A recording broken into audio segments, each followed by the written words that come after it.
Welcome, ladies and gentlemen. My name is Lendület. I'm the leader of the research group for historical folkloristics and folklore at the Loránd University. It's a great pleasure for us that you all accepted your invitation to the workshop about the lower clergy and local religion in early modern Europe. Yes, dear colleagues, it's a great honor for you, and I would ask Dybal, the Dean of Faculty of Humanities at the Eötvös University, to open the conference.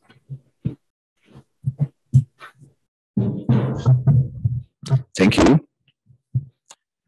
Ladies and gentlemen, dear colleagues, it's a great honor to extend a warm welcome on behalf of the Faculty of Humanities to all of you who are participating in the workshop, Lower Clergy and Local Religion in 16th, 20th century Europe. It is a great pleasure for us to host the workshop here, which has been organized by the Historical Folkloristics Research Group of the Department of Folklore. This research group has been established in 2018 in the frame of the so-called Momentum program of the Hungarian Academy of Sciences. The objective of the grant is to support the establishment and operation of research groups headed by people who have already achieved outstanding research results at higher education institutions and public collections or public institutions with research activities in Hungary. Its further goals are to foster the next generation of scholars and teachers, to strengthen cooperation between the network of the Academy's research institutes and higher education institutions, to promote new research topics that are still missing from the profile of Hungarian Research Institute network in any area of study, and particularly in the field of discovering investigations. One of the few Momentum, or in Hungarian Lendület, research groups of the Faculty of Humanities is the Historical Folkloristics Research Group. The aim of this research group is to examine the role played in cultural transmission by the Christian lower priesthood living in local communities in 18th, 20th century Hungary and Transylvania. The leader of the research group is Dybal, the organizer of the present workshop. One of the key points of the short and long-term strategic plans of our faculties, widening the international connections of our colleagues by attending and giving papers and international conferences, and most of all, by organizing such events. The topics of this workshop cover a lot of different aspects of the two main subjects, lower clergy and local religion.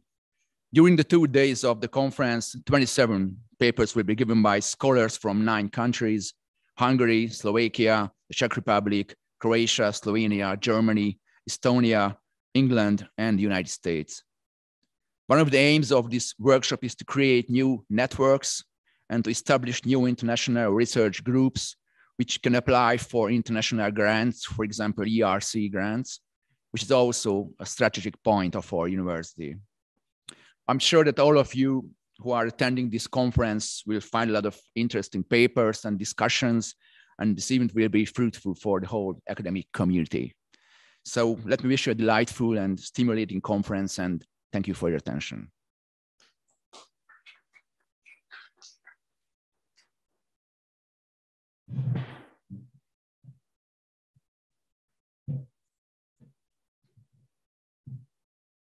Thank you very much.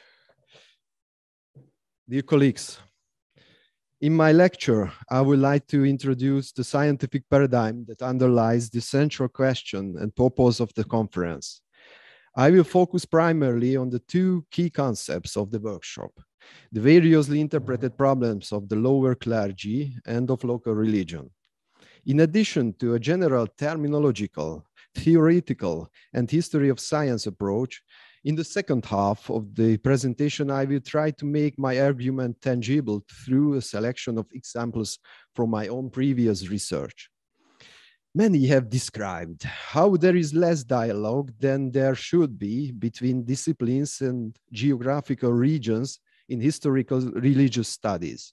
This is true despite the fact that over the last half century, many European, American, Australian, and other scholars have been engaged in the study of everyday religiosity and festive rituals of the Middle Ages, the early modern, and the modern periods.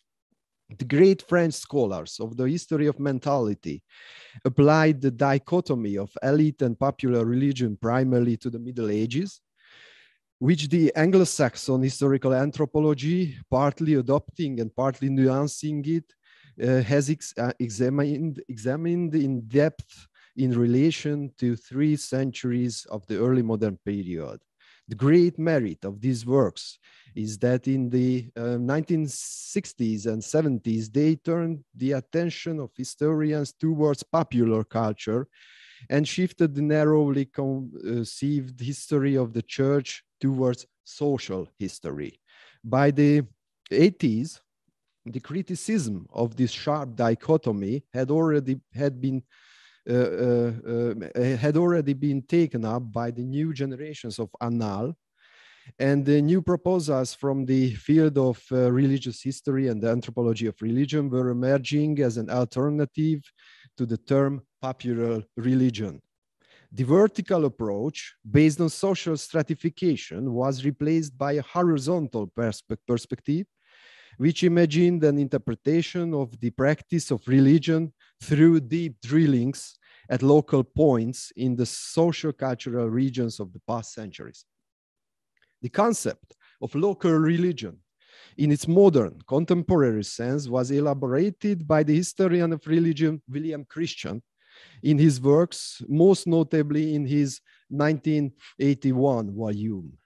This 40-year-old book is now a classic account of the various types of Catholicism in a narrow region of 16th century Spain that he studied: the official, the doctrinal, and the theological side, and in particular, the word of the clearly distinct praxis-based local religion. The latter is characterized by the author's vivid descriptions of local vows, worship shrines, processions, relics, pilgrimages, and local ritual practices. To this end, he uses his central source material, the responses of villages and towns in New Castile to Philip II's printed questionnaire. The notion of local religion was introduced into historical and anthropological studies of religion in the works of Christians, in the wake of Christians' work, and is still present today as a terminological and conceptual option. Among his further reflections, we should mention the book by the anthropologist of religion, David Stewart, on the demon word of the Greek island of Naxos, which was published in a decade after Christian's book. It is revealing that Stewart also finds the concept useful in his 20th century take on the subject, and argues that the only way to approach real religious praxis is through local deep drillings. For him, local religion is a focal point that includes not only what historians and ethnographers call folk religious elements, but also the official religious practices of the local clergy, and most importantly, the extra-religious, labeled as magical, superstitious terrain of beliefs and customs. This has been a particularly paradigmatic shift in ethnographic studies in Central and Eastern Europe, where previously the configurations of local customs were often perverted along the lines of individual academic disciplines.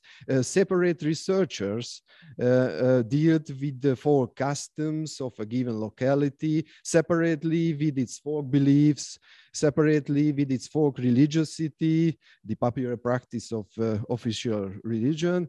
And ethnography did not consider as its subject the manifestations of official religion and liturgy represented by the local clergy. This brings us to the other key concept in the title, the history of the study of the lower clergy. In our ongoing research project, which inspired our conference.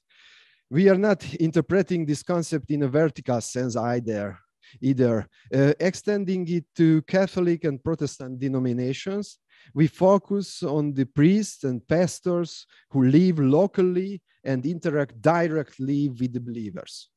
The research background, of course, includes the results of French and German church history, which since the 1970s has been based on social science principles, as well as a whole series of works written with the sometimes intertwined approaches of historical anthropology and microhistory. The seminal works of Plongeron, McFarlane, McManus, Deckett, Beck, and others have served as a kind of signpost for European research. It may be a regional characteristic that in the shadow of the political, ideological dictatorship in Hungary, too, research on the lower clergy within Catholic and Protestant church history was relatively late to gain ground.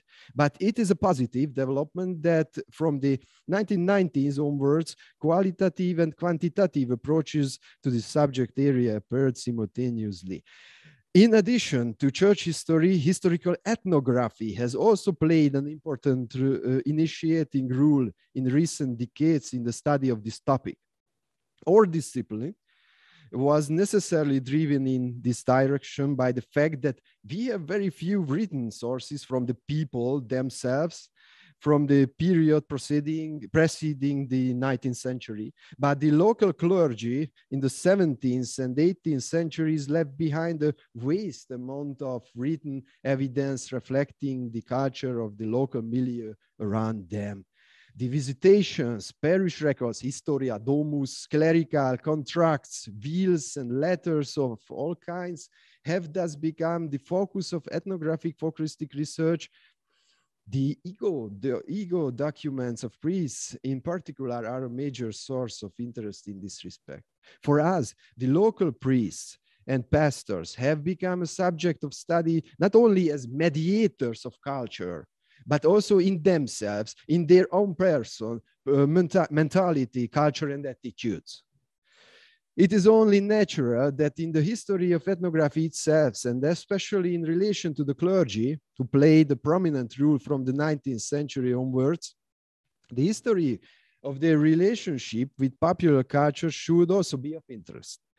This process also raises a number of sub-questions.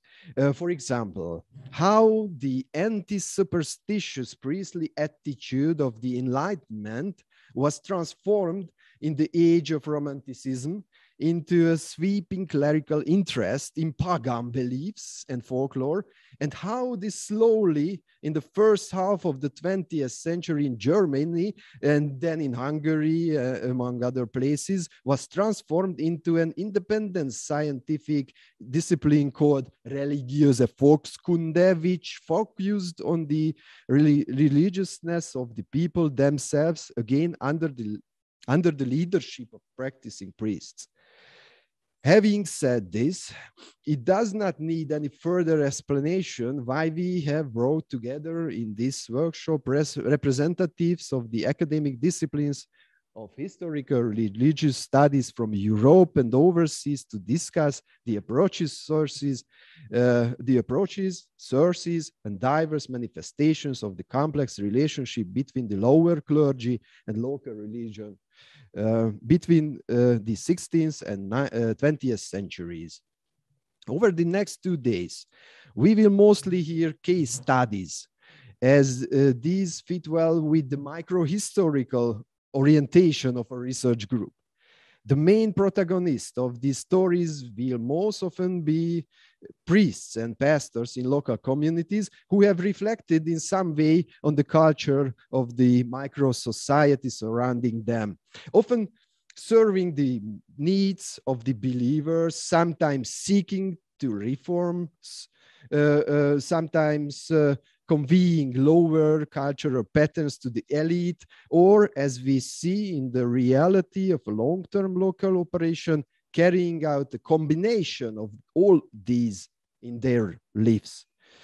It is the nature of the sources that these ancient histories are most often best captured in conflictual documentary material. Such documentation does not, of course, encourage the researcher to do justice to the past, since for him or her, the value of the testimonies lies more in the possibility of unearthing priestly rules, lower and upper expectations, models of good priests and bad priests. Not to mention that the fact that meanwhile, the peasants, burghers, and commoners of all kinds who speak as witnesses evoke in the first person the imprint of their everyday lives. As historians and ethnographers, could we ask for anything better than to capture the everyday life and popular worldview of centuries gone by? This is a question.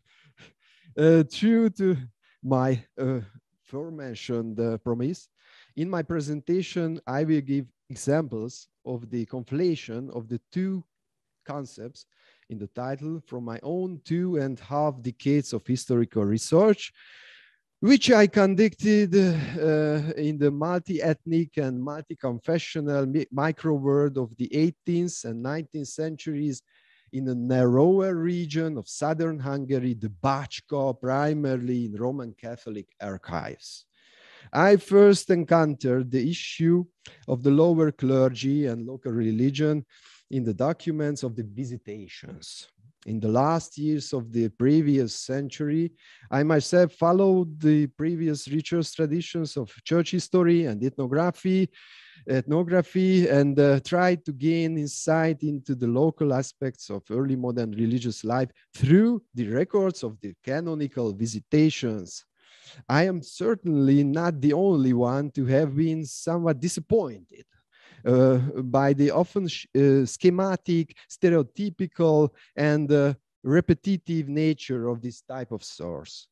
The preliminary lines of questioning were often answered by the parish priests themselves, repeating the statements of the question in a declarative manner, with positive or negative connotations.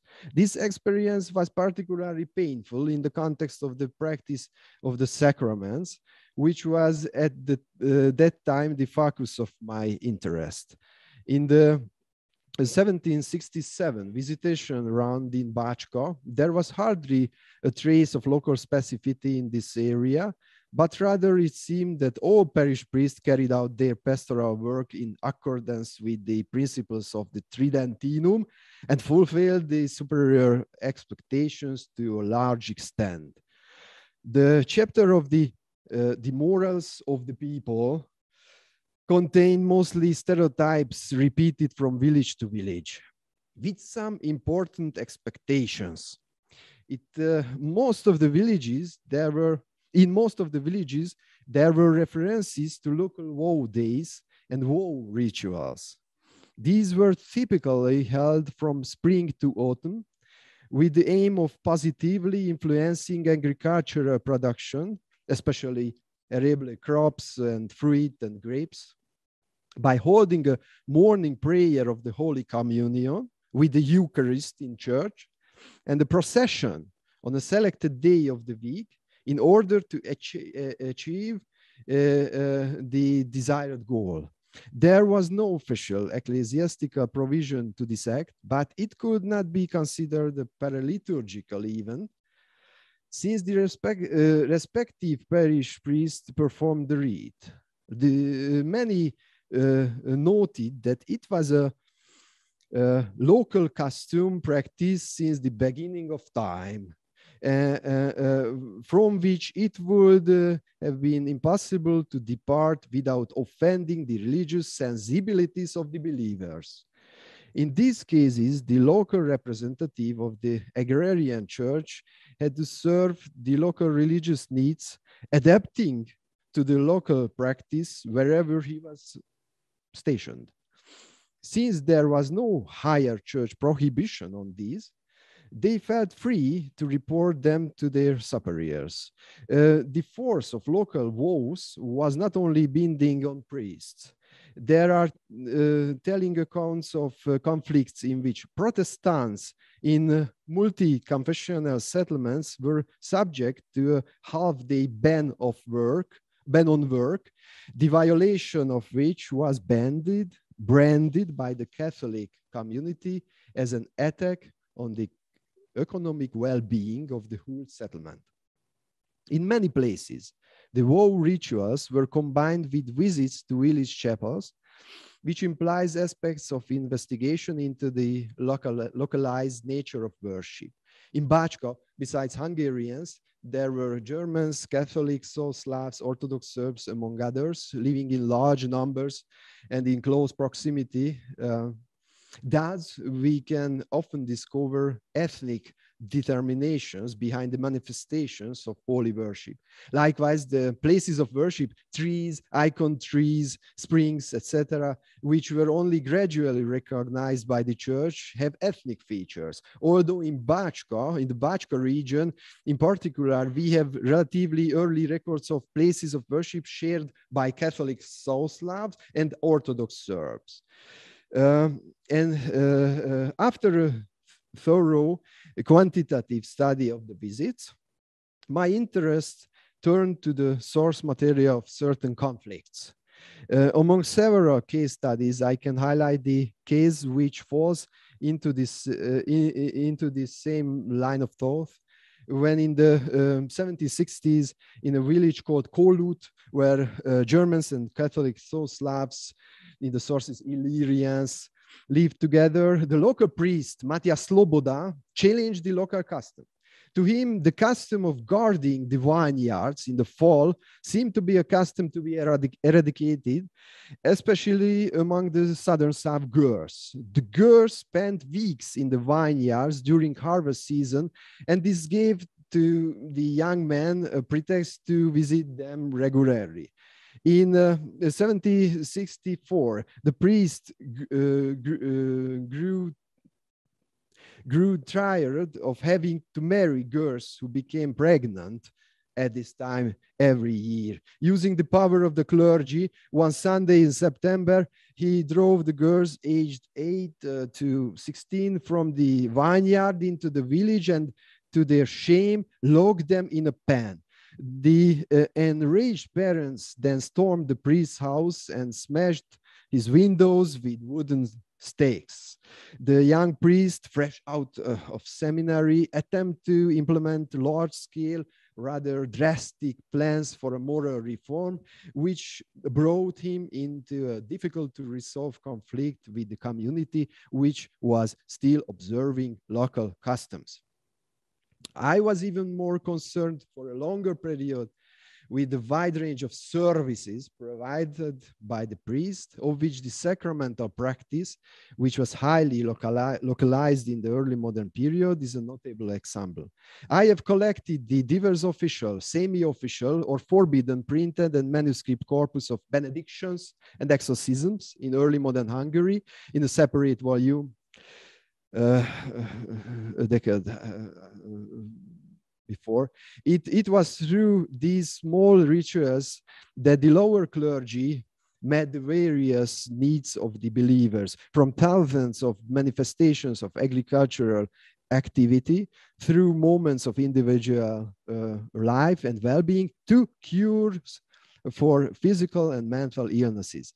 Some of the sacramentals were aimed at blessing religious amulets, coins, schedules, small paper leaves, stones, scapulars, rosaries, etc. The role of the monastic orders, especially the Franciscans, who were active in our region, and the Jesuits until their dissolution, is particularly important in this area. The practice of benediction in the early modern period, partly in connection with the witch hunt, had significant demonological implications, and its elements, which were considered superstitious, were gradually eliminated from official practice after the Council of Trent. The last, but not the only, major wave of suppression occurred during the Catholic Enlightenment, especially in the mid-18th century in the Central European region. In the Bajka region, I came across several 18th century records indicating the locally and ethnically specific popularity of a particular sacramental. For example, a candle dedicated to the martyrs St. John and St. Paul, in German Wetterkerzen, was popular among the Germanic peoples, while water consecrated with the medal of St. Didac was used by the Catholic Slavs to cure eye diseases. Even in 1845, the parish priest of Zombor complained to his superiors that the local soul Slavs were attached to the scapulars and hoped it would cure their superstitious troubles and heal them. Since he refused to consecrate them, they went to the shrine of Maria Dude.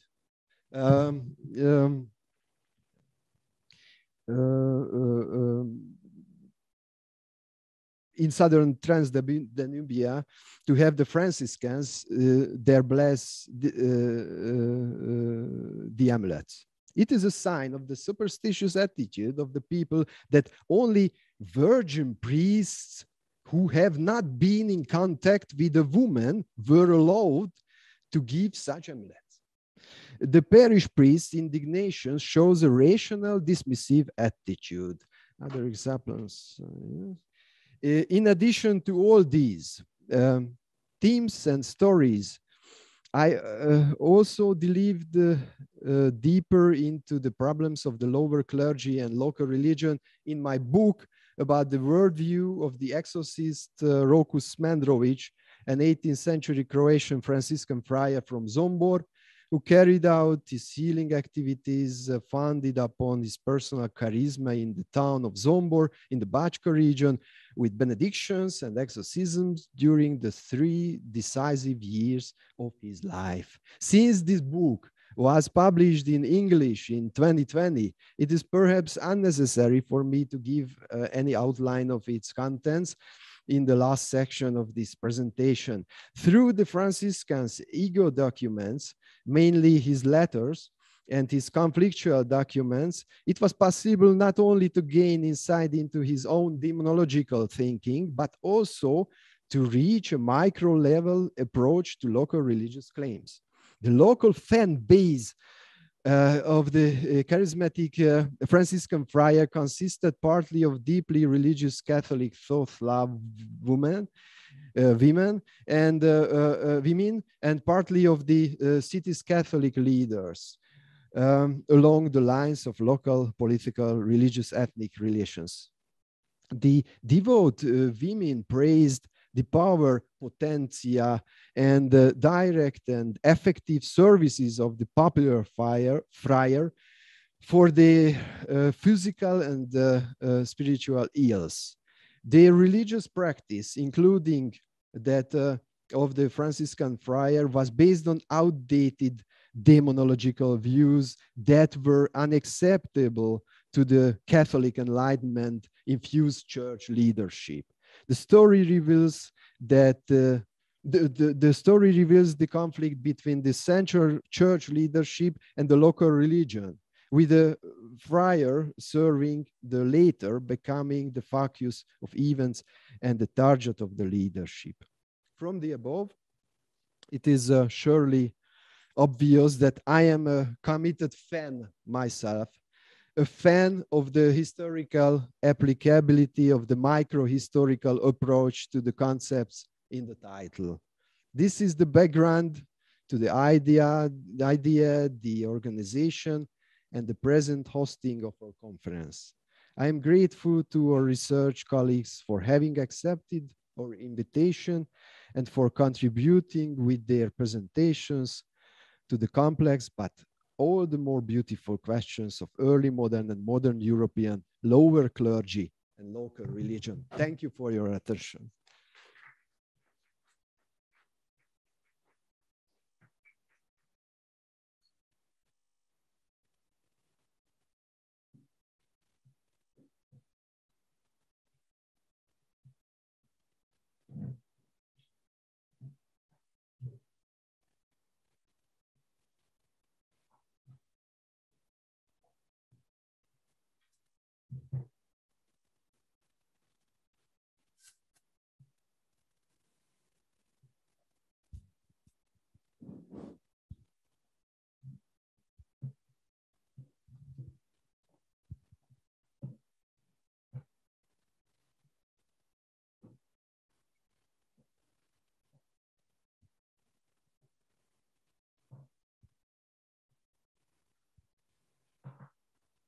morning, dear colleagues.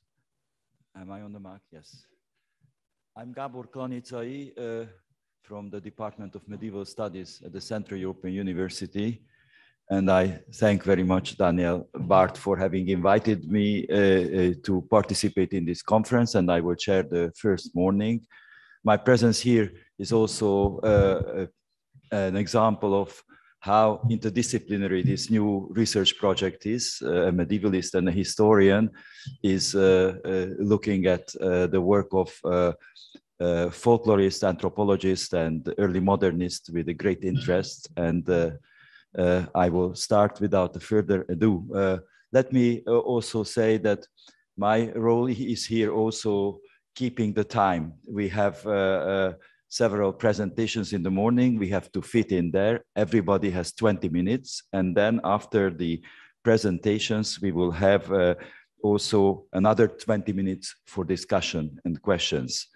Also, there are some formal requirement, or not formal, technical requirements, and that is speaking to the microphone, because, and that is also for the discussion. It is very important because that's the only way the live streaming at YouTube can catch the voice and also catch it for those who are joining us on Zoom.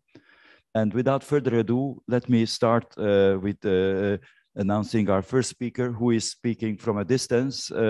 It's also showing the international character of our meeting. So it is Professor Hiller Kallendorf from the University of Texas A&M, from Hispanic Studies, and she's a cornerstone faculty fellow there. She has 4 monographs on these subjects. First is Exorcism and its text from 2003, Conscience on Stage, the Comedy of Casuistry, 2007, Sins of the Fathers, Moral Economies in Early Modern Spain, 2017, and Ambiguous Attitudes, Virtue as Vaccine for Vice, 2017. As we see, the themes are very relevant to the conference. And her paper today will be Visions Serving Virtue, Rhetorical Mysticism in Ethnographies by Missionaries to Mexico. Professor Kallendorf.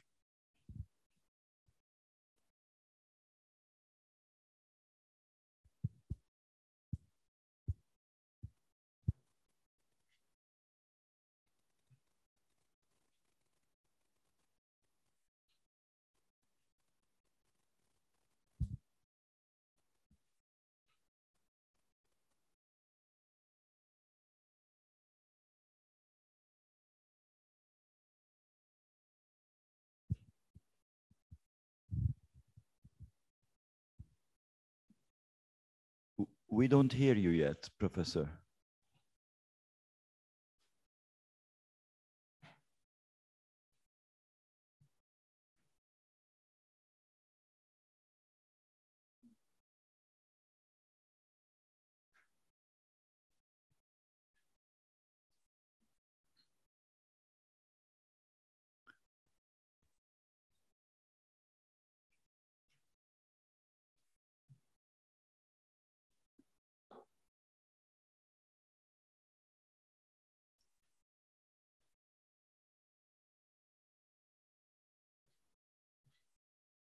We still don't hear you yet.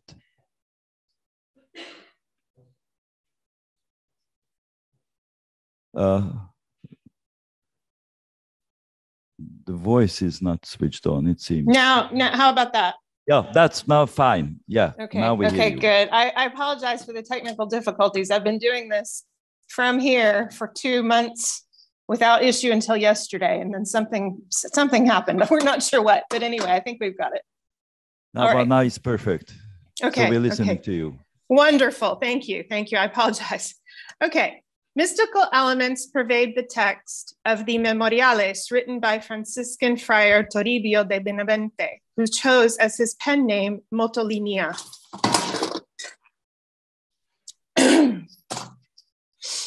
Specifically, he recounts supernatural visions experienced by natives who are objects of his evangelistic efforts, as well as ethnographical study. These visions range from encounters with angels immediately before death to out-of-body experiences such as visits to heaven or hell, to supernatural signs in the sky, which are interpreted as omens of Mexico's impending doom. Descriptions of these visions in the text are often accompanied by disclaimers, such as, many prominent people heard the natives describe these same visions, hence we have proof that I am not making this up, and protestations of sincerity, along with admissions of confusion and bewilderment at the natives being recipients of these visions, while the Spaniards were not. Supernatural visions or mystical experiences function within Mottolinia's text as bona fides to prove native virtue. The Memorialists were composed mainly between 1527 and 1541, with revisions to the text still being made up until 1549.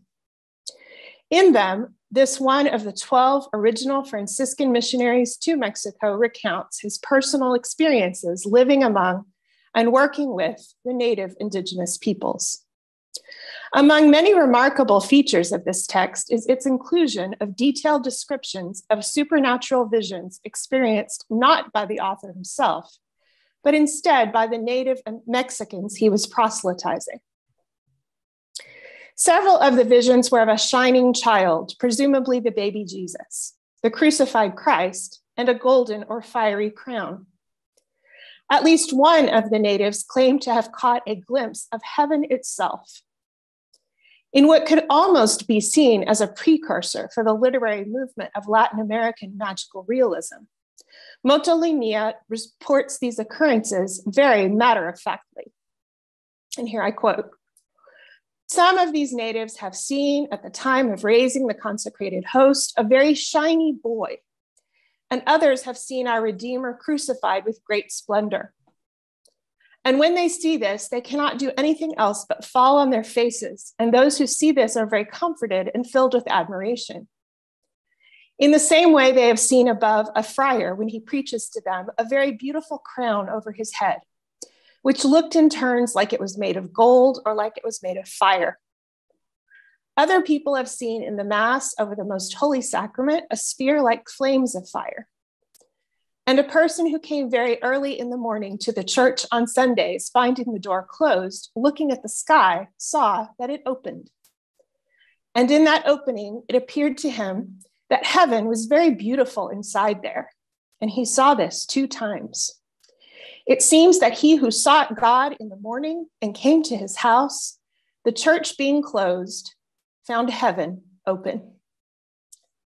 We note here that specific occasions for these visions include during Mass, either when a friar was preaching, or else at the moment of consecration of the host. The location for these visions or apparitions was in the church or immediately outside of it. The last vision recounted is clearly meant to establish a rhetorical equivalency between the church and heaven. The door to the church was closed, but instead the sky itself opened. The reaction of the natives was instantaneous. They fell down on their faces to worship. Another category of visions would be encounters with angels immediately before death. These range from the fairly pedestrian, where beings disguised as Franciscan friars deliver the sacrament of the Eucharist to a sick man's deathbed, to more spectacular sightings of a heavenly bird or winged figure who makes a visitation to a person about to be the victim of an Aztec human sacrifice. Within this category, let us look first at the less extreme variety. And here I quote Mottolinia again. "In Huejotzingo in the year 1528, a young man being married, he was one of the servants in God's house, by name called Diego, son of Miguel, brother of the master, that son of his being sick, after he made his confession, asked for the most holy sacrament again and again with much insistence. As they dissimulated with him, not wanting to give it to him, and he not desisting in his desire, but instead demanding it, there came to him 2 friars in the habit of St. Francis, and they gave him communion and then disappeared. And then the sick man was very comforted and satisfied. And then his father, entering his room to give him something to eat, and telling him to eat, the son responded and said that he had already eaten what he wanted and needed, and that he was not going to eat more, for he was very satisfied and did not have need of food. The father, astonished, asked him who had given him food to eat, or who had brought him a meal. The son replied, "Didn't you see those 2 priests who left here just now? They gave me what I wanted and had asked for so many times." And then a little later, he died, taking with him provisions for the journey. This mysterious incident is not specifically described in the text as a vision, but the 2 ghostly friars were not seen by anyone else besides the sick man. And upon administering the sacrament, they suddenly disappeared afterward. The son asks his father in bewilderment, "Didn't you see the 2 men who entered my bedroom?" And the father is astonished because he never saw anyone either enter or leave. A much more hair-raising example of an angelic visitation to a person near death occurs with a man who is about to be the victim of a human sacrifice. And here I quote Motolinia one more time. "When the Spaniards came by sea to enter this land of Anahuac, among others, they had taken prisoner to sacrifice them in the neighborhood of Tenochtitlan, which is called Tlatelolco. There was an Indian who must have been a man of simplicity, who lived according to the law of nature without offense. For among these natives, there are some who do not know to do anything other than obey whatever is commanded of them, and stay in the corner and live without prejudice. This Indian I am talking about, knowing that they must sacrifice him soon, called in his heart to God. And there came to him a messenger of heaven, whom the Indians called Bird of Heaven, because it wore a diadem. And after the Indians have seen how we paint angels, they say that it was like them. This angel said to that Indian, 'Have courage and confidence. Do not fear, for God in heaven will have mercy on you. And tell these who now sacrifice and spill blood that very soon the sacrifices and shedding of human blood will cease, and that already are coming those who will command and make themselves lords of the earth,' etc. And this Indian told these things to the Indians of Tlatelolco, and they noted them. And this Indian died calling to the God of heaven, and he was sacrificed where the hanging post is in Tlatelolco, in the middle of the market. It is unclear from the text whether this native had yet been proselytized. The author is careful to state that the episode happened at a time when the Spaniards had already started evangelizing. But it almost sounds like without instruction, the intended victim followed the voice of conscience and cried out to God, presumably without ever having received the formal catechism. The visions recounted in the Memoriales also include out-of-body experiences, such as visits to heaven or hell. Motolinia devotes an entire chapter to this topic. It bears the title of 2 young men who, being on their deathbeds, were carried in spirit to hell and to heaven. One of these young men is carried in spirit to hell and then subsequently to heaven. And this is the account. Thus, this same day that I had just finished writing the above, which was Palm Friday of the present year 1537, there died in Tlaxcala a young man who was a native of Cholula, called by name Benito, who, when he was healthy and well, came to confess his sins, and within 2 days became ill and was sick in a house far from the monastery. And 2 days before he died, being very ill, now unto death, he came to this house. And when I saw him, it scared me, because he appeared to be more of the other world than of this one. And he said that he came to be reconciled because he wanted to die. And after confessing, having rested a little, he told me that his spirit had been carried to the torments of hell, where from the great fright he had suffered much torment and the greatest fear. And when he told me this, from the memory of what he recounted, he trembled and became terrified. And he said that in that frightful place, he became motivated to call to God and ask for mercy. And then he was carried to a place of much pleasure and joy and great delight. And the angel who carried him had said to him, "Benito, God wants to have mercy on you. Go and confess well and prepare yourself, for you will come here by God's clemency." It is worth noting that the native man falls ill suddenly, apparently as a result of coming to confession. In the same chapter, Moltolinia recounts a similar example of another young indigenous man who was likewise transported in spirit to hell, with the difference being that his soul returned to his body only long enough to make an adequate confession. Once again, as part of Moltolinia's rhetorical project, the virtues of the sacraments are upheld. Before, we saw this strategy with the sacrament of the Eucharist, both at the moment of consecration during the Mass, and also with the viaticum used by the ghostly friars to administer the sacrament to the son on his deathbed. Now we see the same type of vindication happening with the sacrament of penance or reconciliation.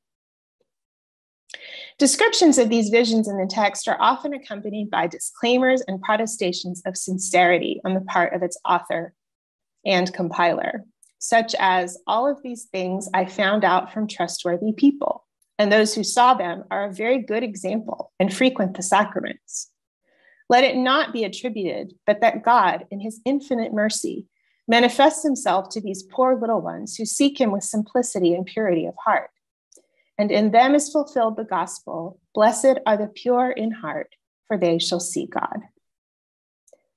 After the vision of hell quoted above, Moltolinia protests that he is sure it must be true because he knew the young man well and he had been brought up in God's house. He says, what scared me the most and made me most astonished, and not a little bit, was to see him come so skinny and ill and still be able to walk the path he walked. By this, he made me believe that what has already been told, and also because I knew him well, and he had been raised in the house of God. These protestations are accompanied by admissions of confusion and bewilderment at the natives being recipients of these visions while the Spaniards were not. Before the very first example of the celestial visions described above, we find the following disclaimer. What I will say now is not a sign of little profit, nor do I know the cause, why God reveals and shows to these little ones what he does not want many great ones to see. Moltolinia is careful to exercise a guarded skepticism and not fall into the trap of credulity. He does not believe everything he hears. Instead, he says, but because other things will be illusions, I do not pay much attention to believing them, nor to disbelieving them, nor to writing down their particulars, and because I think I shall not be believed by many. As was the case with the visions experienced by medieval Spanish mystics, there is always the possibility that visions could be illusions of the devil. At the same time, the Franciscan friar criticizes his fellow Spaniards' unbelief, saying, if they do not believe earthly things, how shall they believe supernatural things? It is no surprise that some who do not believe the law or the prophets about what touches them regarding salvation and is convenient to them for obtaining life will not give credit to visions and revelations, even though one of the dead should rise and come to tell them. But if these incredulous ones would come out and touch and finger the works which the hand and power of God have wrought, and if those who were in the stinking monuments of many vices and sins saw that the hour has come to hear and obey the voice of the Son of God, and he has raised them from the dead, and they live in Christ, no matter how hard-hearted they are, they would say like St. Thomas, my Lord and my God. Here, the rhetorical purpose of this text is obviously to persuade Spaniards who might be doubting in their faith that the age of miracles has not ceased. Supernatural visions or mystical experiences function within Moltolinia's text as bona fides to prove native virtue. For example, witness the following measured assertion. Many of these native converts experienced many revelations and visions, and some of them by the good testimony of their life, and by the manner and simplicity with which they tell the vision. It appears that they are on the path toward telling the truth. Note that here a vision by itself is not enough to characterize the natives as virtuous. This impression of goodness must be reinforced by the testimony of their lives. Moltolinia is careful to give all the glory and credit to God for having bestowed these visions on the indigenous natives and used these experiences to bring them to salvation. He says, God made these Indians and redeemed them by his death and passion. All-powerful God he is, because by his mercy he works such deeds in them, which demonstrate and give testimony to God and his wonders.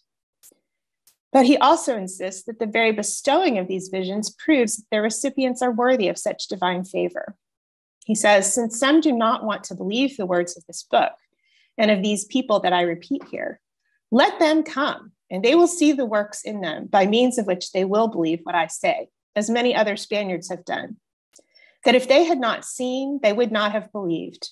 And now that they have seen them, sorrowfully they marvel at the ones whom they held in such little esteem, and weeping say that they are astonished to see their lives in good example. Aware that his audience will be skeptical and convincing them will be an uphill battle, the author insists that the proof is in the pudding. As the New Testament letter written by the Apostle James indicates, faith without works is dead. In keeping with this message, Motolinia amasses proof of their faith by drawing upon the natives' works and exemplary lives. Thank you.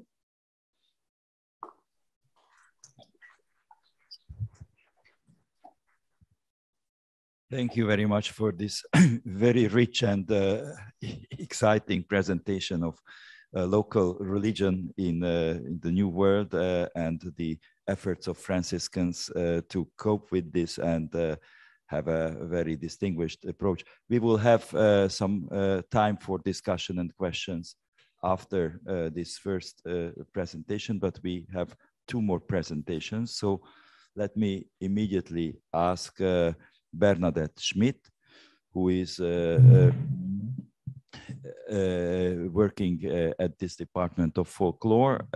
She is a specialist of Catalan Inquisition. She has published on magical texts related to Saint Cyprian, and presently she will speak about priests, books, and the devil, practices of exorcism in early modern Catalonia, the case of Father Pere Amici.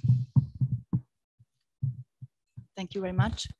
It's a great honor to be here, dear conference, dear participants. Do you hear me? It's okay. Let me start my presentation with a short summary of an Inquisition trial. In the spring of 1637, Pere Amic, a 30-year-old Catalan priest, was standing in front of the Inquisitor at the Holy Court. He lived and served as a Mercedarian in the Convent of the Mercy in Tárrega.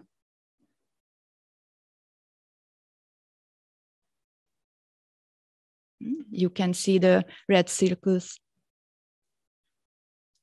with the locations. A town that belonged to the Diocese of Solsona. According to the testimonies against him, 4 women and 3 men he used to treat illnesses related to sorcery and harmful magic in public. The witnesses said,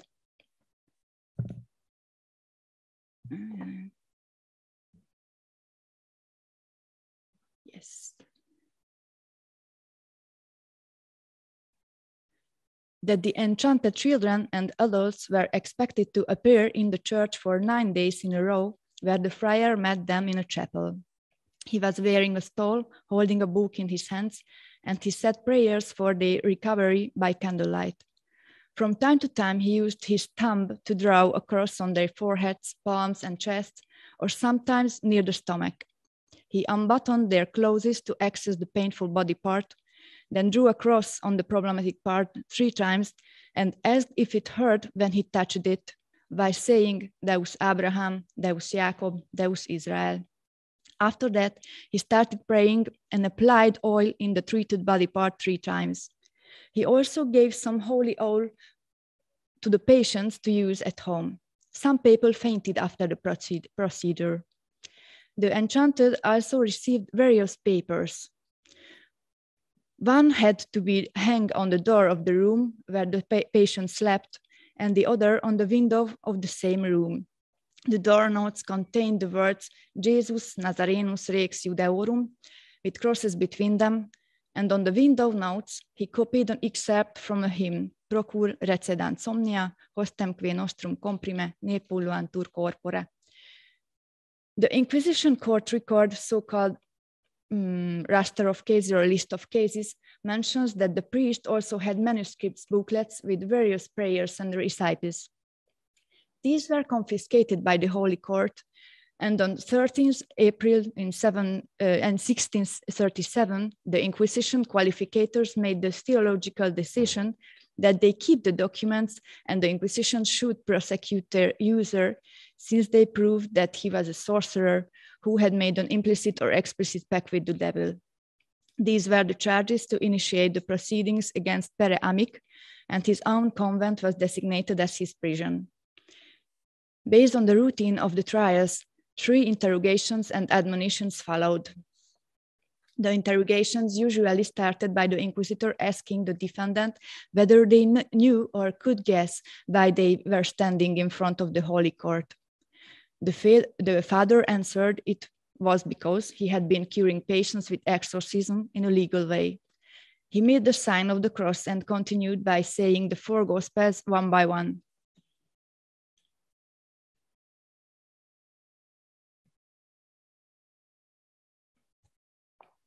Starting with in principio erat verbum, then as second missus est, as third cum natus esset Jesus, and recumbentibus as the 4th one. Finally, he said Saint Cyprian's prayer, which has read out from a manuscript. The Inquisition Commissioner of Tárrega confiscated this book. Pere Amic claimed that the whole booklet had been written in his handwriting, and he copied all the text word by word from a printed publication. Reading the title of the book, we can almost see as the notary, hurriedly taking down a summary of the case, stops his pen in the air. He's confused. So he writes down the first word he understands, complementum, then the second, Martini, and finally the third, exorcista. In his confession, Pere Amic was actually referring to the manual by Milan exorcist Zaccaria Visconti, titled Complementum Artis Exorcisticae. We are also told that the friar borrowed this book from another member of the order, Gabriel Segarra.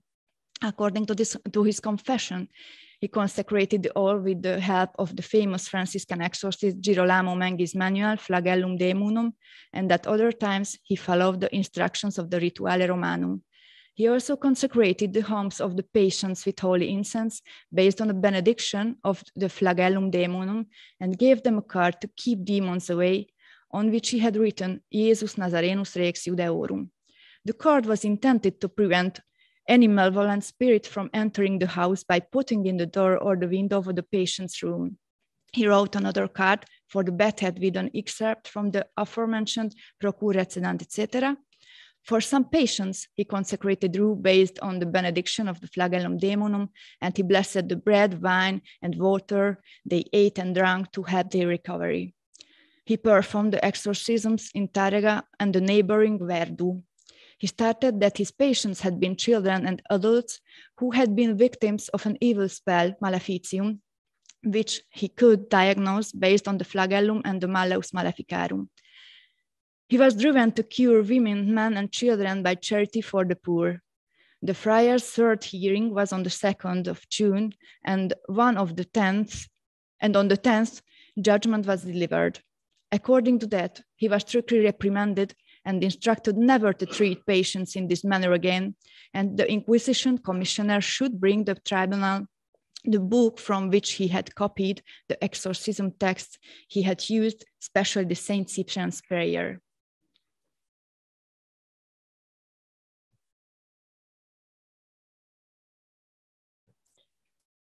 Okay.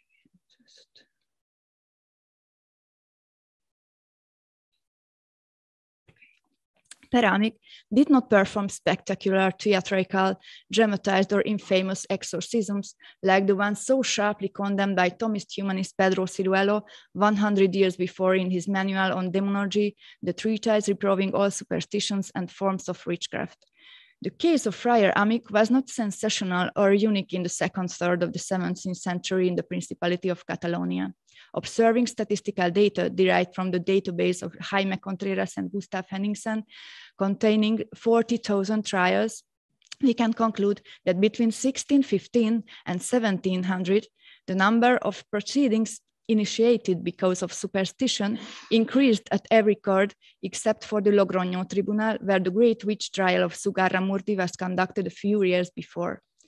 Gunnar Knudsen considers it possible that the trivial cases previously solved through the visitations of the inquisitors were examined more thoroughly in this period, which led to the increased number of the superstition-related trials.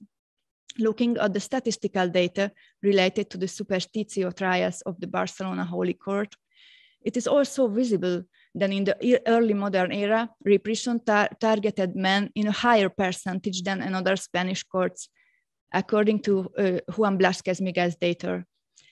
The number of clerical persons among them the members of the lower clergy, secular clergy, is especially high. Besides sexual abuse solicitation, they were predominantly brought to the court for exorcism performed without a permit, superstition, or pact with the devil. They involved the faithful in magical procedures other than healing as well. For example, Jacinto Garcia, a hermit from Solsona, who was persecuted in 1641, not only for illegal exorcism, but also for treasure hunt and use of illegal magical books and texts, the invocation of demons and divination, that is, other forms of magic.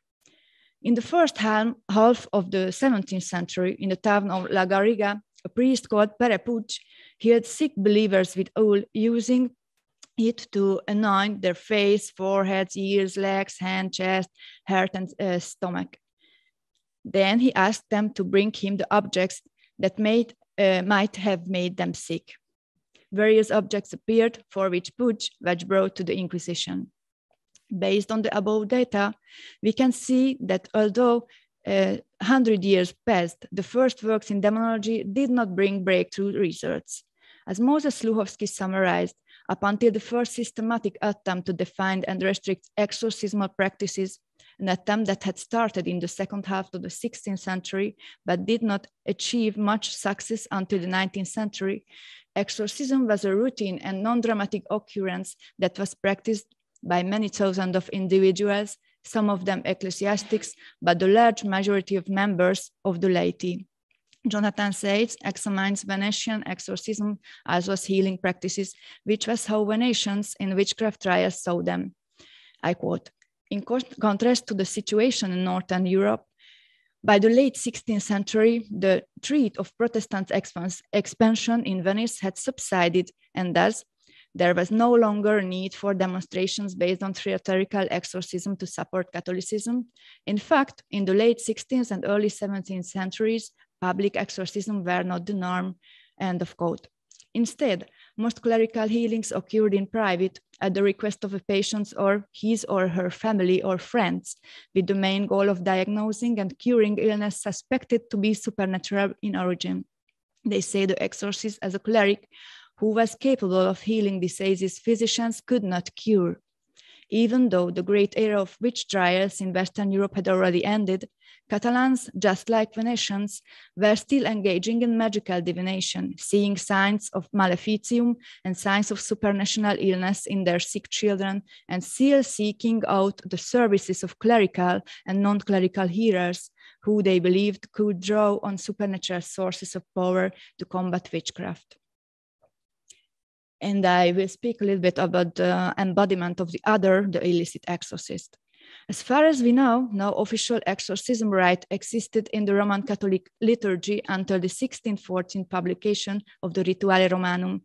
Let us briefly overview that we can know about exorcism in the early modern era before the introduction of the Rituale Romanum, and what we may conclude in the relation to the exorcist manuals in Spanish territory in the 1630s and 40s, just a few decades after its introduction.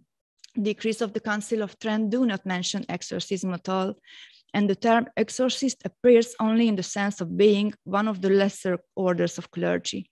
The embodiment of the other, the illicit exorcist in the Spanish Empire, is traceable already in Pedro Ciruelo's treatise on demonology. Let me highlight a few elements of the work, which may be significant for the case of Father Amic. Ciruelo condemns those exorcists who engaged in lengthy conversations with the devil, thus willing to gain the advantage of power over other priests. He calls them necromancers and sorcerers. Although Ciruelo does not mention them, we may assume that use of European exorcist manuals behind the method of the lengthy interrogations, for example, Zaccaria Visconti's work titled Complementum Artis Exorcisticae, in which he explained the various types of languages which could be used in exorcism. By distinguishing the holy and the good exorcist from the bad one, Ciruelo relies on the characteristics on the performance as well as the text used by the exorcist. And I need a quote. I don't know where. Okay, that was this part. Yes.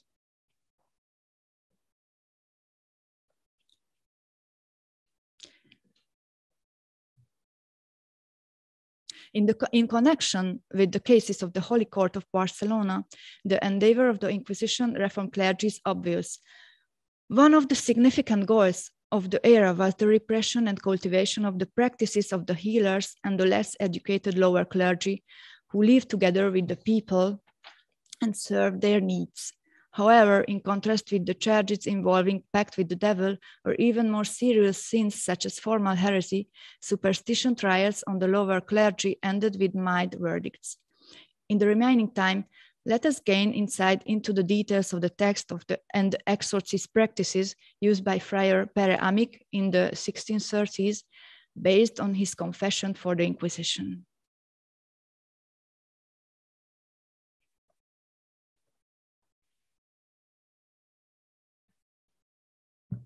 An excerpt from a hymn used as an amulet. On the demon expelling card or textual amulet, in Spanish nomina, he used a phrase is missing from the text before hostemque et noctium phantasmata, that is from Nightly Fears and Fantasies. We do not know whether the notary left it out when he quickly took down the summary, or it was the intention of the defendant not to say these words. The lines are from an old Latin hymn, which is included in the Roman breviary as a night prayer. The second one.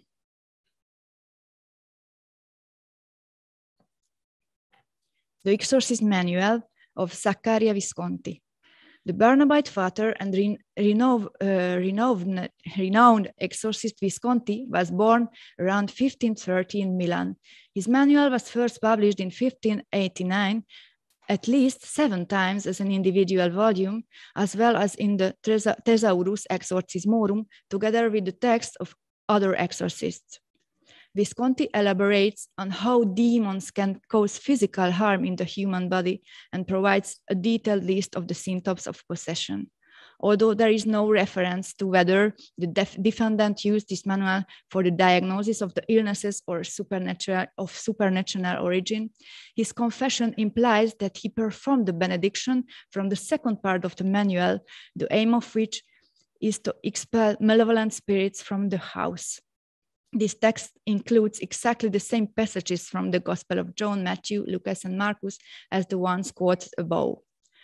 Furthermore, the fact that Pere Amic copied Saint Cyprian's prayer from his manual is a highly important addition to the history of the Catalan healing exorcisms, because it marks a new, so far unknown source and proven dissemination route of the text, which was so popular on the Iberian Peninsula and the New World for centuries. Did he use it in Latin or in vernacular language?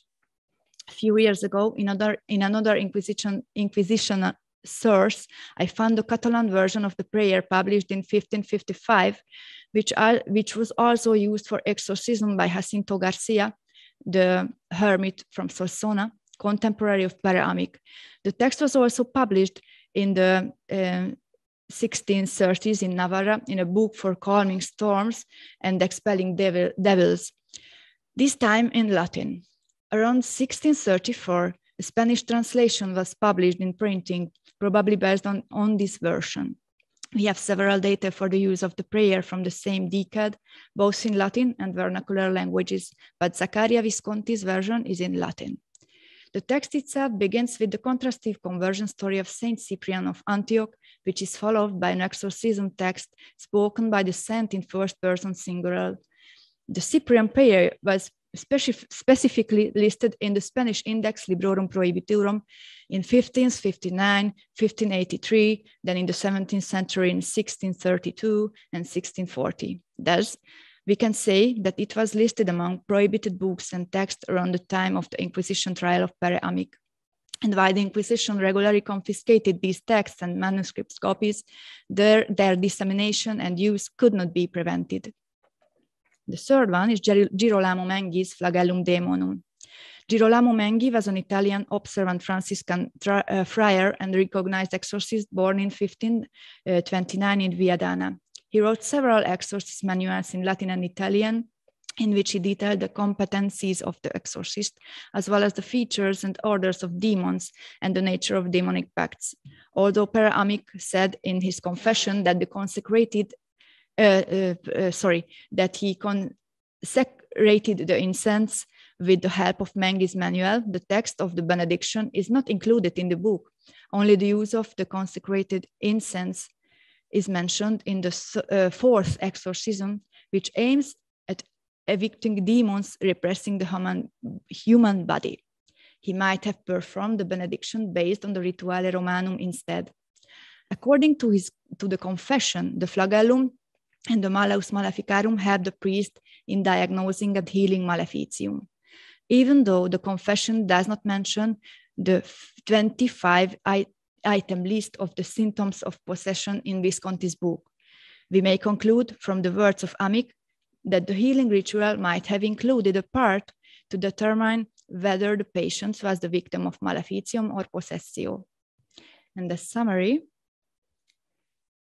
we have seen that besides the practical exorcist manuals, some of the theoretical treatises on magic and demonology published during the witch hunting era were also available in the Tárrega convent in 1637. The evil spell was diagnosed by clerical healers or exorcists, and the diagnosis of supernatural illnesses was granted in the methods of exorcism manuals. At the same time, the healing procedures combined various texts and ritual elements. Thank you very much for your attention.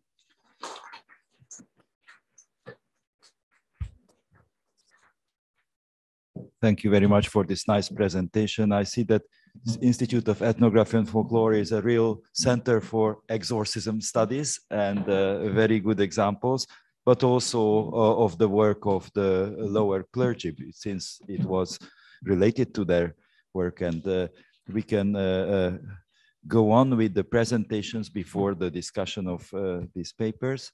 Now, let me ask Judit Kishalas, who is currently Marie Curie Fellow at the University of Ljubljana, and who is partly a researcher of early modern religious history, the miracle beliefs, witchcraft beliefs, and also she is dealing with the anthropology of present-day healers. She has a book on entitled Witches, Healers, and the Virgin Mary of Gud. And currently she will present another representative of the lower clergy. The title of her paper is Cura Animarum, Cura Infirmorum, Ecclesiastical Medicine in an 18th Century Franciscan Manual. Judith. Thank you very much. First of all, I'm not sure whether you can see my presentation over there. Yeah, it's over there. Thank you. So, in his introduction, Daniel Barth already mentioned the Marian Shrine where of what I wrote my book about. And actually, this is the very place where I live. So please have my apologies for taking you to this very place for this occasion. And the reason why I chose Mária Győd again as a topic of my presentation today is that I have been systematically researching the former library of the Mária Győd and the Siklós friaries, which has been distributed among several other archives and libraries almost all around Central Europe, because recently I have just found one of the books in Vienna and another one in Munich. So it means that there are lots of treasures there. But this time I would like to talk about one particular book. And this is a small manual, a small manuscript manual containing exorcisms, benedictions, prayers. So a very similar object that Bernadette and Daniel have already mentioned. So let me start the story. On December 4th in 1757, Pál Mesterházy, the head of the district judges of Baranya County, arrived at Siklós, a small market town and the center of the local Batthyány estate, to investigate the case of the miracle-working statue of the nearby Marian shrine at Győd.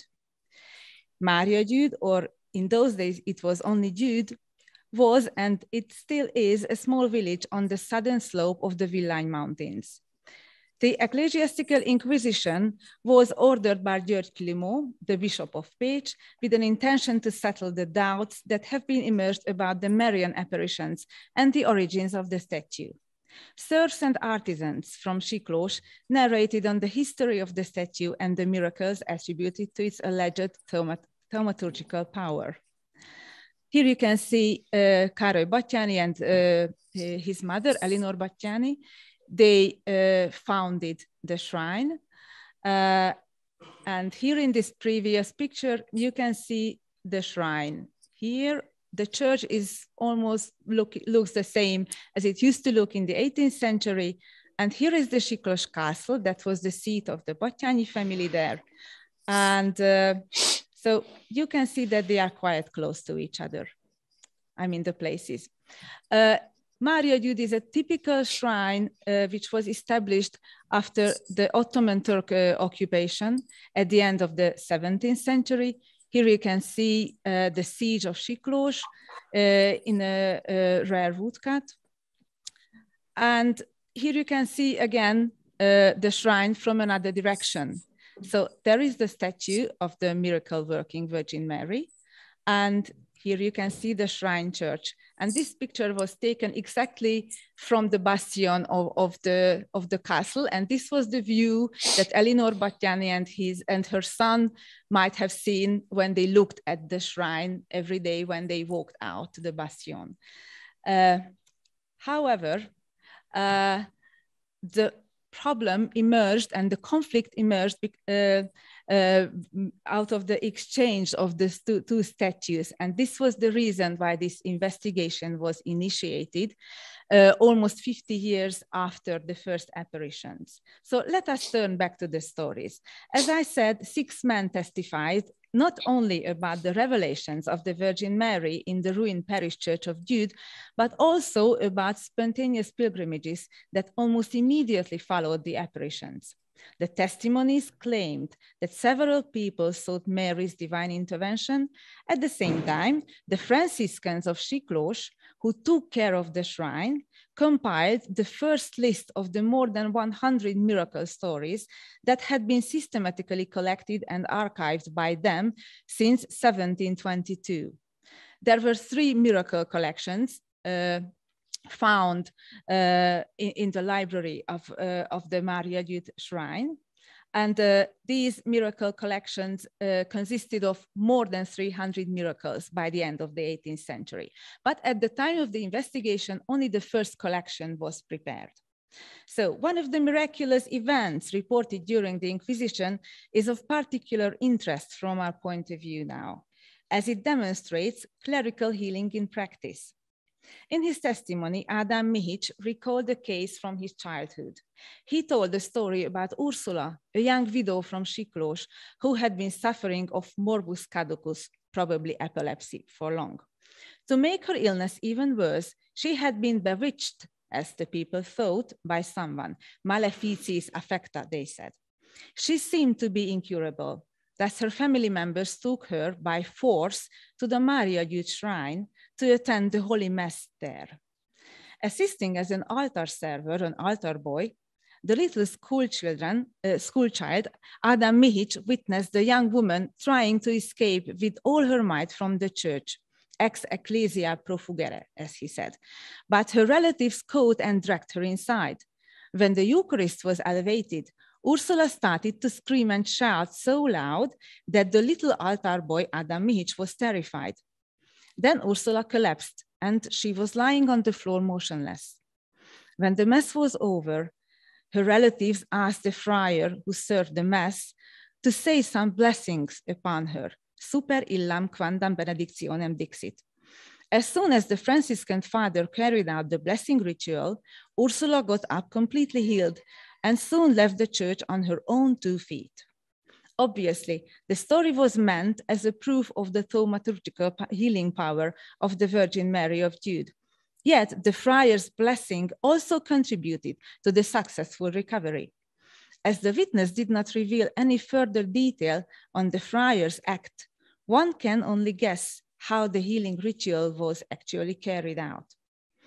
The statistical assessment of the 18th century miracle accounts reveals that out of the more than 300, more exactly 337 18th century cases of divine intervention registered at or off the Maria Jude Shrine, 96% were related to health issues. These 96% means 325 miracles. These consist of mostly human illnesses, almost 90%, and accidents involving humans, plus 7%. And there are few cases of animal disease. In this respect, Jude is not outstanding. On the contrary, it falls into the general pattern of similar-sized Marian shrines in contemporary Central Europe. The par excellence healer in Jude was indeed the Virgin Mary. And in the historical sources, there is not a single trace of the medical professionals among the Franciscan friars who have been caring for Jude since the expulsion of the Ottoman Turks at the end of the 17th century. We know, for example, of a liege book compiled by a Franciscan from the nearby Osijek. We also know that one of the first hospitals in the Slavonian region had been established and ran by the Franciscans in Varaždin. But in Jude and even in Siklos, there were not even a medical professional among the Franciscans. So how the healing was going on then? This was for me also a kind of question when I systematically researched these miracle accounts. Because none of the victims and none of the witnesses were telling about actual healing practices carried out by the friars. So in the year of the above mentioned ecclesiastical investigation, Johannes Baptista Paukovic, the Hungarian preacher of the Maria Jude Franciscan residence, finished his manual.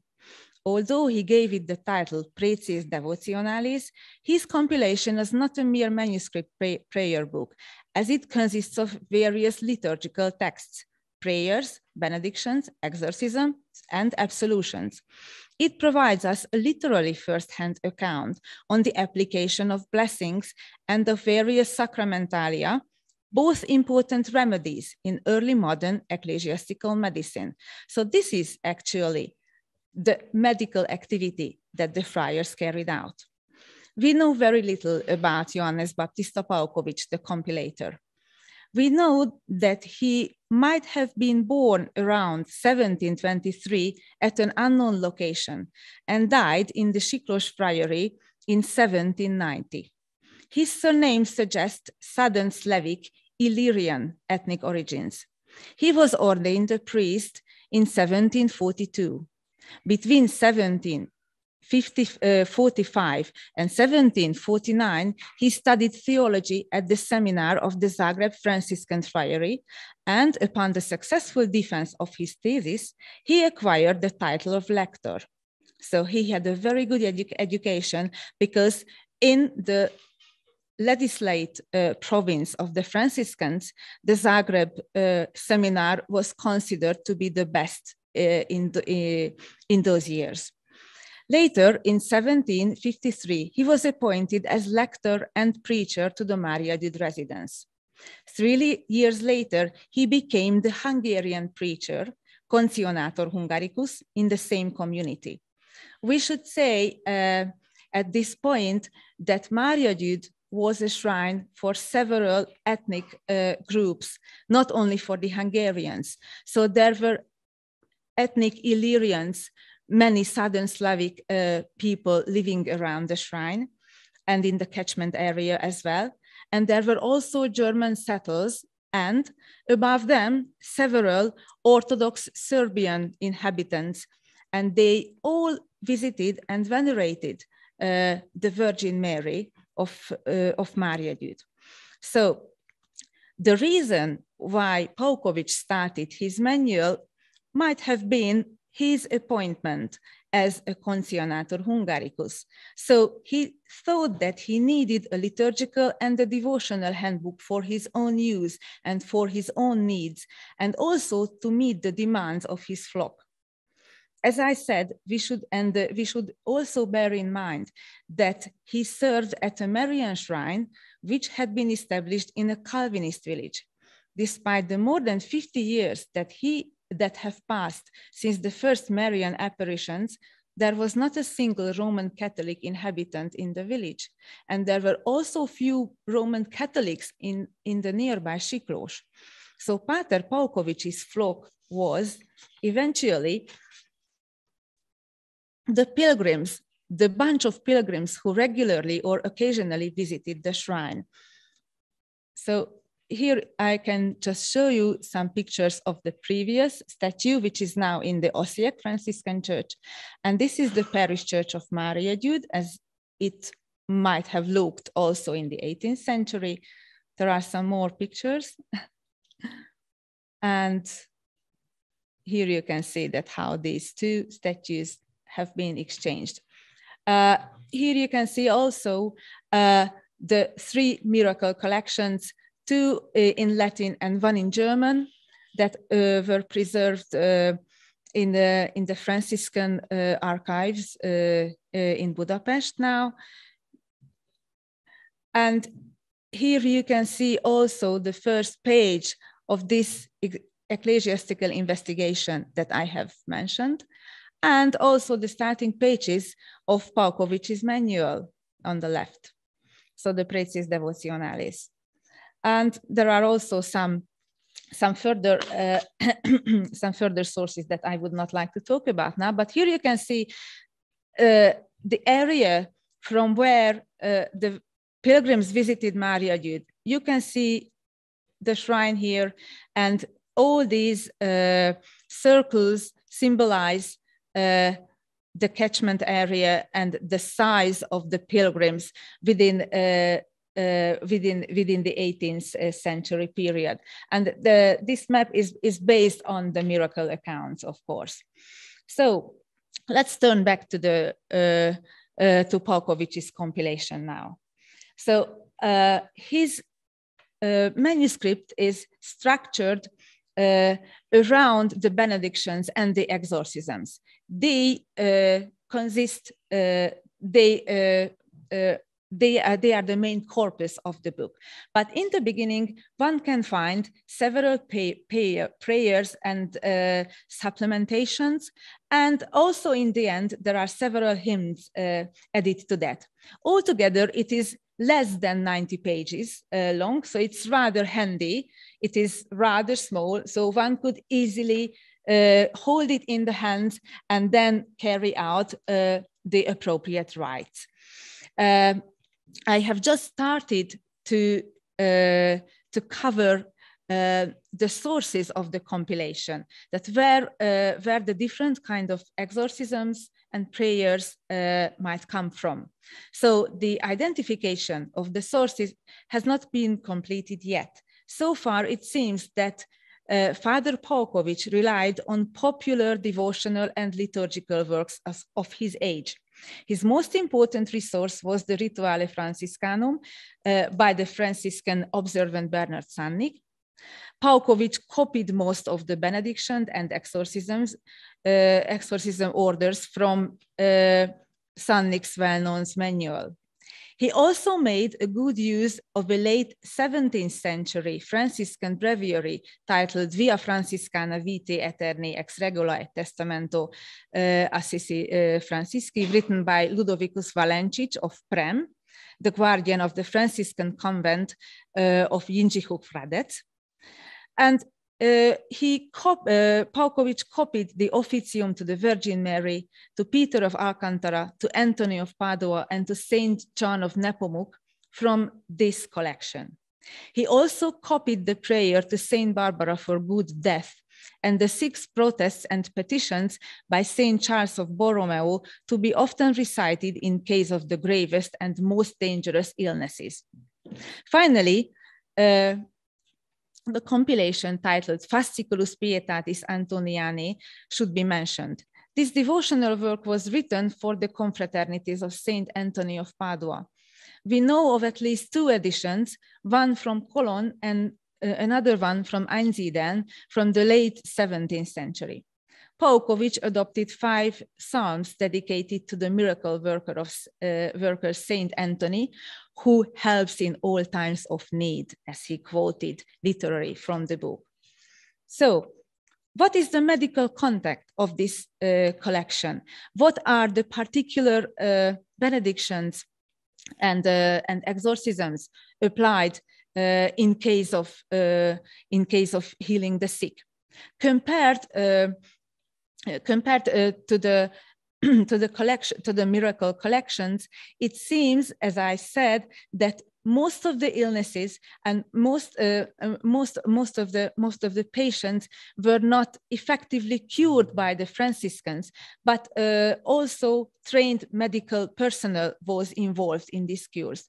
But there is only one mention of a particular ecclesiastical cure, and this was the very case that I cited at the very beginning, when a blessing is mentioned in the miracle text. Compared to that, there is the benediction of the sick included in the manual, and also the benediction of salt to be given to the sick animals. And there is also a benediction in case of bewitchment that was included in the manual. It also might have been a contribution and a slight reflection of the plague epidemics that these 6 protestations and petitions by Charles of Borromeo had been included. Because we know that Charles of Borromeo was already venerated as one of the plague saints, even in the area of the Lendület shrine. We could also see him depicted in the church, in the Franciscan Church of Lendület, and also in the Franciscan Church of Siklós, on the huge painting of the plague saints. So probably it is not accidental that Pater Paukovic included the petitions and protestations by the famous Milanese saint in his small booklet. However, we cannot be sure whether in the case that was mentioned in the investigation, it was Pater Paukovic or someone else who carried out the ecclesiastical healing practice. I mean, the benediction of the bewitched woman. I think that it is not even important to trace that who this actual person might have been who was mentioned in the miracle account. What is more important for us is that both these miracles and also this small booklet by Johannes Baptista Paukovic reveals that the practice of ecclesiastical healing by blessings, curses, and benedictions was a continuous one in the 18th century. And I should also stress that this practice was going on even well into the 19th century, because there is another investigation from the 1830s, when the Franciscan friars from the Lendület shrine were questioned and also blamed for superstitious practices by producing zapisi, so the so-called written amulets that Bernadette already mentioned for the pilgrims who visited the Marian shrine. So it was in the 1830s that this practice was still going on. So I think that this research is still in progress. So it was just a small taste that I could give you, a small hint or a small insight that I could give you about the manual. I think that the most important task should be to investigate and to identify the sources of the rest of the content, the sources of the prayers, the sources of some other, of two further benediction rituals. And also, it would be very interesting to see that what Pater Paukovic learned in Zagreb.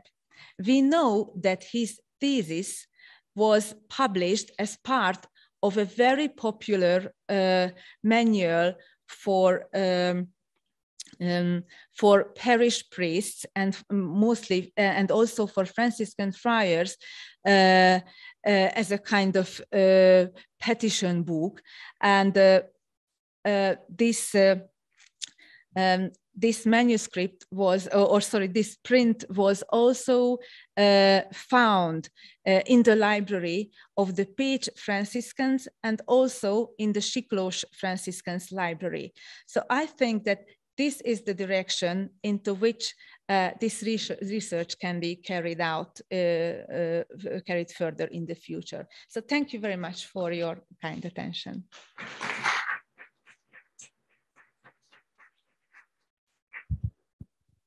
Thank you very much for this third lecture, and I thank all the three presenters for keeping the time. So we have a little bit more, 22 minutes for discussion.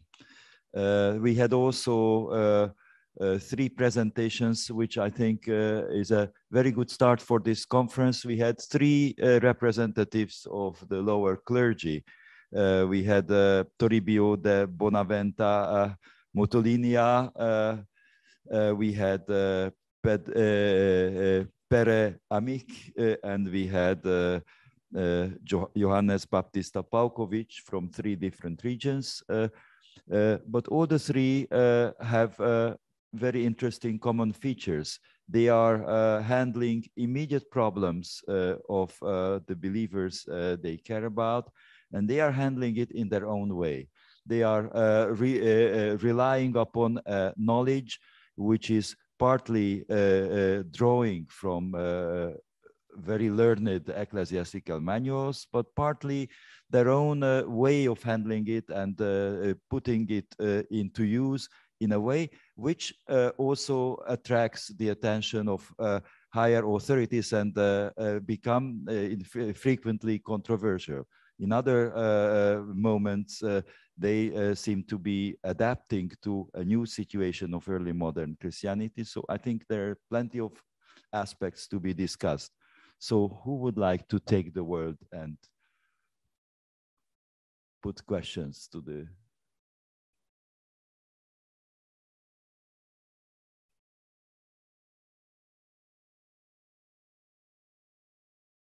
This is the duty of the president to fill that moment until others are asking. So my first question would go to Professor Kallendorf. Do you hear us?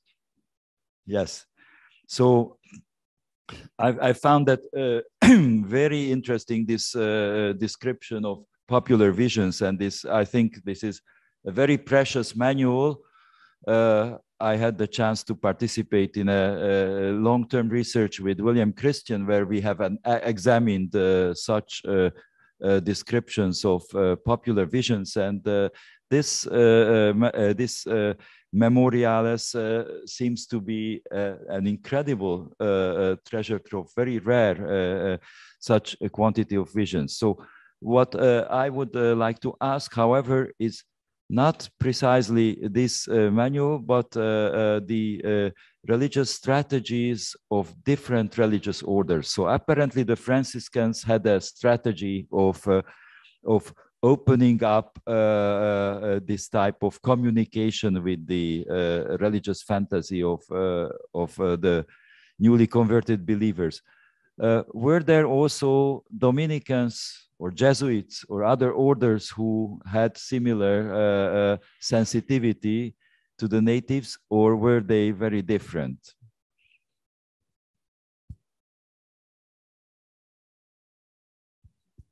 We don't hear you, Professor.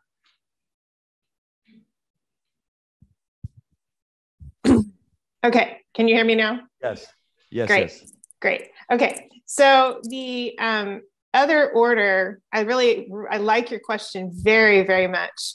The other order that I have studied the most personally would be the Jesuits. And especially I've looked at, because in a different part of my life, you could say, I teach literature too, not just religious studies. And so I've looked at specifically the spiritual exercises of St. Ignatius and how that meditation tradition effectively, it harnesses the imagination in the service of prayer and penitence, but it also opens up new capacities for poets, for example, who were trained by Jesuits to walk their readers through essentially what amounts to a Jesuit-style meditation, specifically about a place within a poem. So just let me give you an example. Probably the most well-known example of a meditation on a place would be within St. Ignatius's spiritual exercises. One of the meditations that the exercitant or believer is encouraged to explore is hell. Okay, so with all the senses, it's quite horrifying. If you take it seriously, it's hair-raising experience. And so it's meant to incorporate, I guess, what we as teachers would call experiential learning. What are the smells? Do you smell the sulfur? Do you feel the heat of the flames? What are the sounds? Do you hear the gnashing of teeth? Do you hear the blood-curdling screams of the damned? Like I say, you can't get very far down that path without it giving you nightmares. And so that technique, though, is employed very self-consciously by two poets who were trained by Jesuits that I've examined in an article in the Journal of Medieval and Early Modern Studies some time ago, namely John Donne in England, Baroque metaphysical poet, and Francisco de Quevedo, Baroque Spanish poet. And they both, not coincidentally, I argue, that nobody had ever looked at their poems on the same subject matter in comparison before. I did. They both wrote adaptations of the Lamentations of Jeremiah. So the book of Lamentations in the Bible, in the Old Testament, is written specifically about a place, namely Jerusalem. And so the Lamentations are gut-wrenching, actually. But it's a description of the fall of Jerusalem to the pagan invaders and the carrying off of the Jewish captives. And just there are some horrible, horrible scenes involving mothers and babies and just carnage. And it's really awful, in the same way that Ignatius's description of hell is awful. And so John Donne is an interesting case because he did receive a Jesuit formation, but he then, in the pressures of living in Protestant England, his relationship to Catholicism is vexed, but it's demonstrated that he very much did receive a Jesuitical formation. Quevedo, that's not problematic because he attended the Jesuit Colegio Imperial in Madrid, and so his formation by the Jesuits is not in question. But he also wrote a very beautiful poem on the Lamentations of Jeremiah called Lágrimas de Jeremías. And looking at those two poems in comparison, Donne's version and Quevedo's version of the Lamentations of Jeremiah, what's striking is this influence, the influence on both of them of the Jesuit meditation technique, this specific meditation on place. So that's a little bit of a long and winding answer, but that's the first thing that comes to mind, specifically in terms of a religious order that encourages and explores these imaginative possibilities for Indigenous prayer. Yeah, thank you. But am I right to see that so the Jesuits were not really interested in the natives' imaginary, but rather they proposed their own imaginary for them to impress them? I would not say that at all, actually, because I've looked at some of the Jesuits. For example, I have a friend Tom Cohen studies Jesuit missionaries to Brazil.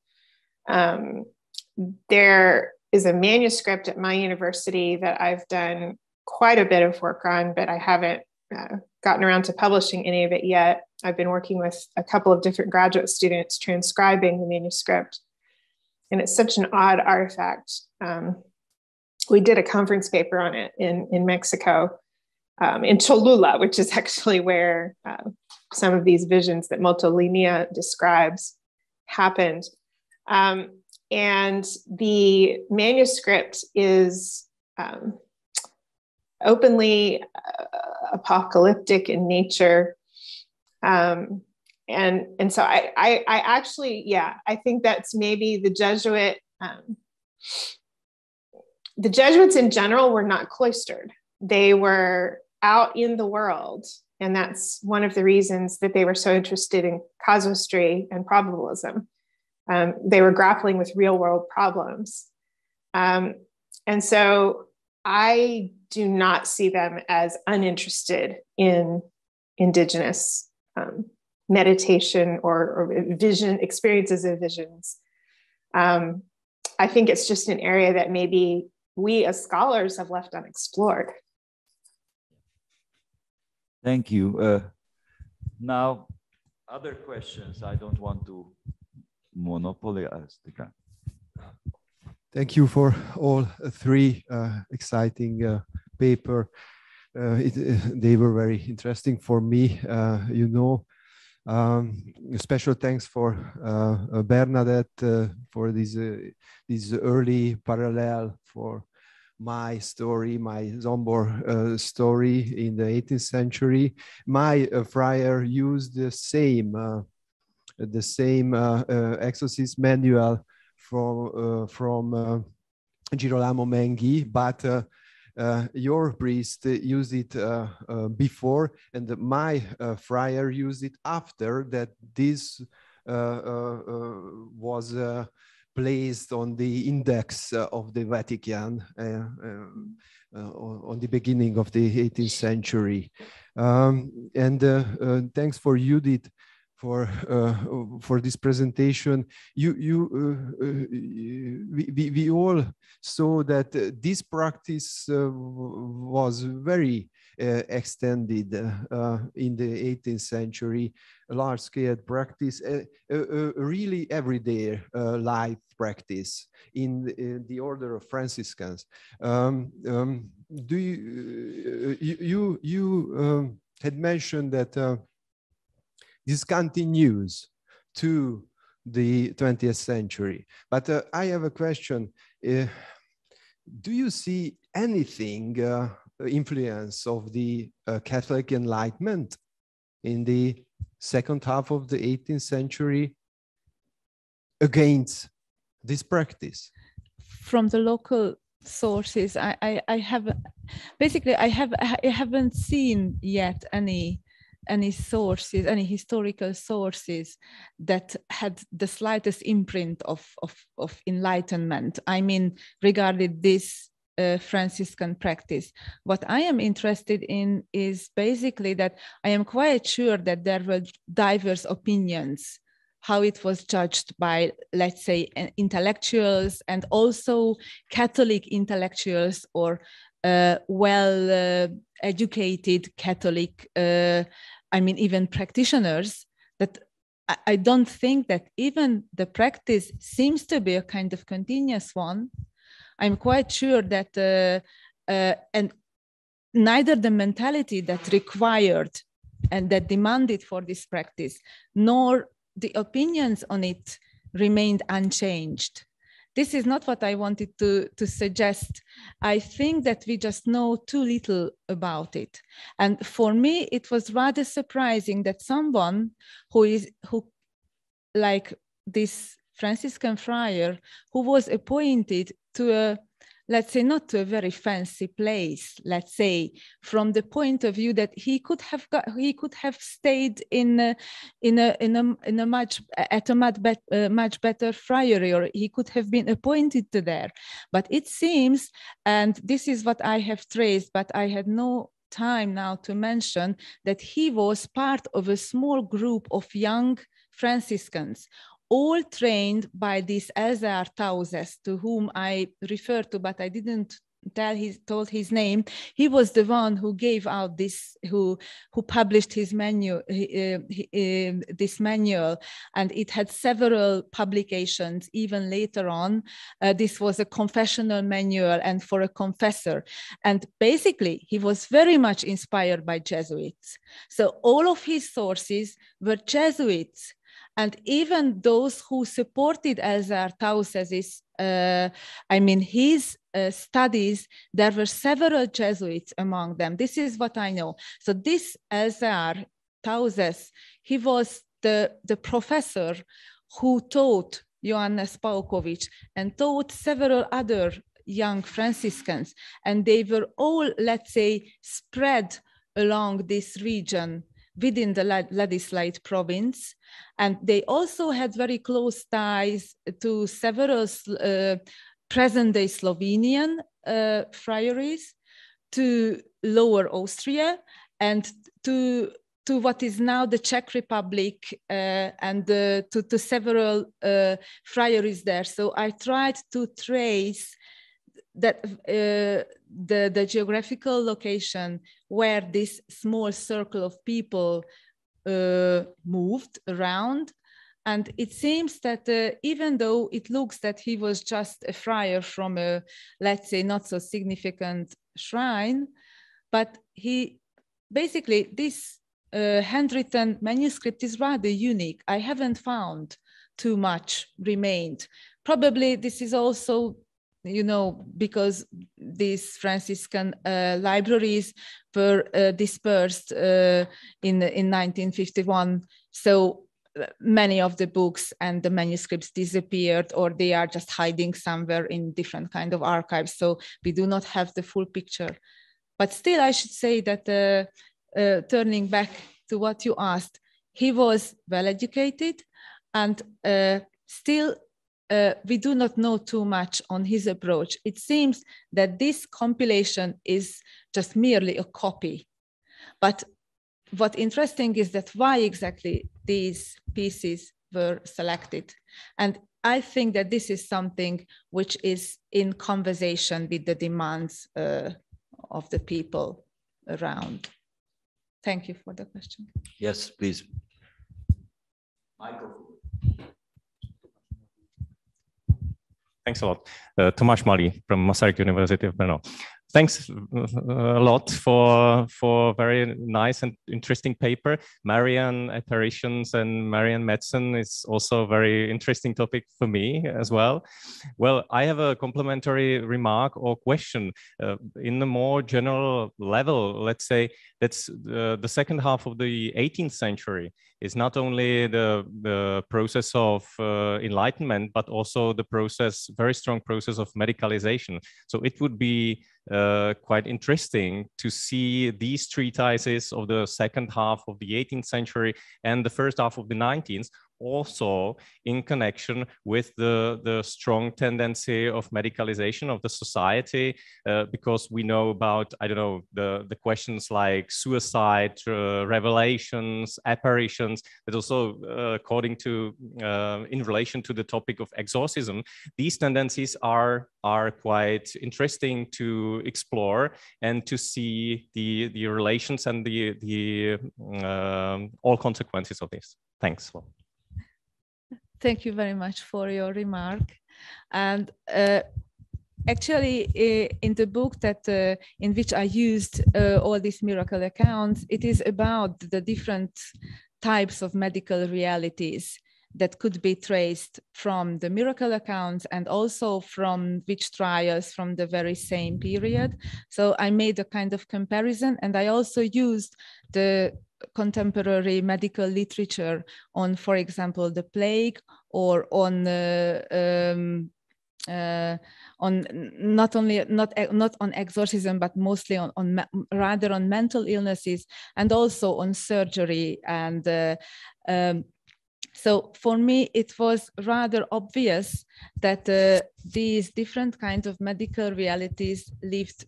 I mean, they lived next to each other, so synchronically. And it was because I adopted the patient's view, it was rather interesting to see that what is the turning point when people turn to this ecclesiastical medicine in certain cases, and why do not they believe and why they are not satisfied with the learned medical treatments, and why they still believe in faith healing, and why they still have trust in the Virgin Mary's healing powers.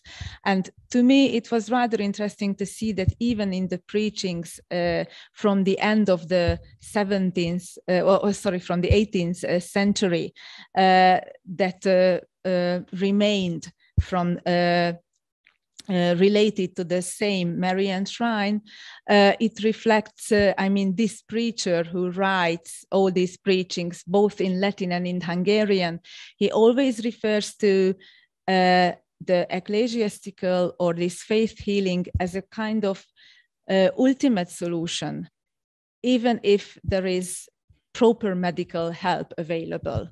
But this is something which always helps, which is always useful, and because one just cannot say that earthly doctors know enough on healing, and healing and illness is always something which is somehow belongs to the sphere of the divine, and this is why in this sense ecclesiastical medicine was still surviving, or was even thriving, even the Enlightenment was there.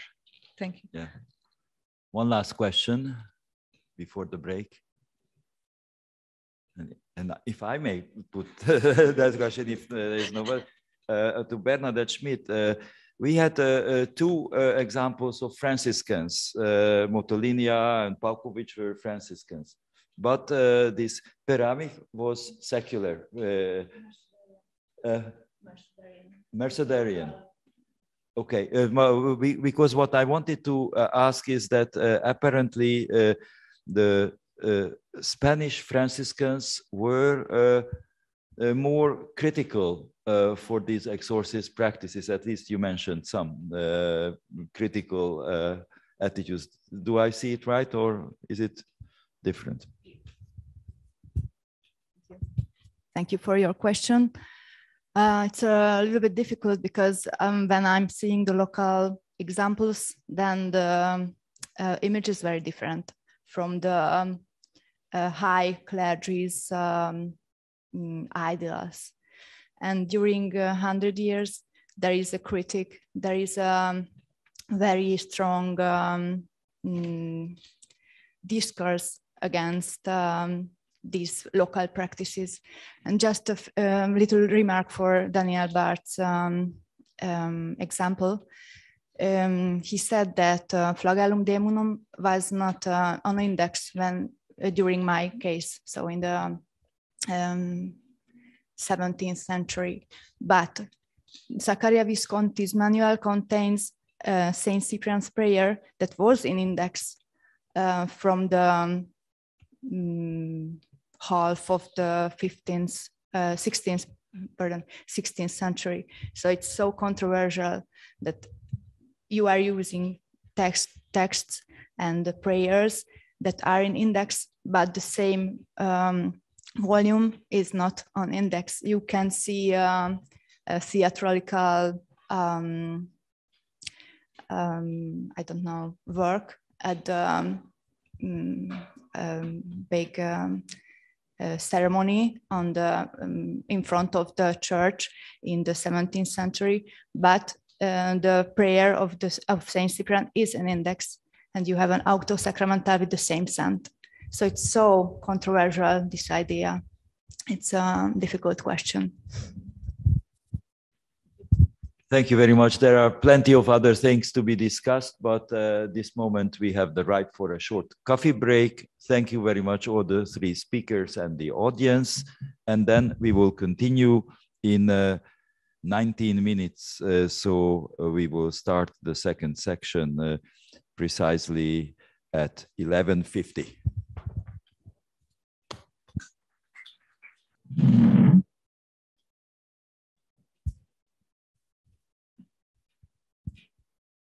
Well, welcome again, and let me start the second session. And the first paper is given by David Hopkin from the University of Oxford, Hertford College, who is expert in early modern popular culture. He has a book on soldier and peasant in French popular culture, and also another one, Voices of the People in 19th century France from 2012. And he has worked as editor of the Journal of Cultural History for a while, and in studies of early in modern French history now. And he will speak about Father Constant Duvillé and his Flemish songs for lay schools. Yeah, thank you very much. I'm afraid I can't be with you. I'm not far away. I'm only in Ljubljana, but I couldn't work out a way to get back here in the day. I wonder if I can share my screen, if I'm allowed to do that. I think so. Apparently not at the moment. It's and we will solve this technical problem in a moment.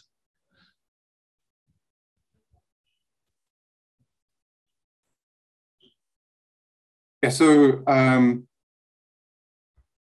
going to talk to you about, I'll show you him in a minute, Father Constant Duvillé, who's the parish priest of Middelburg in East Flanders, which I was going to show you on the map if I can.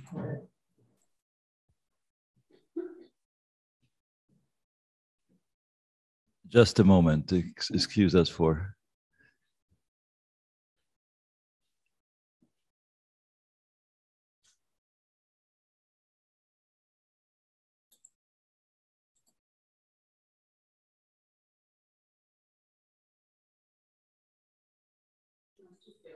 Oh, now you can. I'm a host, yes. Okay. Yeah. Okay.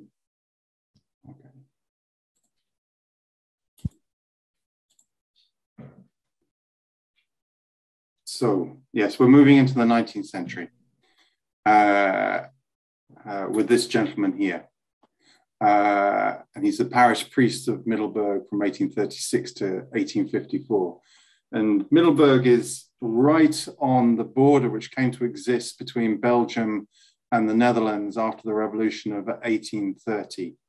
And this is what the village looks like. I'm not entirely sure, but I think that line of trees there may in fact be the border with the Netherlands. So it's just inside Belgium. Duvier was very much the dominant personality in this rural parish in the middle years of the 19th century. According to the commissioner of the nearby town of Eötvös, the mayor and councillors of Middelburg lived in absolute terror of him. He's the kind of priest about whom stories are told years after their death. And some of these are the standard migratory legends of clerical folklore. So he was able, or was supposed to be able to repel storms, to compel thieves to restore stolen property, and to exorcise ghosts. But some of them are also more kind of related to his character. So he was known for the speed at which he conducted services. And at Easter, he's supposed to read out the message from his bishop, but instead he got up and said, "Beloved parishioners, the message is exactly the same as last year. Those of you who can remember it, that's good. Those of you who can't remember it, that's for the best as well." And as that story maybe indicates, Duvier was not on good terms with his bishop, who was this character here, Louis-Joseph Delebecq, who was Bishop of Ghent. Duvier was a troublesome priest. He was always in dispute with his colleagues, with neighbors, with the local council, with the provincial government, and many of these would end up in court. On one occasion in 1844, he directed a large group of unemployed laborers to process up and down outside the mayor's house with flags, and gendarmes had to be sent to restore order in the village.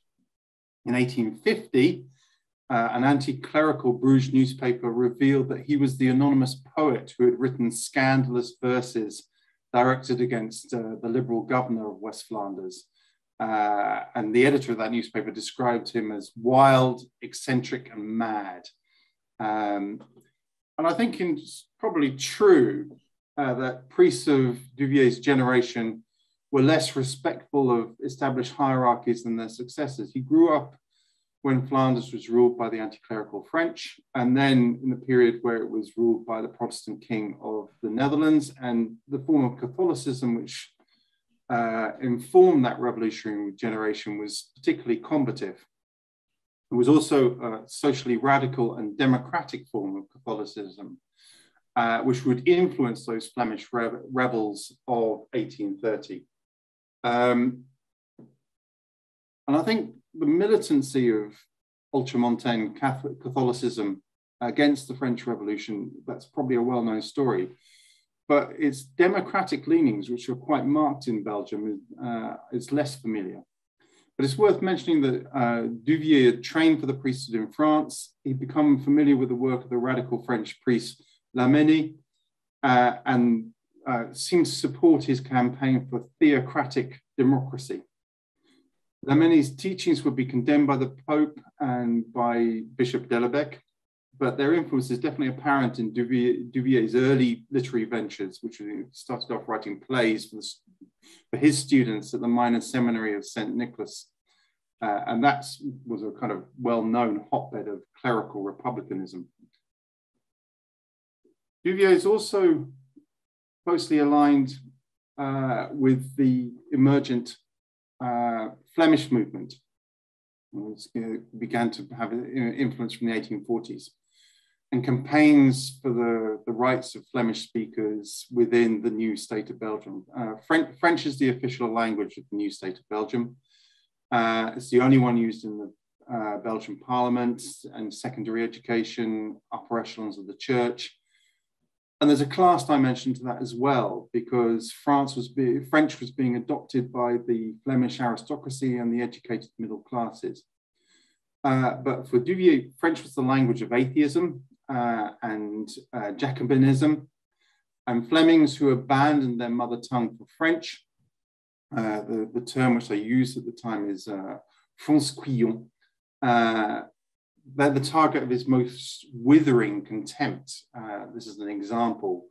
And you dare to speak of the Flemish language's flaws, that it's a boorish, coarse language, and that for monsieur, it's too commonplace and dull, that it's only good for the lower classes. You can see how he likes to use exclamation marks in his writings. He's very keen on those. On the other hand, the ecclesiastical hierarchy was less adverse to Frenchification. And Duvier's championing of the Flemish language opened up another front in his conflict with his bishop. And according to him, it was his language activism that would lead to his demotion in 1854 from Middelburg to the smaller, poorer, and much more out-of-the-way parish of Waalbrechtigen. But one of the problems for the Flemish movement is the absence of contemporary literature in Flemish. Duvier, along with several other Flemish priests, attempted to remedy that lack. He's a prolific author. How prolific is quite hard to say, because much of his output is in ephemeral forms, in newspaper songs, in almanacs. He used pseudonyms a lot. He also wrote in a very demotic and forthright version of Flemish, and it's very distinct from contemporary Dutch. He's the most cited author in the standard West Flemish dialect dictionary. Now, most of his work was aimed at moralizing the Flemish peasantry, confirming them in their identity as good Catholics and good patriots, by which he meant anti-French and anti-Dutch. But he's got a real taste for satire. And both of these impulses, moralizing and satirizing, are visible in the works which I wanted to talk about today, which are his 3 volumes of Songs for the Lay Schools, which appeared in 1844, 1846, and 1847. And he advertised these little booklets for sale in Flemish newspapers. There's one from a Bruges newspaper. So Flanders was hit by a double crisis in the 1840s. Firstly, we've got the potato blight, which is common to all Western Europe, which is driving up food prices. But simultaneously, Flanders found itself flooded by British machine-made imports, particularly of linen thread. And that effectively wipes out the most important industry in the region, which is hand spinning and hand weaving of flax. And so the rural population was being rapidly forced into hunger and poverty. And by 1846, a quarter of the population of Middelburg are on poor relief. And it's the parish clergy very much who lead the response to this crisis. They harass the local landowners into providing a building for a school. I should explain. Their chosen method of responding to this crisis was to convert spinners into lace makers, handmade lace makers. So they set up a lace school. They get a local landowner to provide the building. They get other notables to provide the funding for the tools which the girls are going to use in this lace school. They hire in a female teaching order to run the school, and a lace mistress to teach the technical aspects of lace production. And by 1851, there's over 800 new lace schools in the 2 provinces of East and West Flanders. And they're delivering training to about 40,000 girls between the ages of about 5 and 15. And Middelburg is one of those parishes. Duvier sets up his first girls' school there in 1841. He sets up a second one in 1846.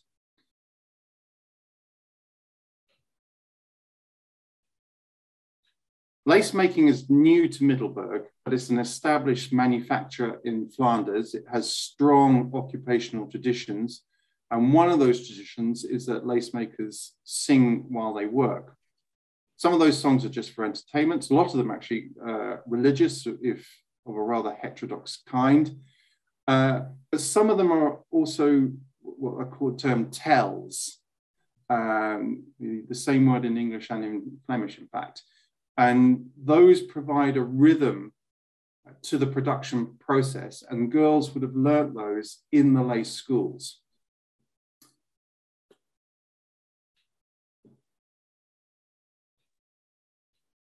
Now, Duvier basically approves of girls singing these kinds of rhymes. He likes people to be loyal to their Flemish traditions. He mentions several of these traditional lace tales by name.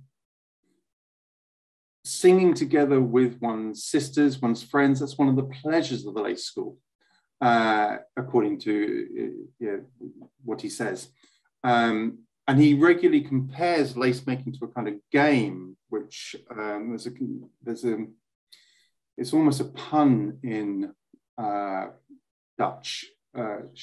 One of the words for lace making is spellenwerk, or using spelen, which are pins. And from spellen to spelen, which is to play, is a very kind of easy slip to make. So this is one of his rhymes. We're playing a game here. Everyone should look at it. The lace shines. It's a piece of magical craft. Whoever comes to see it gives us many tokens of affection, and we sing them a song, and each offers their goodwill. So, and he definitely thinks that singing is a good thing, because he compares that also to the silence which is imposed on women who work in the factories, both by the factory owners, but also by the noise of the machines. And factories are very bad places for girls and women in his Catholic imagination. But while these songs are good, some of them are unorthodox in terms of their religious content. Some of them are actually blasphemous in terms of their religious content. And so he feels the need to provide something more uplifting. He explicitly thinks of this lay school not just as a workshop, but as a religious institution. It's a stepping stone towards the convent. And this is, you can hear that in this rhymed speech he gave on the patronal feast day, the Feast of St. Gregory. This school is a dividing wall, a stronghold, a castle keep. It saves us from the thunderbolts and flames of hell. No, Satan's ruses will not trick us. Here, righteous doctrine is always going to triumph. That said, and I think this is quite odd, he doesn't actually talk much about religious belief in any of these songs. There are no saints, there are no discussions of pilgrimages, there are no, he doesn't set them to hymn tunes at all. All of his songs are set in and around the actual school and the streets of neighboring parts of Middelburg. He names both the streets, but also many of the people in the village, because he names about 70 different people, some of whom are definitely real. So he talks about Sister Monica, who was the head of the teaching congregation which taught in this school. He mentions Mrs. Del Campo, who was what they call Koopvrouw, the intermediary between the school and the lace merchant in Bruges. He mentions lots and lots of girls, some of whom I think are just kind of generic, but some of whom may have been real. And he also, the songs are all in real time as well. So you go through the year following the events in the school, and it becomes like a bit of a soap opera, detailing his interactions with his parishioners. And those get noticeably worse as time goes on, as we'll see. So in the first volume, 1844, that's talking about the collapse of the spinning industry. You can hear that. Come listen now to the spinner's song. The wage is small and our life is dear. There's no butter on our bread, but God will give us something better. And that something better is lace. And Duvier boasts how the girls are going to earn money in the school. What a blessed land, he calls it, where even a child's hand can maintain their parents' lowly position just by playing.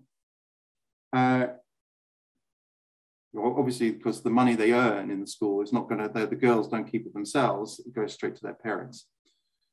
So he's basically advertising his school as somewhere that people should come.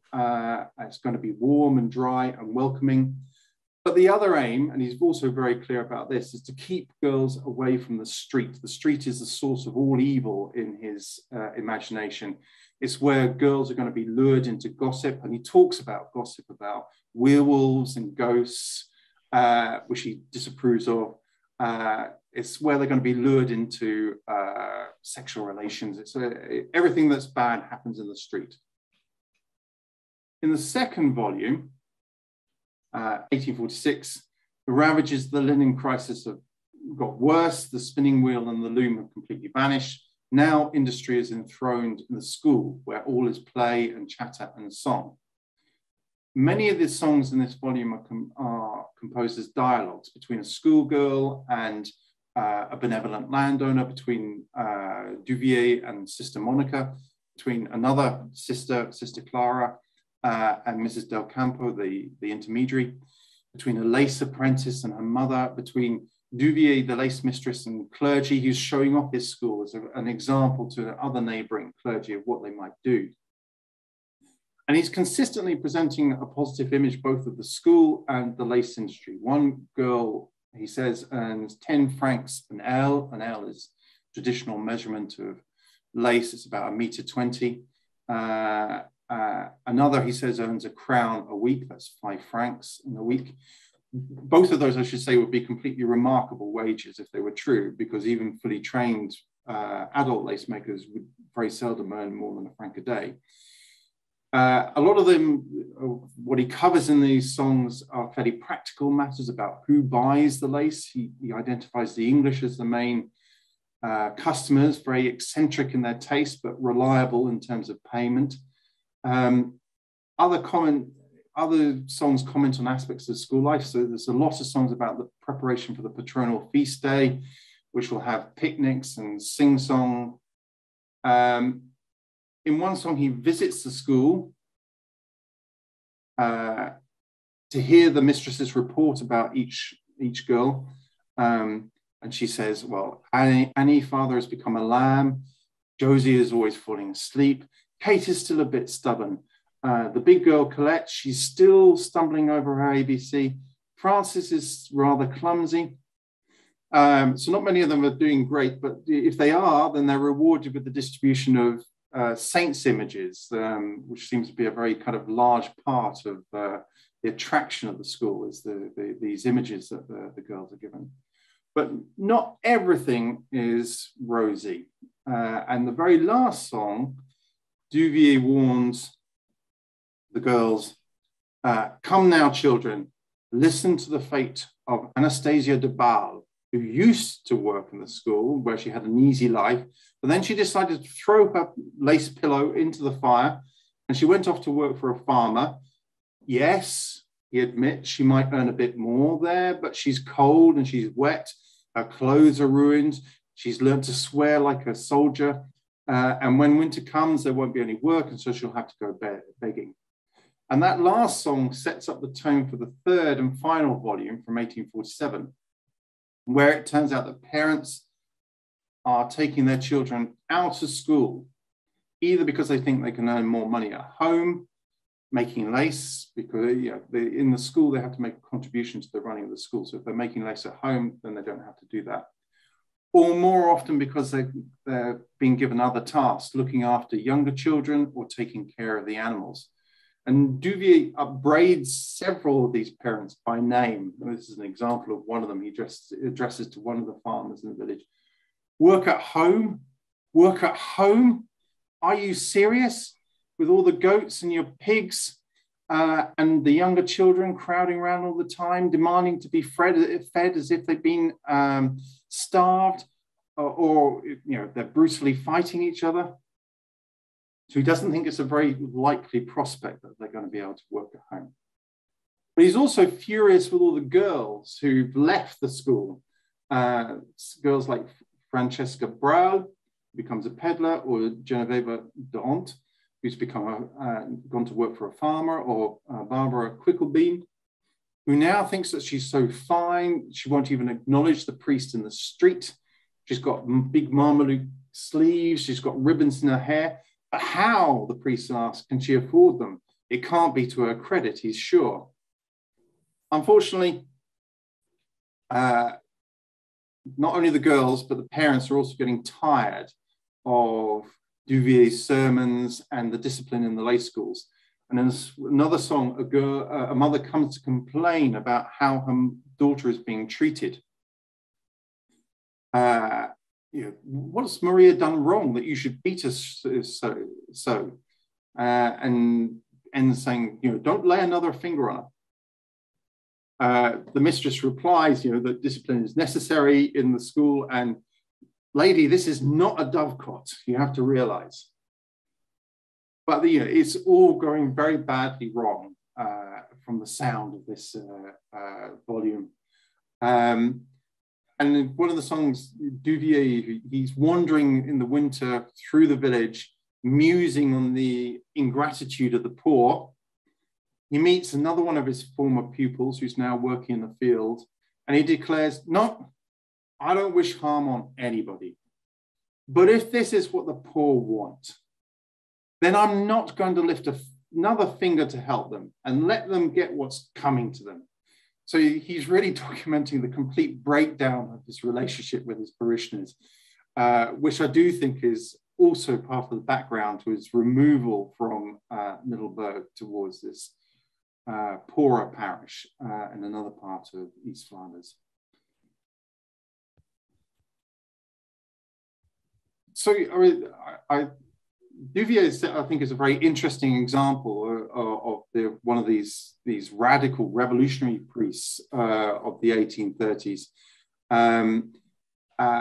And his writing is, there's lots more, which is interesting about what he writes about. But I like these collections in particular because they take us into the micro-politics of village life. It really is a micro-history. Historians know that schooling, and women's schooling in particular, was a site of contestation in rural 19th century Europe. And you can measure that very easily at the macro level, for example, in statistics about absenteeism. But here, I mean, admittedly mediated through Duvier, we can hear the people's reasons for not accepting the authorities' direction. Both parents, but more interestingly, perhaps the girls themselves, reject Duvier's plans for them. It's Anastasia de Braal herself who throws her lace pillow into the fire. And it's clear that Duvier felt he was losing the battle for hearts and minds in Middelburg.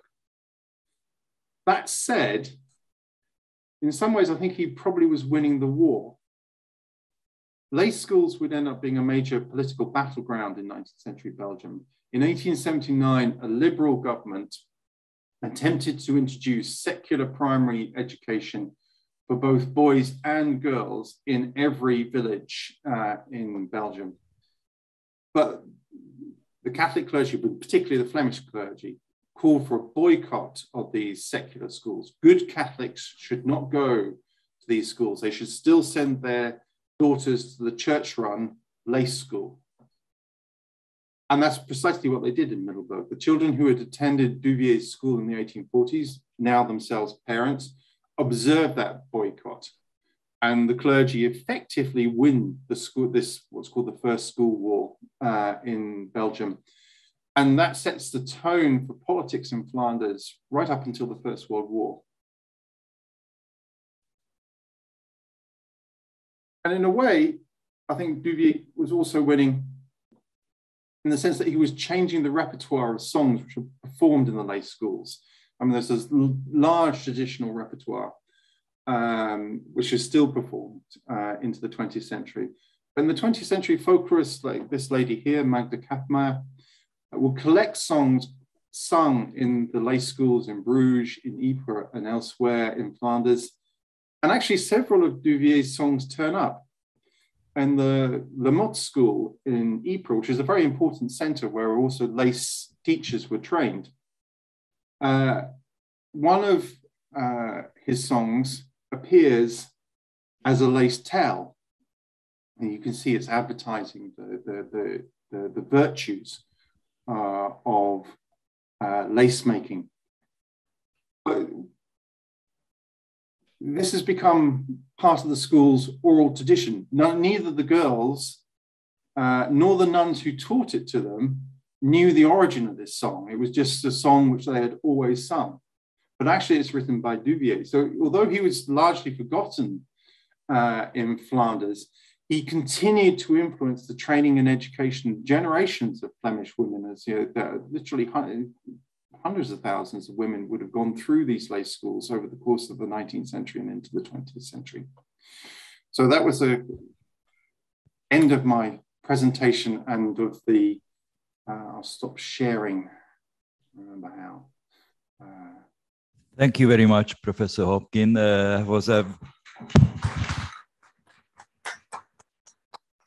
We immediately move on to our last presentation this morning by MTA-ELTE, who is also from this department and part of this Lendület research group, who is an expert of incantations. She published together with Eva Poch this 2-volume on Hungarian incantations, and one part, the historical part, is basically her work. She is also publishing a lot on computerized techniques of analyzing this, and today we will hear about the ethnographic and local historical works of the local clergy, preliminary results of an online bibliography.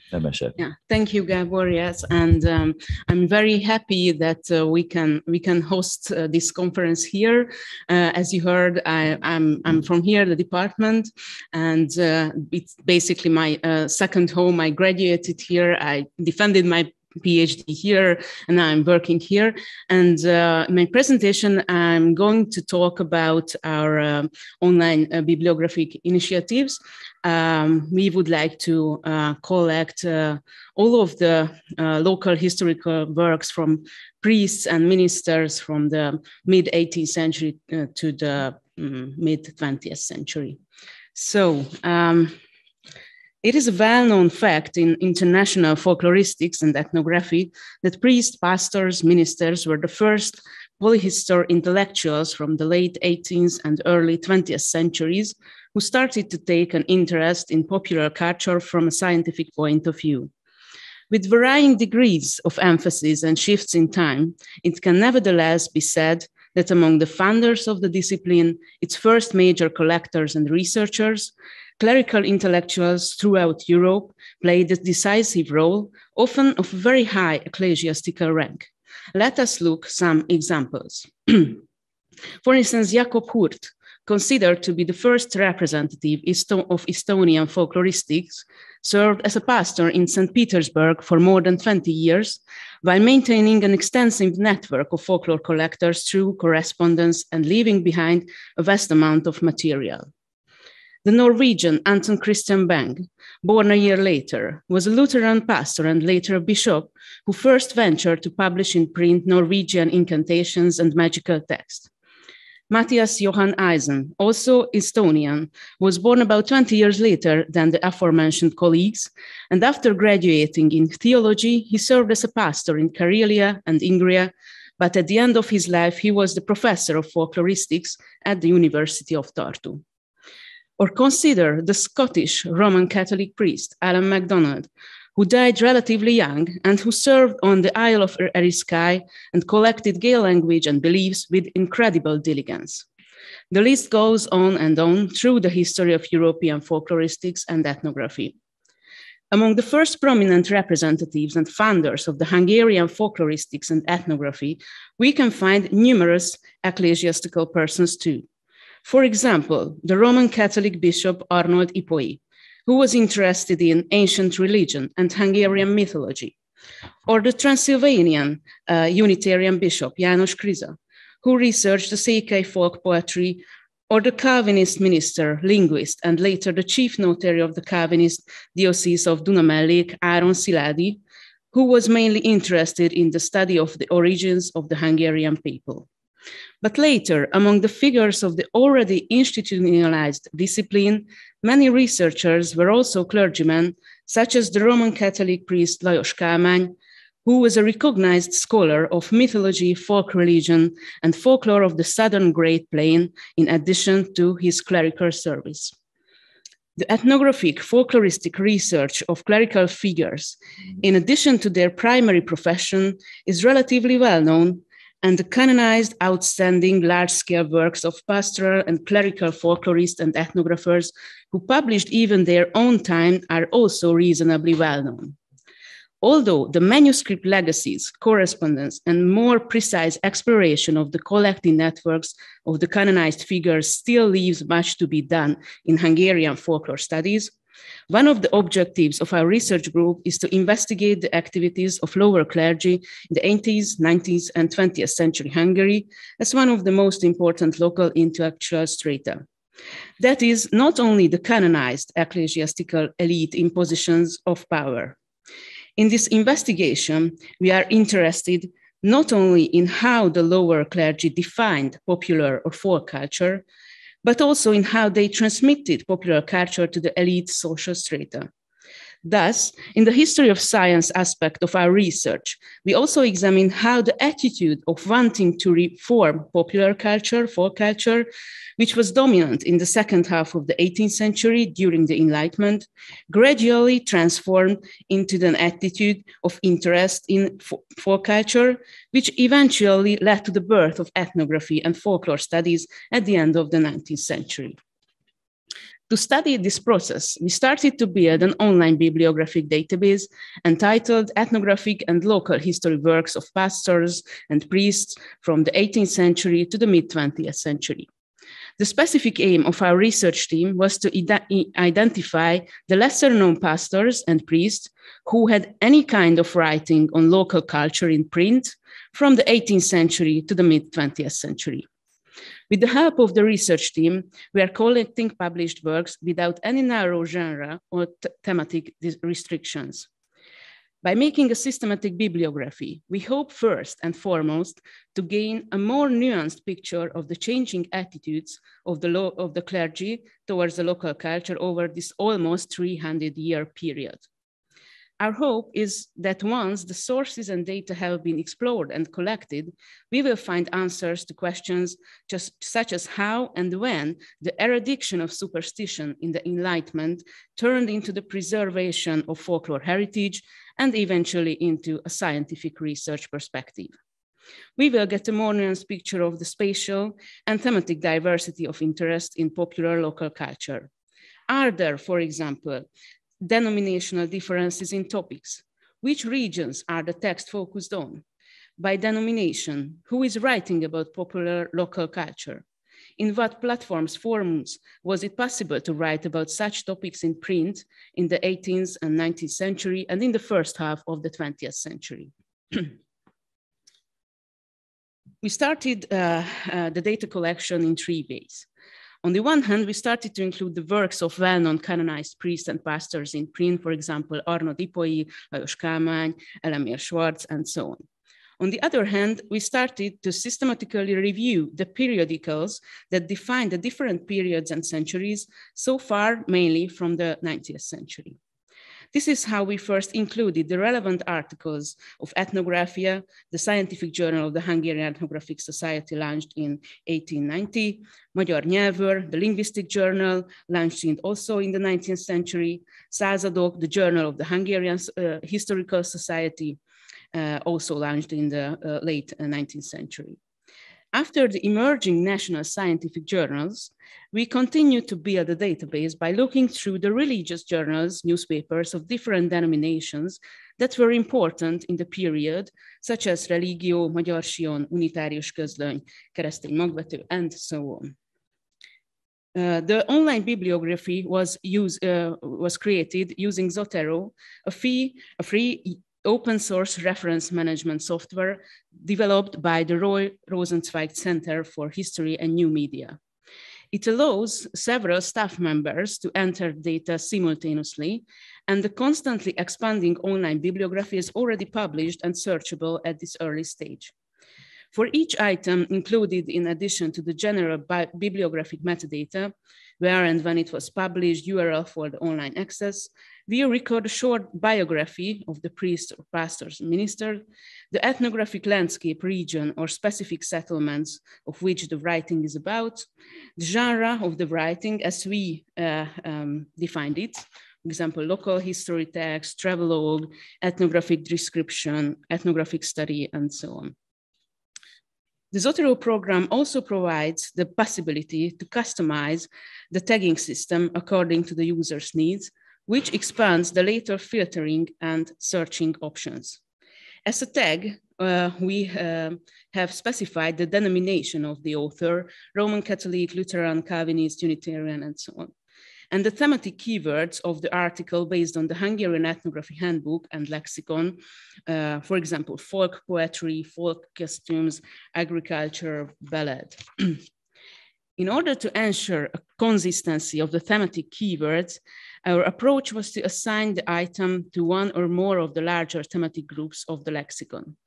For example, if we specified pilgrimage as a keyword, we added the keywords popular folk religion and popular folk costume as a part of the larger thematic group. Here you can see an example for these thematic tags, the larger groups and the smaller thematic groups. Also, with the help of the text, we added to the items the attitude of the given text: descriptive, interpretative, educational, value-preserving, enlightening, popularizing, regulating. You can search and filter the online bibliography by any of the metadata you enter. On the one hand, it is possible to search by the full content, title, author, edition, abstract, and so on, or by denominational tags, attitudes, and keywords. Clicking on the tag brings up the filtered list with a numerical view of the total data in the right-hand column. So here you can see the authors of the Calvinist denomination are listed, but it's an earlier stage because I know that now we have more than 100. The full bibliographic data for each item can be accessed by clicking on the title and then appears in the right-hand column. The keywords assigned to the item can be accessed by clicking on the Tags tab. Of course, it is not necessary to know all the keywords in Zotero, because in Zotero you can search for keywords in the tag cloud in the bottom left corner using a free text search here. Yeah. Data collection started in earnest almost a year and a half ago, and the online bibliography currently contains 1,403 items, although the number of items is growing every day thanks to our contributors. It is too early to draw any conclusions at this stage of data collection, but at the end of my presentation, I would like to present some summaries showing the current content of the online bibliography. By denomination, we have 1,063 Roman Catholic, 111 Calvinist, 150 Lutheran, and 16 Unitarian items. This is broadly in line with the denominational proportions in Hungary. Based on the attitudes, we have defined the descriptive attitude characterizes the majority of the items included in the bibliography, 867 items in total. The interpretative, value-preserving, and popularizing attitudes are much less numerous in comparison. Regulatory and enlightening are not included at all, which can be explained by the current state of data entry, since only a few items from the 18th century are yet included in the database. As I mentioned earlier, our online bibliography is already available and searchable, and anyone can use it. With our project ending in 2023, this data collection will probably not end, but we will be able to expand it further through crowdsourcing campaigns in the framework of other projects, or perhaps with the help of local parish and church leaders, so that in a few years we will have a data set that will allow us to examine the relationship between writing about popular culture, local culture, history, and the clergy in the 300 years between 1750 and 1950 from multiple perspectives. Thank you very much.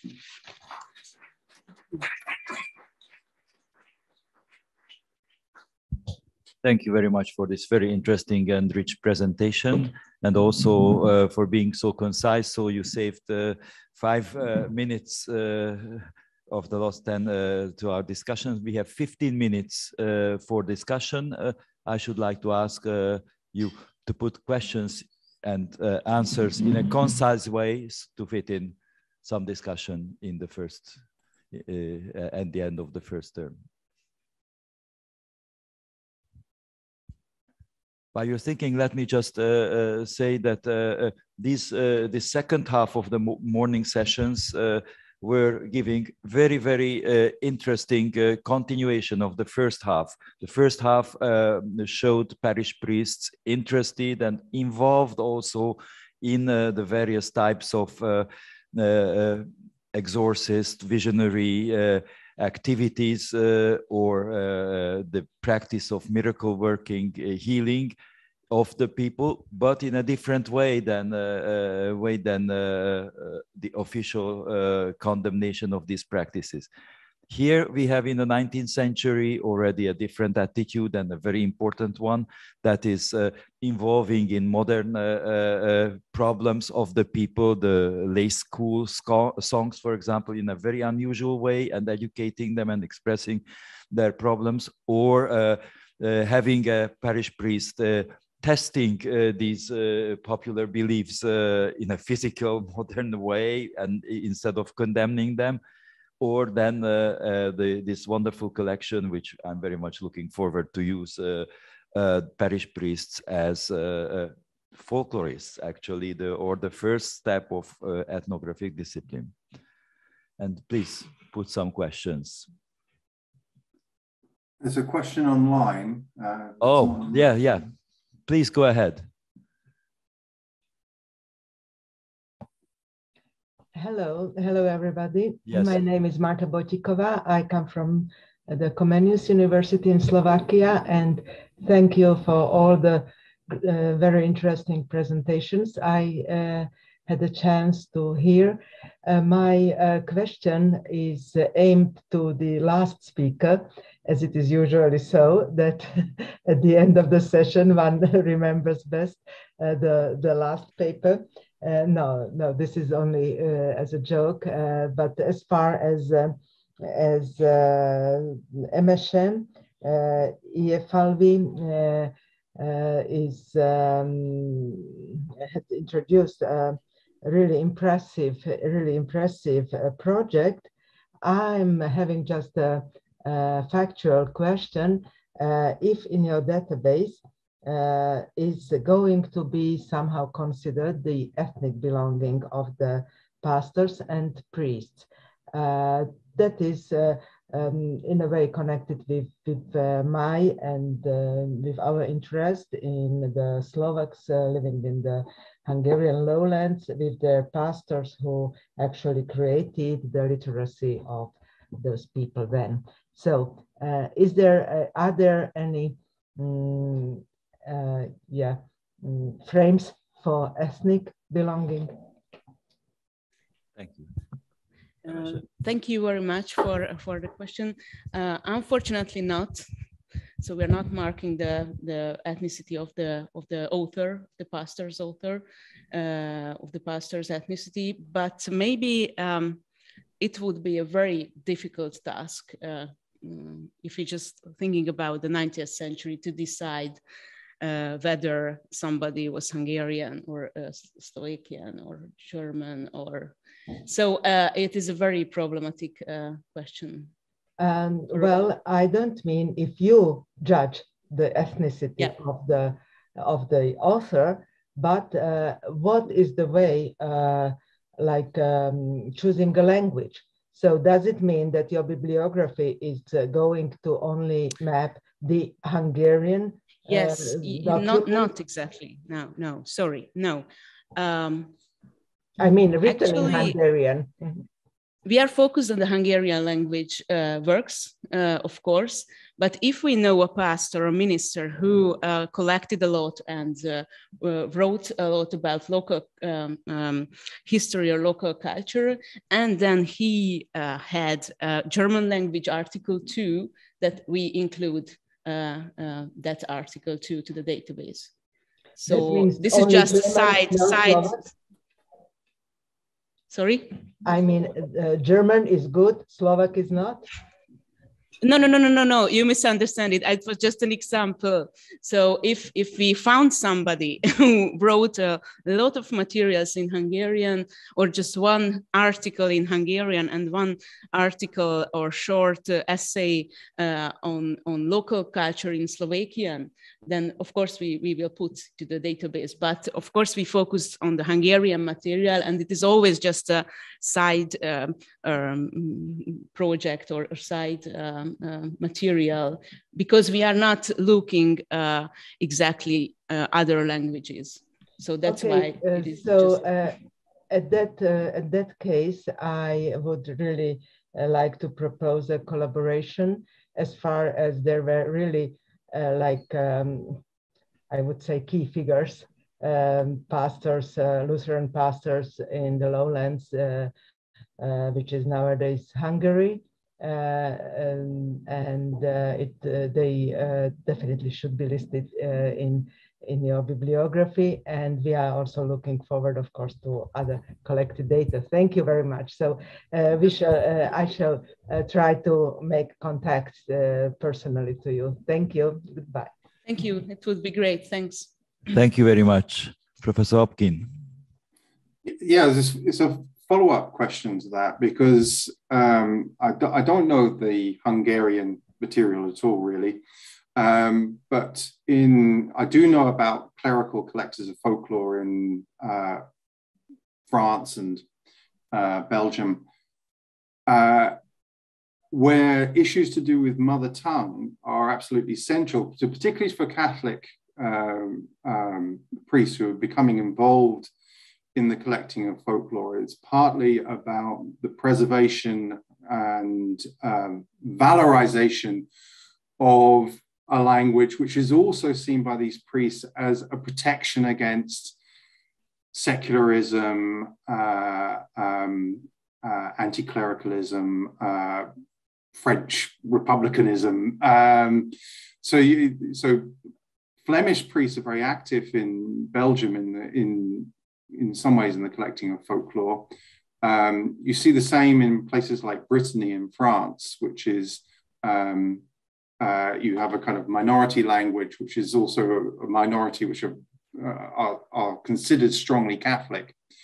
And so there's an attempt, and it's again, particularly by the lower clergy, because actually quite a lot of the upper clergy aren't that interested in these language questions. And so the folklore and the language issue are quite often tied up. And without knowing anything about Hungary, really, I would have thought that wouldn't be that dissimilar. So I was interested.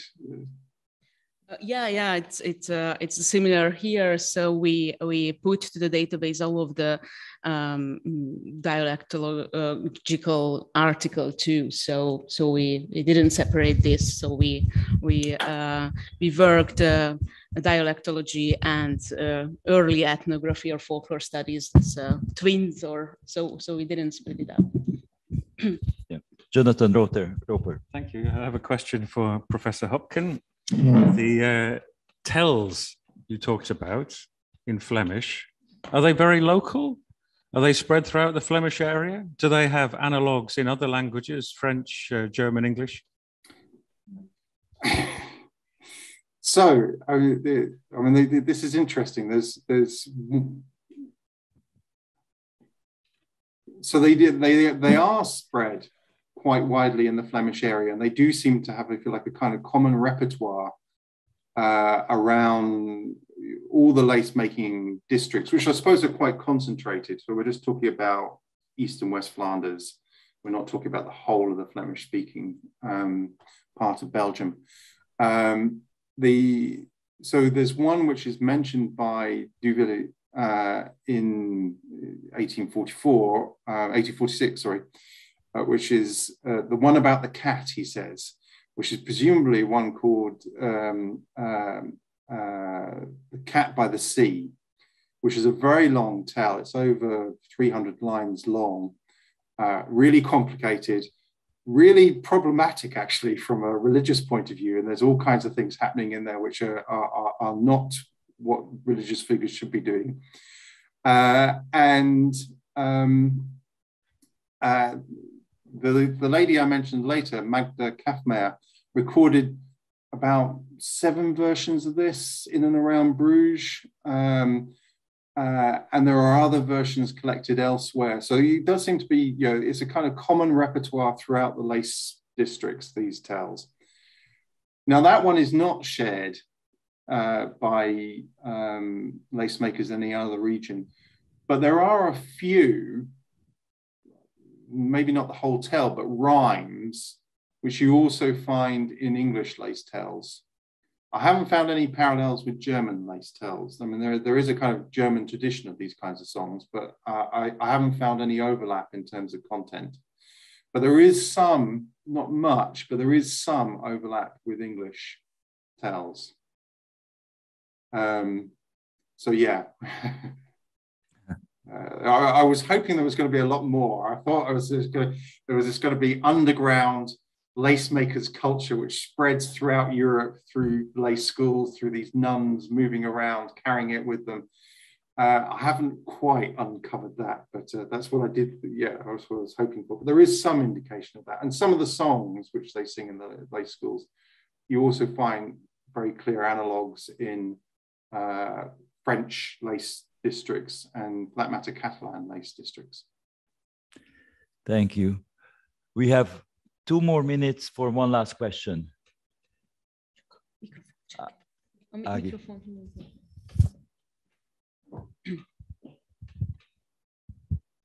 Agnes Hess from the University of Page, and I have a question to Jonathan Roper, basically about a short question about the afterlife of these diary entries and stories that this priest noted down.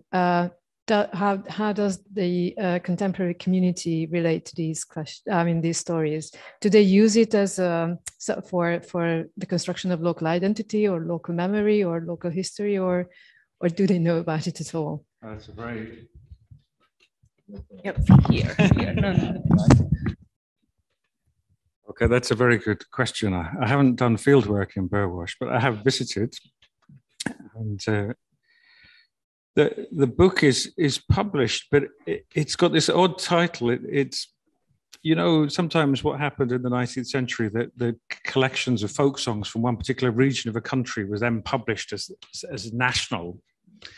Well, this collection of information about one parish is actually published as though it represented the whole county. It's like Sussex Folk and Sussex Ways. So the book is famous on a county level, a regional level, not on a local level. And it's hardly mentioned in the official village history as well. But I did go to the parish church, and I mentioned I was interested in finding the grave, his grave. And somebody said, oh yes, so-and-so's father had a big argument with him. So maybe, like some of the examples we saw earlier on, the figure of the pastor himself remains in local folklore, even if what he documented may or may not. Thank you very much. Unfortunately, we have to end this series of discussion, or rather I would propose that during the lunch break, all the questions that remained hidden can be discussed here. Unfortunately, less with the Zoom participants, but in any case, thank you very much for all the 3 very interesting presentations in the second section of this morning, and also the audience. And now I declare lunch break.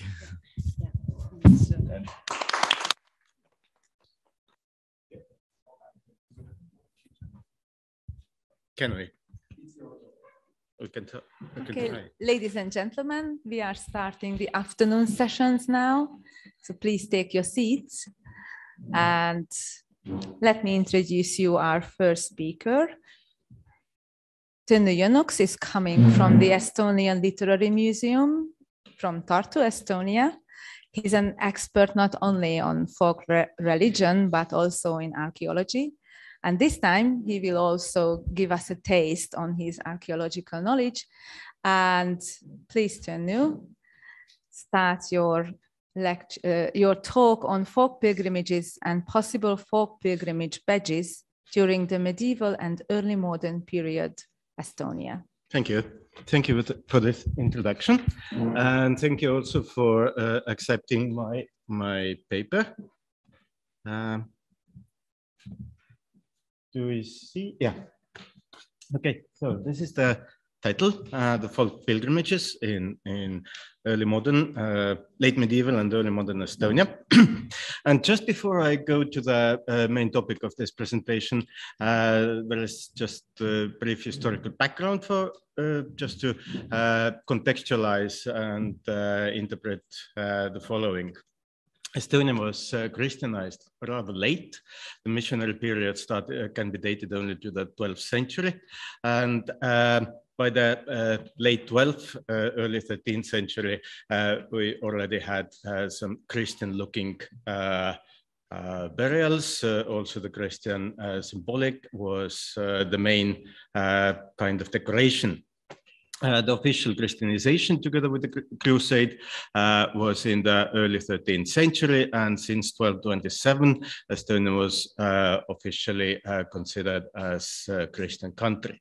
But such a late Christianization also means that Estonian landfolk was throughout the Middle Ages called as a neophyte, or the newly Christianized, newly baptized, and although all of the local popular culture objects were rather Christian, and also the main decoration was inspired of the Christian symbolism, the local population was still considered as something newly converted. But as in many other places in Europe, Estonia also got some major clerical pilgrimage sites, like Pirita Monastery in close to Tallinn, but even more some churches across Estonia, like the Church of Black Cross in Pärnu, and you can see this pilgrim badge here. But together with these official and clerical pilgrimage sites, it also gave rise to folk pilgrimages, which got its start possibly sometimes during the late Middle Ages, sometimes during the 15th century. And such kind of T-shaped pendants could be one of the pilgrim badges from there. In fact, these T-shaped or St. Anthony cross pendants are rather common. There are more than 100 of them known. Many of them are rather simple, not decorated. Others are more elaborated. And T-shaped cross pendants are also usually part of the late Middle Ages or the early modern age hoards, like you can also see here. However, only 5 of them are decorated with a crucifixion scene. And on this slide, you have 4 of them. The 5th is in the private collection. I do not have the picture of it. What is characteristic to all of these is that they are rather clumsy. The craftsman who made all of these definitely knew about how to handle tin, and they all made of tin alloy. So the craftsman knew how to handle the material, but the artistic skills were rather limited, and you can see it easily on these decorations. Possibly this one down here is the one which has been copied from what the artist probably really has seen in the church, and this is really very close copy of the crucifixion from the church. The others are more vernacular objects, and if you can see, if not, then just believe me, there is a crucifixion here, and on the both hands this image has 3 fingers. I don't think that the 3 fingers are semantic details. They rather again refer to the low skills of the craftsman. But what is more interesting is, if you can see, you probably can't, there is a tiny little penis carved on this figure. And considering the low skills of the craftsman, it would have been much easier to avoid this detail and not to carve it. So possibly this tiny detail had some semantic meaning, which interpretation is a matter of speculation only.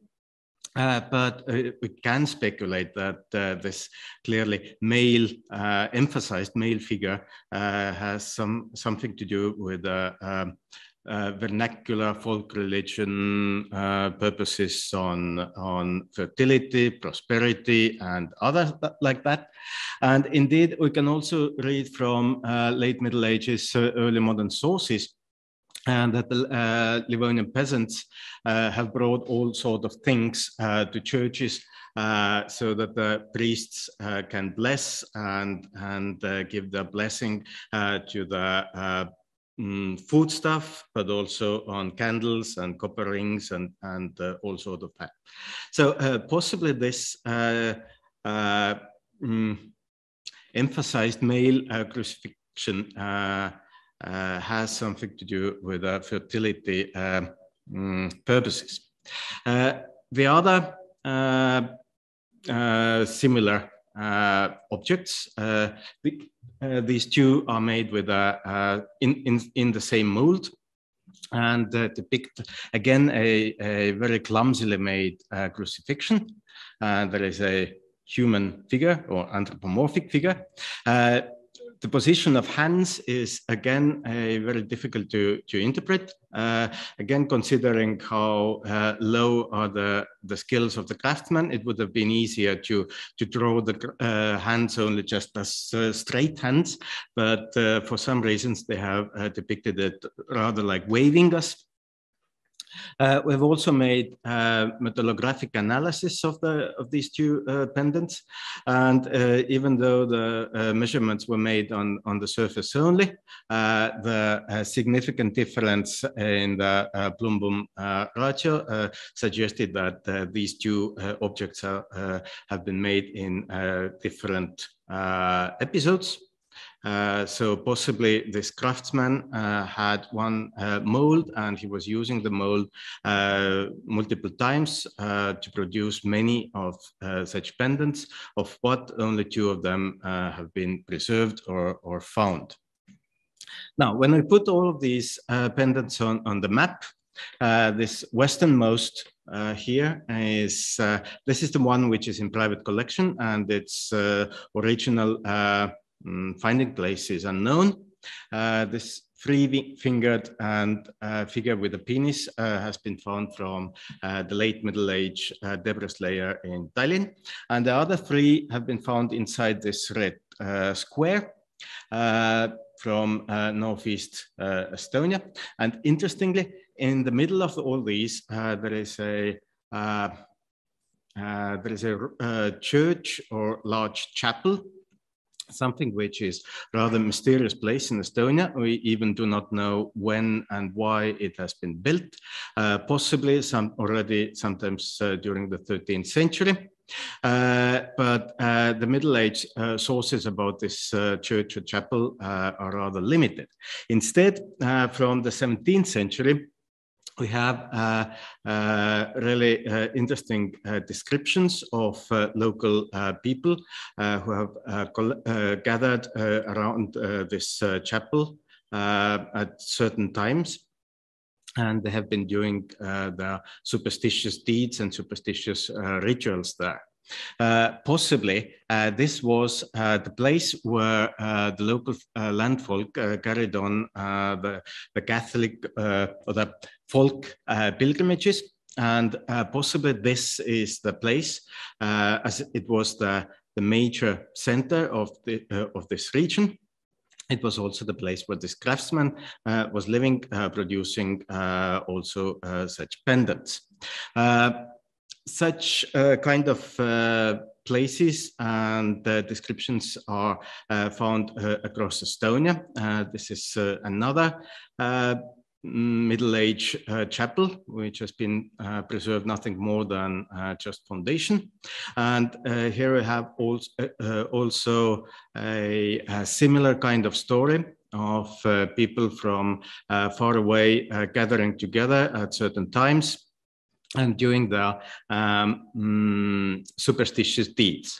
What is really interesting is the reference to the women, especially the women dancing naked around the walls. And this is now an interesting narrative which has been recorded across Estonia multiple times, especially from the 17th and 18th century. And the essential and central issues there seems to be the naked women who are dancing, crawling, running around the churches, and the Protestant priests, Protestant ministers who have been describing these stories describe this as a superstition, pagan superstition. Folk pilgrimages were not done only at church or chapel sites. In some cases, these were the destination was also natural sites like this spring here.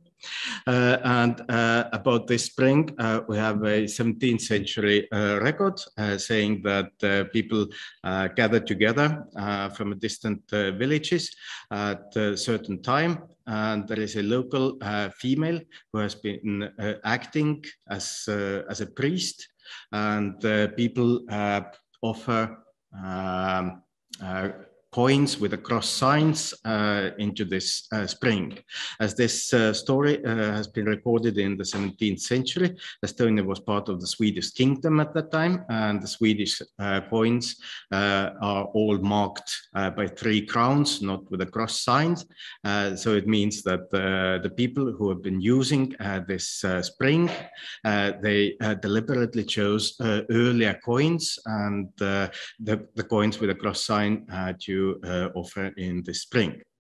In fact, the local people, uneducated people acting as a priest, this is not like unique phenomenon at that time.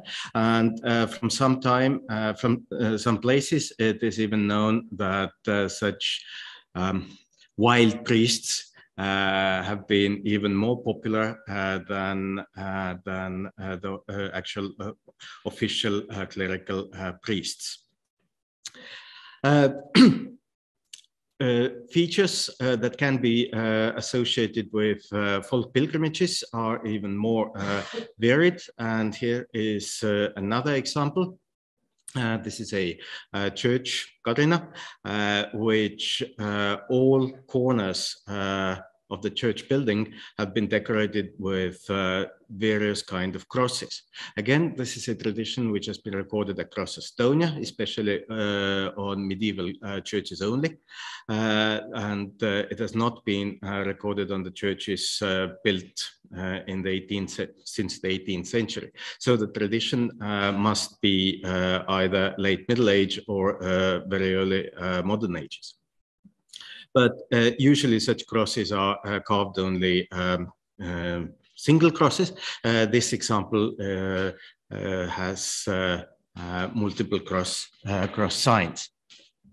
Of course, yes, we do not exactly know why the crosses were carved, but one of the interpretation is that these were made by people who have been gathered to the church, either because of the sermons or for some other folk religious purposes. But yeah, we do not have any written records explaining this tradition. So how to interpret this? I listed here 3 main labels that I've been using here as the Lutheran ministers calling this as a paganism or magic or superstition, but also as folk pilgrimages.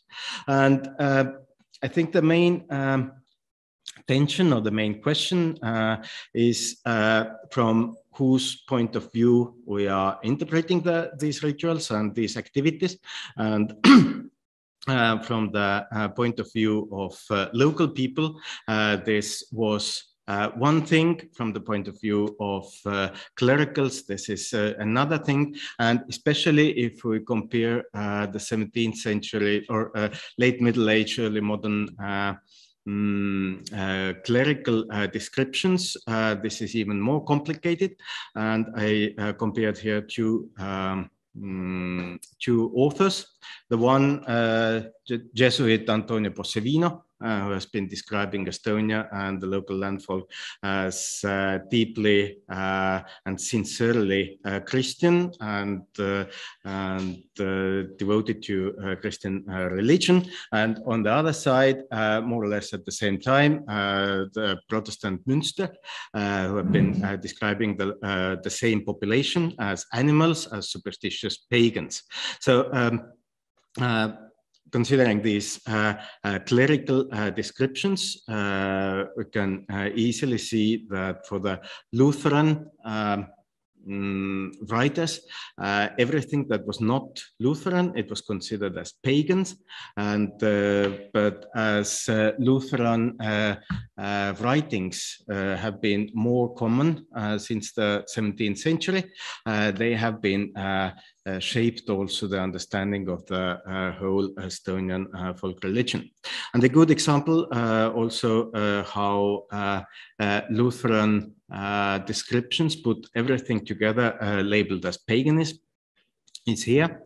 This is a earliest Estonian language catechism from 1694. And here we have the first rule, and the Lord of your God, and so on. And here's the description, what can be done wrong if, to this first rule. On the first position, the author has listed the Catholic features like dead saints and figures, and the classical pagan or pagan things like stone springs and trees follow only then after. So to conclude, folk pilgrimage has been understudied subject, at least in Estonia and in the Baltic region in general. But considering especially the folk religion, the folk pilgrimages could have been more important in understanding how the local people looked at Christianity. The understanding of the folk pilgrimages has influenced dramatically by the tensions between the Lutheran Church and the Catholic traditions. And what is even more important is that early scholars from the late 18th, 19th, and early 20th century used the Lutheran vocabulary and the Lutheran approaches to folk religion and called it all as a paganism. And especially from the 19th century national movements, it was important to demonstrate that Estonian people have been all the time carried on the pre-Christian paganism, and that was happily cultivated and used by the early scholars further on. So thank you very much for your attention. Thank you. Thank you very much for your fascinating paper. And please change your seats. And Let me introduce you Tomás Mályi from the Maastricht University in Brno. He's a historian and he's associate professor at the Department of History there. And as far as I know, he's also the head of the department at the moment. And not important. It's very important. And his habilitation thesis was dedicated to images and ritual, the Roman coronation of Madonnas and the concept of Baroque culture, 2021. It was written. So now Tomás will elaborate on this very exciting topic for us. So please.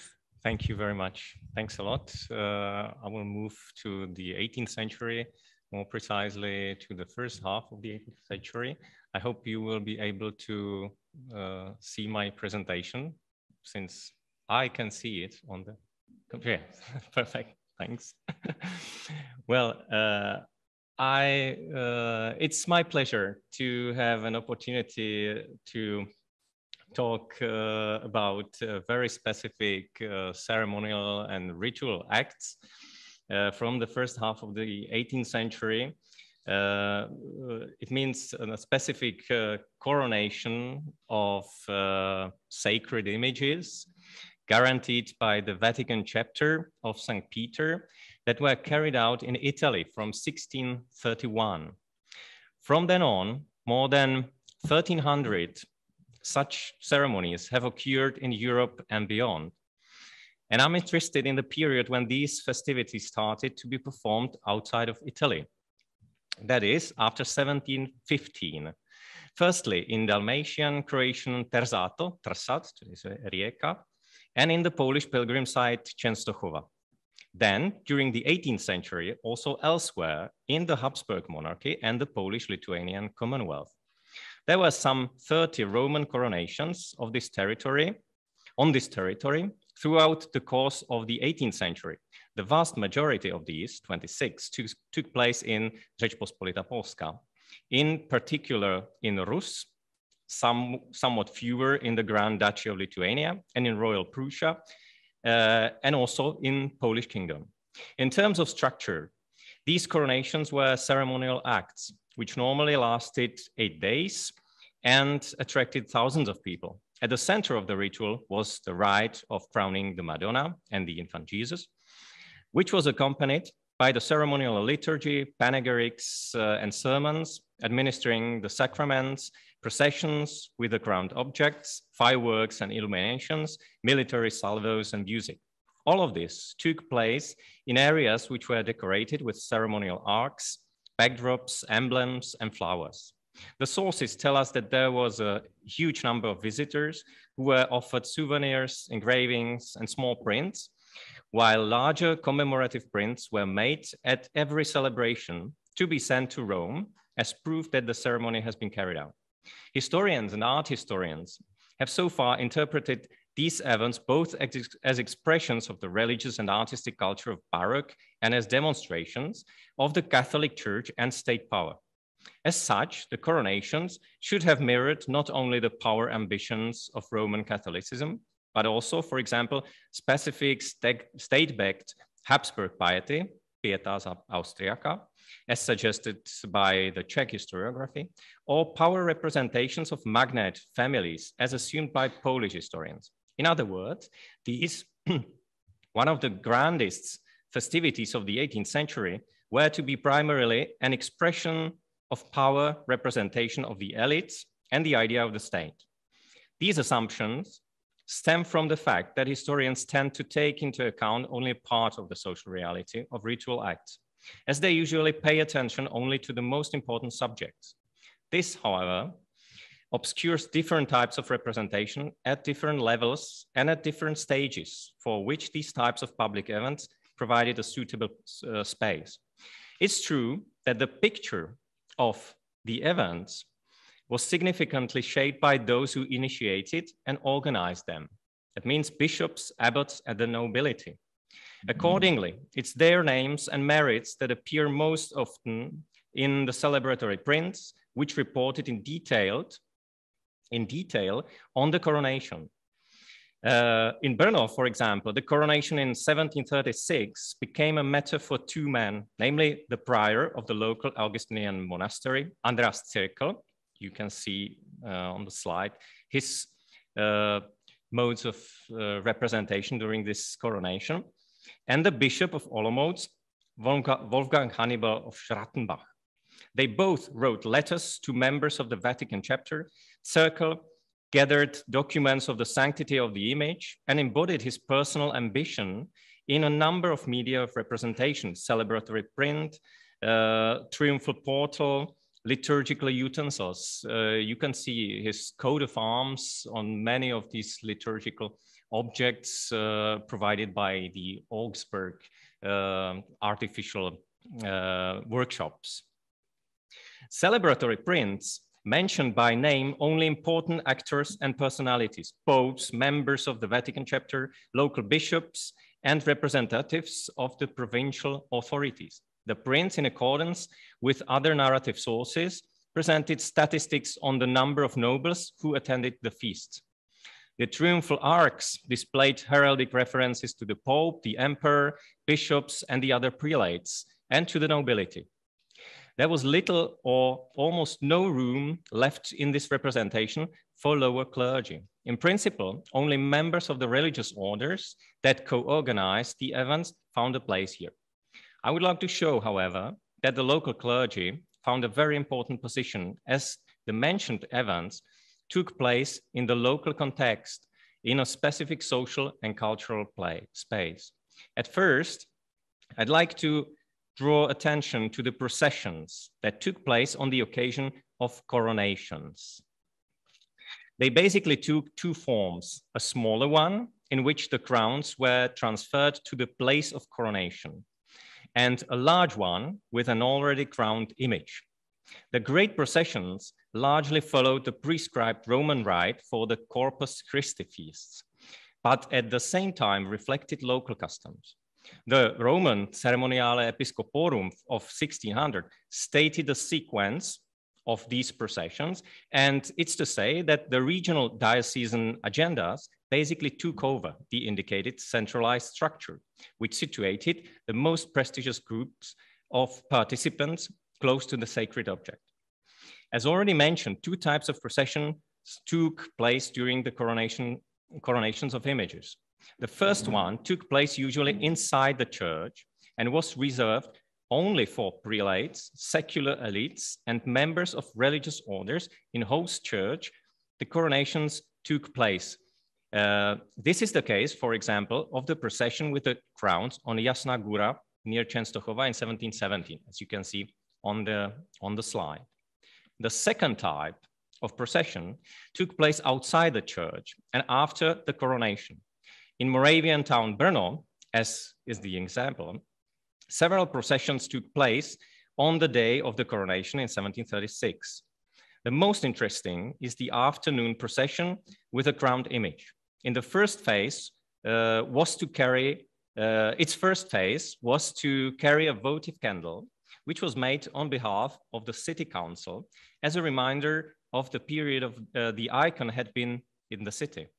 Under the leadership of the local parish priest, the candle was transferred from the parish church of St. Jacob to the Augustinian church, where the participants of the procession join a large procession with the crowned Madonna. The most prestigious places near the image were occupied by prelates and nobles, partly also by members of the Augustinian monastery, while the urban elites moved only in the second rank. As we read in the sources, the townspeople and their corporations were arranged in the usual order and equipped with the appropriate attributes. The structure of this procession followed the Roman model and the diocesan agendas only in part. The hierarchy of the regular clergy and the principle of prestige in the succession of prelates, nobility, and urban elites were observed. However, the direction of the order was reversed. In the front part of the procession, there were urban, social, and professional groups, teachers, pupils, guilds, selected confraternities, together with inhabitants of the city districts. this, so to say, urban section, participants with a citizen identity also included burghers and a secular clergy, and was close to the parish priest, by the parish priest, who had an important role to play when, during one of the major stops, he gave a celebratory speech while the city council presented the aforementioned votive candle. The parish priest represented an important link between the townspeople and members of the religious orders, who followed in the procession, arranged according to the principle of antiquity and carrying the remains of the city patrons. Behind them, space was already opening up for groups of participants whose identities more or less outreached the city space, members of the Augustinian monastery, prelates and nobles. Representatives of the Brno Town Council moved on the fringes of this society, as their goal was to stay close to the crown image, but at the same time they had to respect the social hierarchy. Only at the end of the whole procession, there was a place for other citizens and inhabitants, which, as we know from the descriptions of other Brno processions, could be further divided according to social prestige, gender, or age. In addition to participation in the processions, there were other areas in which the appearance of the local, regular, and secular clergy was indispensable or obvious. These were, of course, sacraments provided by the lower clergy. 57,000 hosts were reportedly distributed in Częstochowa on the day of the coronation. At the Holy Hill near Olomouc, more than 700 people were interviewed in confessionals. Some 1,650 services were performed and almost 97,000 hosts were distributed during the week-lasting festivals in 1732. Pious confraternities organized the accompanying devotions at their altars and chapels, by means of which they were able to enrich the celebrations with further meanings. I have one example, which is connected to the slide. For example, the Brno Augustinian Congregation of Virgin Mary Comforter performed part of devotions at the privileged altar of San Monica and focused them, therefore, on the cult of the dead, which, so to say, improved or enriched the meaning of the coronation of the icon with this cult of remembrance, which is very interesting and important. The coronations also represented a suitable opportunity for the self-presentation of religious orders within the context of their position in local religious practice. In Trakai, Lithuania, in 1718, Podkamieň, Poland, 1727, Žirovici, in today's Belarus, 1730, or Vilnius, 1751, local religious orders erected triumphal arcs. So did the Augustinians in Brno, who in 1736 embodied the history of the monastery and of the icon, both in the iconography of the ceremonial ark and in the commemorative print published on the occasion of the coronation. And a number of devotionals that belonged to the altar with the icon also referred to the history of the monastery. One of the most visible areas where members of the lower clergy performed at coronations was celebratory speeches, panegyrics, orations. Of course, the speakers, who usually performed every day during the celebrations, also included prelates, but most of them were preachers of local and regional religious orders, parish priests and vicars. All of them could, in the specific time and place, shape the imagination of the participants, create a history of sacred images, model their meanings, conceive the overall message of the coronations. They spoke of places of coronation as bulwarks against military and other danger, as places of refuge for sinners, of virtue and grace. Through biblical excursions, they commemorated the sacred places of Christian history and the stories associated with them. Through historical excursions, they fabricated and presented a group of enemies, Hussites, non-Catholics, Turks, Swedes, Cossacks, and Muscovites. They created a new local history. Brno preachers, for example, tried to connect the history of the journey of St. Lucas icon from Jerusalem to Moravia with the narration of Baroque historians about Brno during the reign of the pagan Marcomanni kings. From this perspective, the appearance of the miraculous image in the city meant the definitive eradication of the memory of the Venus cult, which formed here during the reign of the Marcomanni kings in the 4th century. Shaping also the image of the places where coronations were performed, the authors of ceremonial speeches gave the complex of Evans their sense. In Bohemia and Moravia, for example, the issue of iconoclasm played an important role, as it was raised already in the Hussite period and then again in the Czech Reformation. However, the coronations also included a broader context of veneration of sacred images in the form in which it was defined at the Council of Trent, and was also thematized in theological treatises, catechetical works, or homiletics with the motives of Christianization, legitimacy of the images, usefulness, and relevance of them. The leading role of religious orders in fabricating the image of coronation festivities reflected what we might call the power of recording. Under the leadership of the Augustinians, for example, the concept of celebrations was created in Brno in 1736.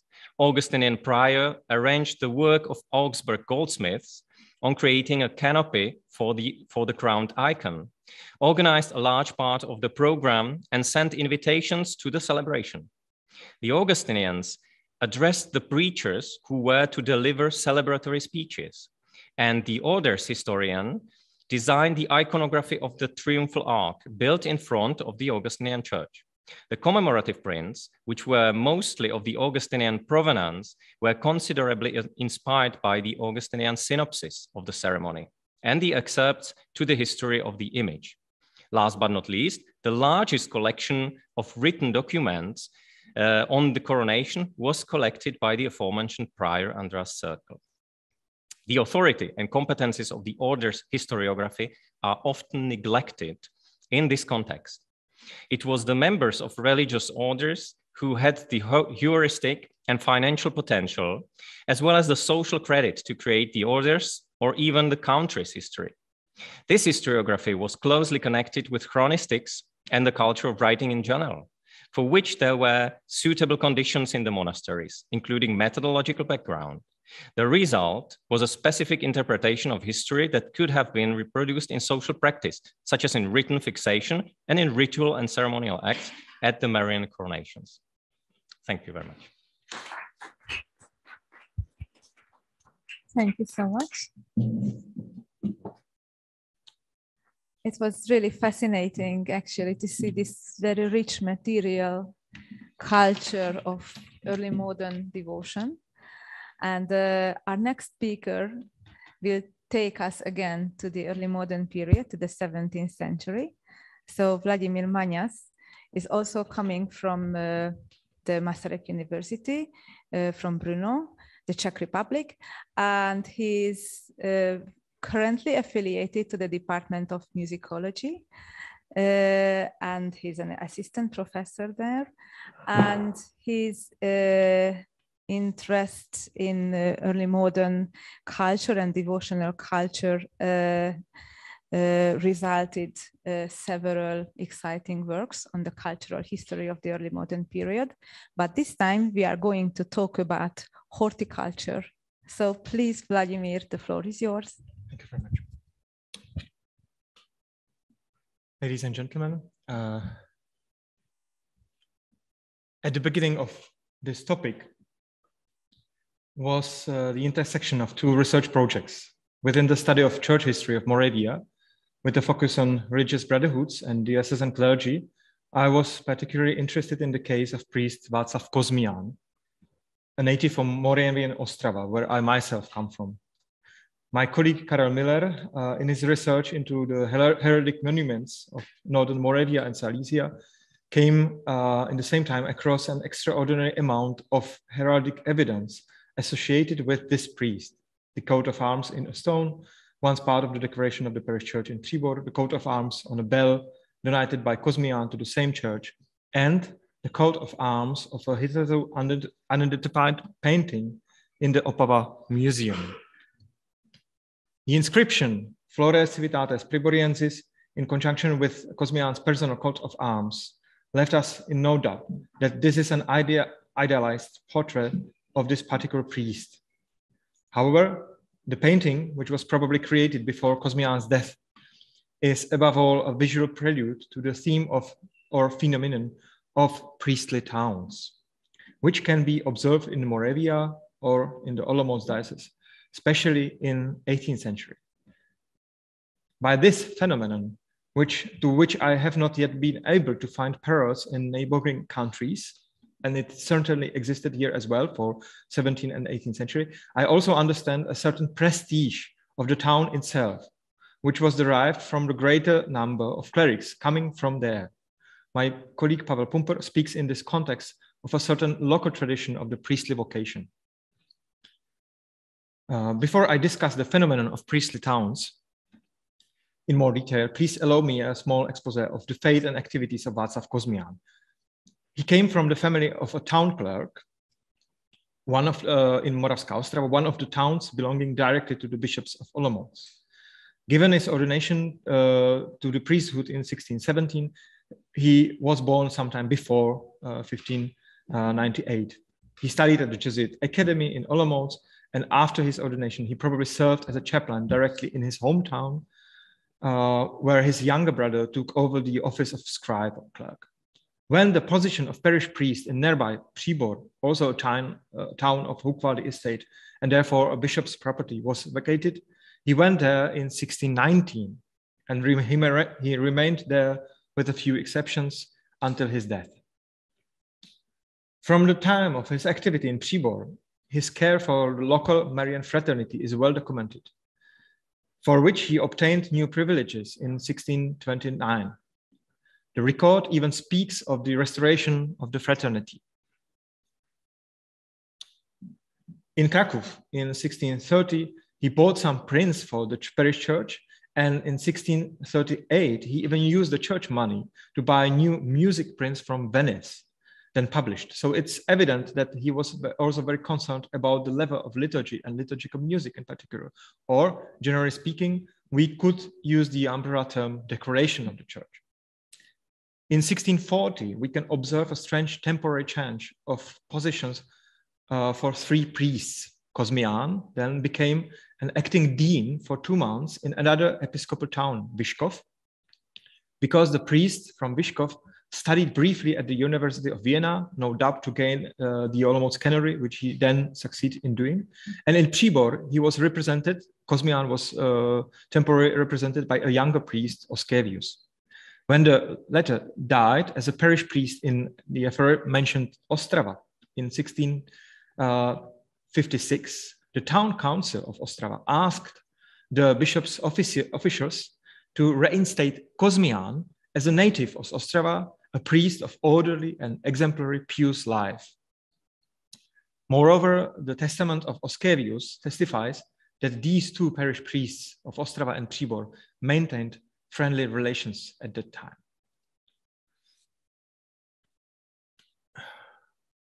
Kosmian died only a year later, 1657. Unfortunately, the surviving estate file of this priest does not include a will testament. From it, it would be possible to determine the fraternities or sororities of which he was a member, or the extent of his bequest to the Marian Brotherhood in Příbor. We know only that he was a member of the academic sorority on Olomouc. Even so, there are at least 2 references to the Marian fraternity, but not very flattering for the parish priest himself, who left nearly 1,000 florins in cash. In addition to the list of assets, there are complaints in the documents about the debts and arrears of this priest. For example, the then rector of the school in Příbor had his payment of so-called accidentals withheld on at least 3 occasions. However, Kosmian also withheld gifts which were intended for the fraternity. First of all, there was a flock of 24 sheep bequeathed to the brotherhood by the priest Jakub, a former parish priest from not too distant Staric. However, Kosmian kept them, the sheep, until his death as a part of his own holding, and the brotherhood was then paid the price of the flock in cash. The parish priest of Přibor also did not hand over the jewels to the brotherhood. After his death, in connection with the arrangement of his estate, the representatives of the brotherhood asked the parish priest in not distant Richaltice whether he had given any jewels to the brotherhood. This priest had indeed sent a gold ring worth several guldens to the brotherhood through Václav Kosmian, but quite a long time ago. And so at the time of the organization of the estate, he could no longer remember whether the ring bore a diamond or a different gemstone. It was probably not the only such case, because there's also a mention of a gold ring which was given to the brotherhood by the Olomouc canon Orlik, a native of Přibor and a patron of the local fraternity, which also Kosmian withheld. At least in the Moravian context, these are rare documents that give an insight into the relationship between the fraternity operating in the parish and the parish priest as its spiritual administrator. However, Kosmian apparently enjoyed a good reputation until the end of his life. According to a number of preserved visual sources, his memory remained alive in Přibor until the 19th century, when he is the only priest depicted in an interesting painting depiction of St. Joseph and the town, with scenes from Přibor's past, especially from the 17th century. So perhaps it was a renovation or a copy of an older painting. This painting is still preserved in the parish church in Přibor, most probably from there, but it is not known when the portrait of Kosmian mentioned in the introduction got into the collections of the Silesian Museum in Opava.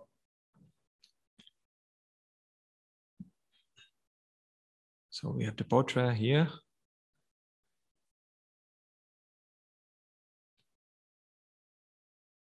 Sorry. Got into the collections of Silesian Museum in Opava, where a tree with 39 fruits grows from his lap in the form of stylized depiction of the clerics, diocesan and religious clergy. More cannot be discerned. Kosmianus is here the only who planted the seeds, ego plantavi. I understand the following text, Apollo Rigavit, to refer to the necessary studies of these clerics, to which Kosmianus himself may have paved the way. And finally, there is the punchline, God, however, gave the growth. Unfortunately, there are no extant sources from Kosmian's time that allow more detailed research on the clergy of Olomouc diocese by origin, nor do we know the total numbers of ordained priests for each year. As an auxiliary source, we can partially use the registry of the Olomouc University, but this was closed between 1642 and 1651 due to the Swedish occupation of Olomouc. Until Kosmian's death, we find only 5 masters of philosophy from Přibor in this source. If we look at the source in a broader context, it's worth noting that the students from Moravia are outnumbered, even in Olomouc, by Silesians, especially from Upper Silesia, while within Moravians naturally prevail students directly from Olomouc who could have avoided the considerable costs of living in a university town. The majority of other graduates come from the towns that belong to the Olomouc bishopric. There are German-speaking Svitavy and Mohelnice, mainly Czech-speaking Kroměříž, and also partly Přibor.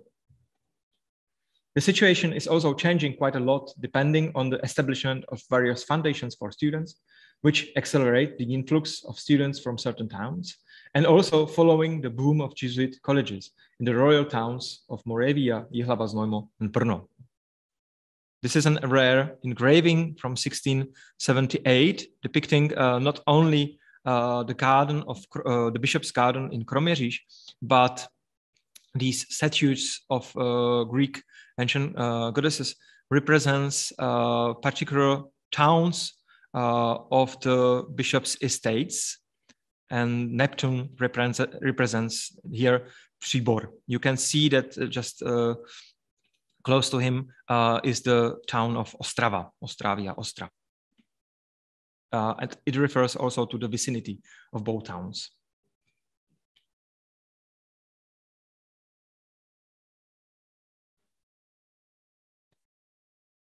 More precise research into the origins of the diocesan clergy in Moravia is only possible in 18th century sources. The situation is also somewhat different in connection with the larger number of ordained priests and the denser network of Jesuit and Parish colleges. But in rough outlines, it is still true that most of the clergy come directly from the towns which belong to the bishops of Olomouc, and their employment in pastoral ministry is often concentrated in these places primarily, according to the language situation of individual parishes in the diocese. As in the case of the Liechtenstein estates, which will be discussed by my colleague Kumpel, a certain career movement and hierarchy of parishes according to their profitability can be observed in the episcopal estates and in other places where the patronage belonged to the Olomouc bishops in two parallel circles. It has German and Czech language speaking parishes. Instead of using the available 18th century sources to quantify, I want to conclude by turning our attention to three extraordinary sources from 18th century. Although the testimonies are always locally anchored, relating to specific localities, they ideally illustrate the importance of the aforementioned phenomenon of priestly towns. Hulín, a small town located very close to the seat of Olomouc's bishops Kroměříž, was one of the towns within the bishop's estates.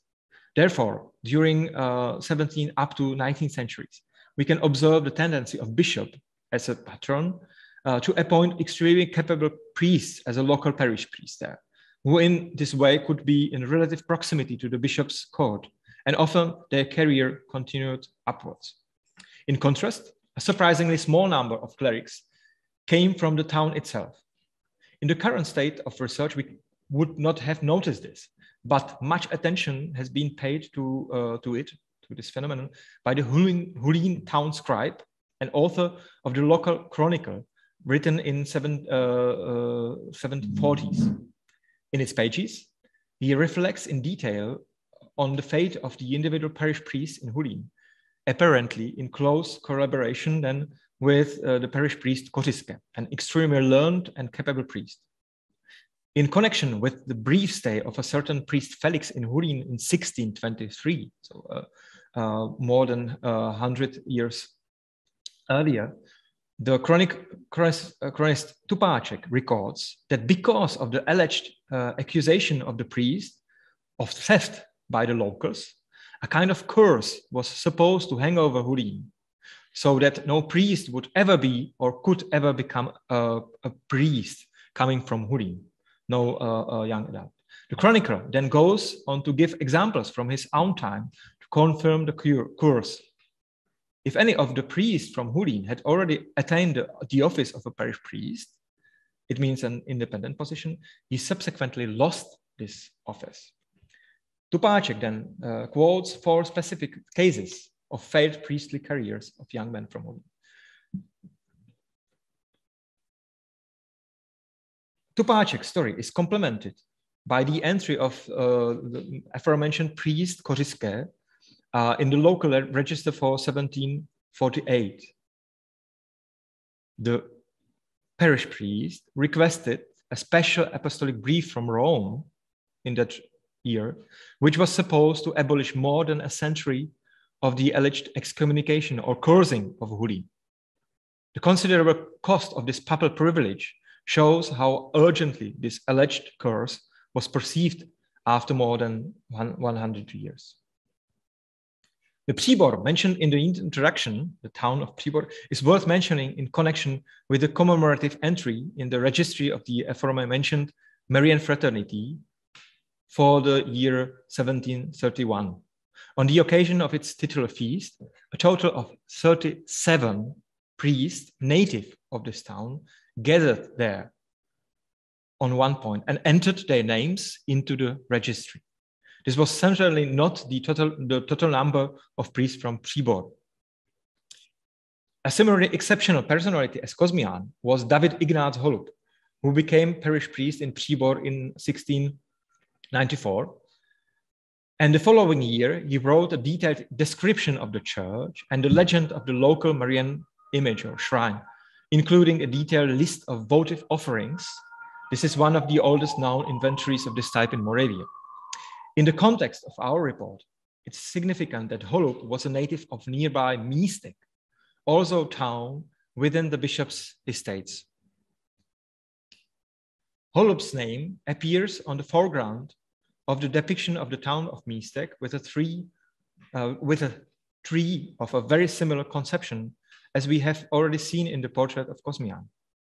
And this depiction of Místek dates from about 1746. This painting is part of the book of the guild in Místek and gives an interesting addition to the phenomenon of priestly towns. In this depiction, we see also names of nuns, not only priests. And it makes us wonder whether Kosmian's portrait might have been a direct inspiration. Thank you very much.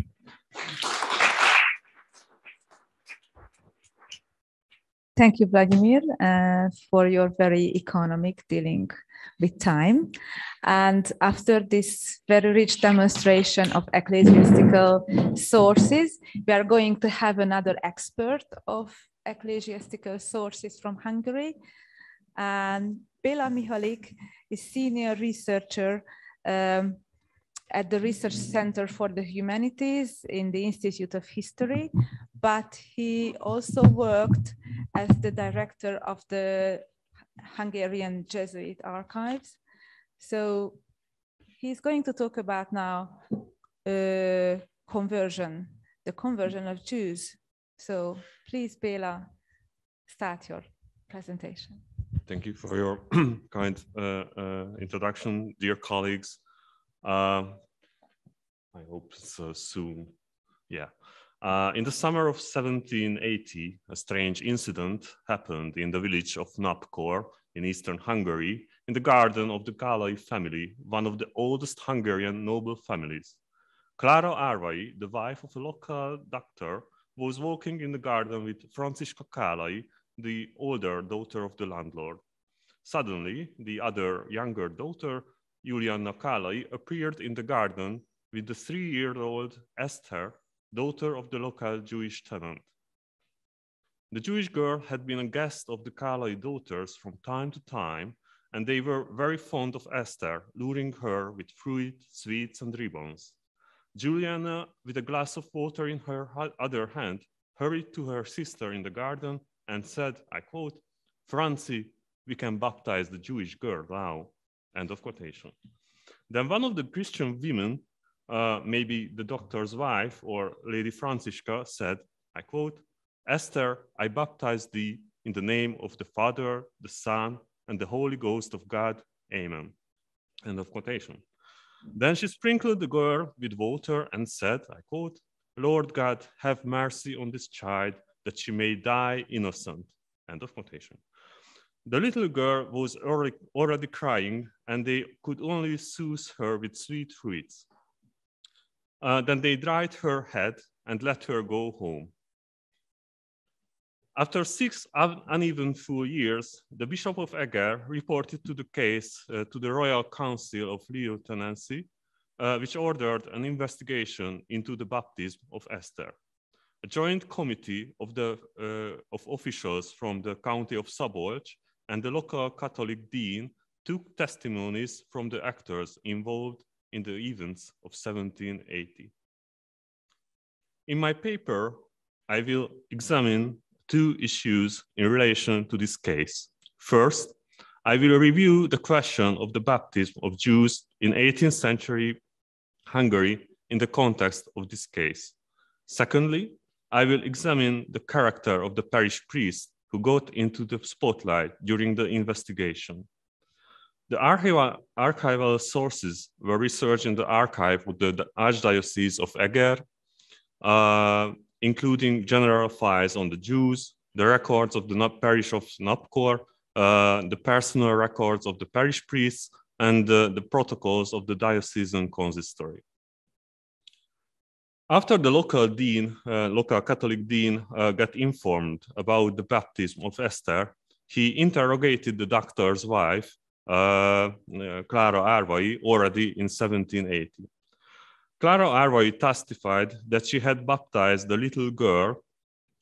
She also confirmed that she had done everything with the intention of baptism and not as a joke. The dean reported this to Bishop Károly Eszterházy, who ordered that the girl should be placed in the custody of the landlord, Ferenc Kálai, who would have to look after her Christian upbringing. However, this didn't happen. Soon, the local parish priest was transferred to another village, and the parish of Napkor was reassigned to another decanal district, and also the Jewish family moved several villages away around 1784. It is not clear why Bishop Eszterházy reopened the whole case in early 1786. He admitted in one of his letters that he couldn't find in his archives the original reports from 1780. He therefore ordered Márton Gedeon, the former parish priest of Napkor, to report on the case again in detail. The reason for the urgency was that Esther had grown up in the meantime, and the bishop wanted to provide her with a Catholic education. The bishop finally appealed to the Royal Council of Lieutenancy and requested that Esther be taken from her Jewish parents and that she be brought up as a Christian. This took the matter to a new level and set an avalanche of events. The Royal Council ordered that the authorities of Szabolcs County to investigate the case, and if the proper form of baptism could be proved, to order the separation of the child from the Jewish parents. On the 5th of June, Simon Salomon, Esther's father, wrote a desperate letter to the delegation sent by the county. He could hardly have written the letter personally because it was in Latin, and his long explanations were mostly an attempt to dispute the formalities of Catholic baptism, partly in the light of secular regulation. His letter, however, already clearly showed the two opposing views, the ecclesiastical opinion and the regulations of the secular authorities. The joint committee of the county of Szabolcs officials and the local Catholic dean interrogated the actors once again. The results were rather contradictory. Clara Árvai, the doctor's wife, couldn't remember in 1786 whether it was she or Francisca Kálai who baptized Esther. The two Kálai daughters and Clara Árvai answered unanimously that the parish priest had encouraged the two girls to baptize Esther. The doctor's wife even claimed that the parish priest had taught the Kálai daughters that a sick Jewish child could be baptized by drawing a cross on its forehead with a water-dipped handkerchief and reciting a formulae. All three, on the other hand, testified that they done it with loafing, which tried to make the baptism look more like a childish prank. The landlord, Ferenc Kálai, also issued a statement. He stressed that his daughters were still children at the time, that they thought it was a joke, and therefore he didn't follow Bishop Eszterházy's order to raise Esther as a Christian. The former parish priest, Márton Gedeon, denied everything, claiming that he wanted to protect the Kálai house from the Jewish girl, and that he only heard about the baptism from Lady Francisca. He recalled that he was frightened by the news and immediately asked what formula the child had been baptized with, and if there had been told any divine intention for the baptism. Despite the bishop's plan, the Royal Council of Lieutenancy found the whole story uncertain. Since Esther was only 3 years old in 1780, it was crucial for her that the baptism took place without her parents' knowledge and consent. In 1775, Queen Maria Theresa issued a royal decree forbidding the baptism of Jewish children without their parents' knowledge. Only if the Jewish children were in danger of death or were completely orphaned and placed in a state institution could their Christian upbringing be considered. However, the independent capacity of act required for admission to Christian baptism was set at the rather early age of 7. This was presumably determined in relation to the usual age of the first communion. If a Jewish parent wished to convert, children were his or her children were also allowed to be baptized, but their age and willingness had to be examined. Already at the turn of the 17th and 18th century, the bishops of Eger issued several decrees concerning the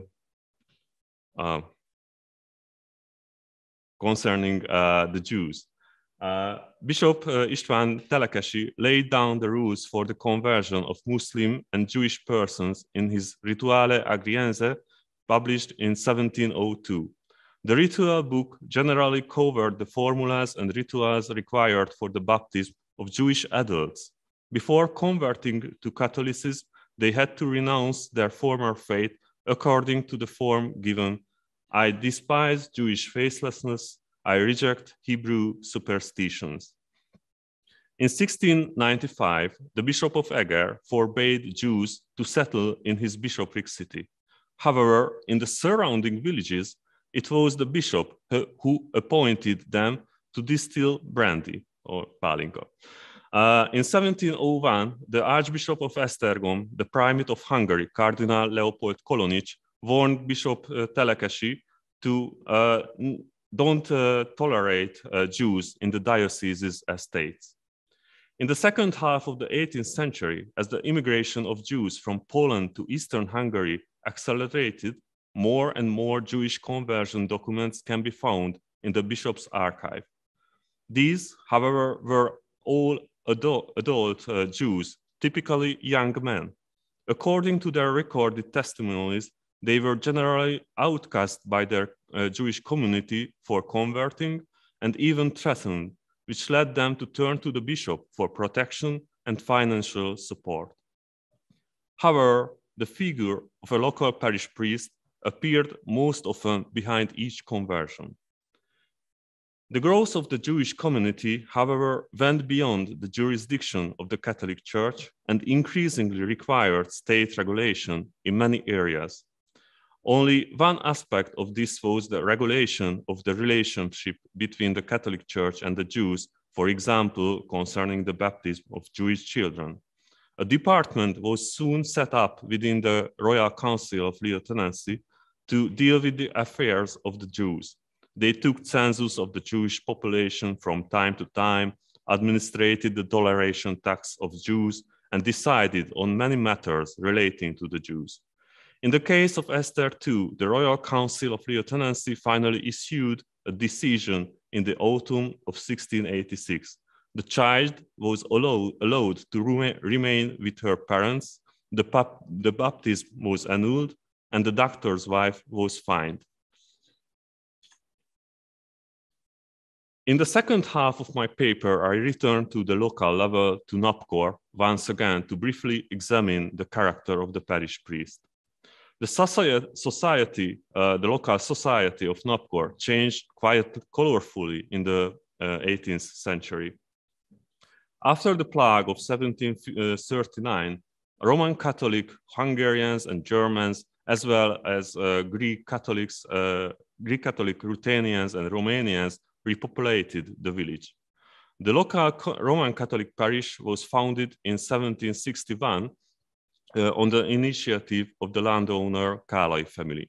The first Jewish family was registered in the village in 1741, and by 1779 there were 18 families living in the filial villages of the parish of Napkor.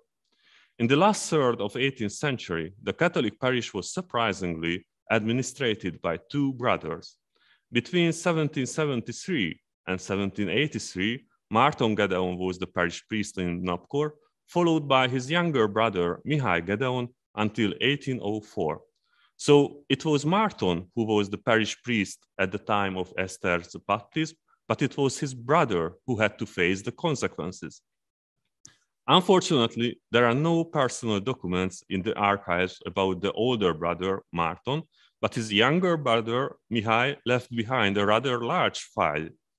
It contains 3 types of documents: documents relating to the renovation of the local church in Napkor, Mihály's application for other parishes, and finally, numerous documents relating to economic transactions.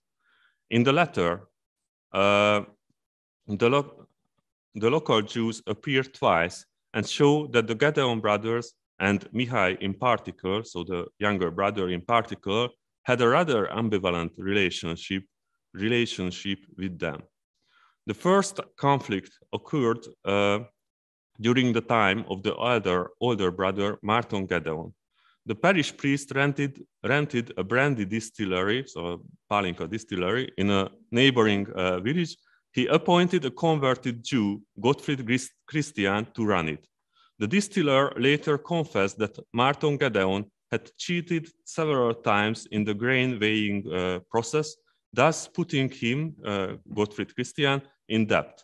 Eventually, the priest, claiming the debt, took his belongings and supplies and hired another Jew to make the brandy.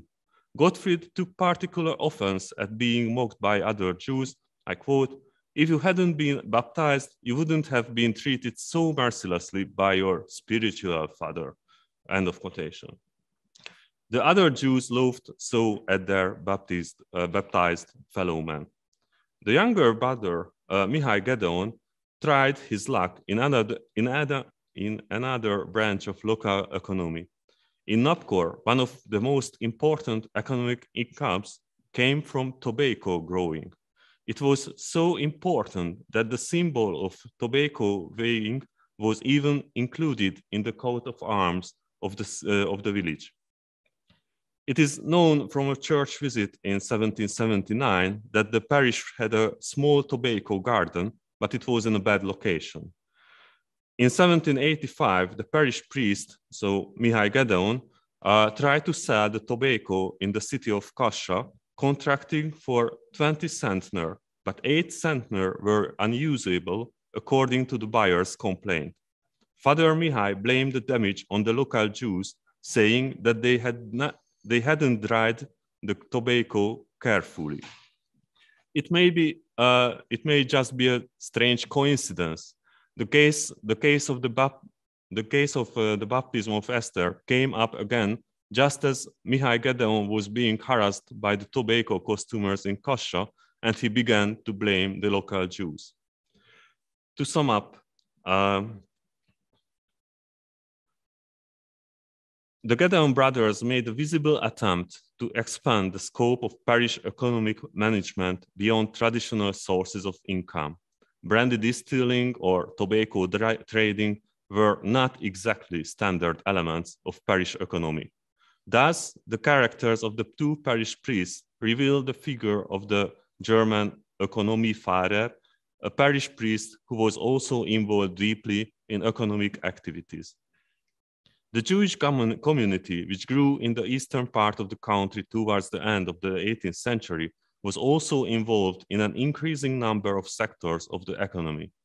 This led to cooperation, but also to conflict. While economic regulation was a state responsibility, Jewish-Christian coexistence also raised a number of ecclesiastical issues. These ecclesiastical issues was also increasingly addressed by the state in the last third of the 18th century, as we saw with Esther's baptism. The state regulations also brought about noticeable changes at local level, affecting even the lower clergy, as the example of the Gedeon brothers showed. Thank you for your attention. Thank you very much. And now the floor is open for questions and comments to these 4 fascinating papers. So The floor is yours, dear audience.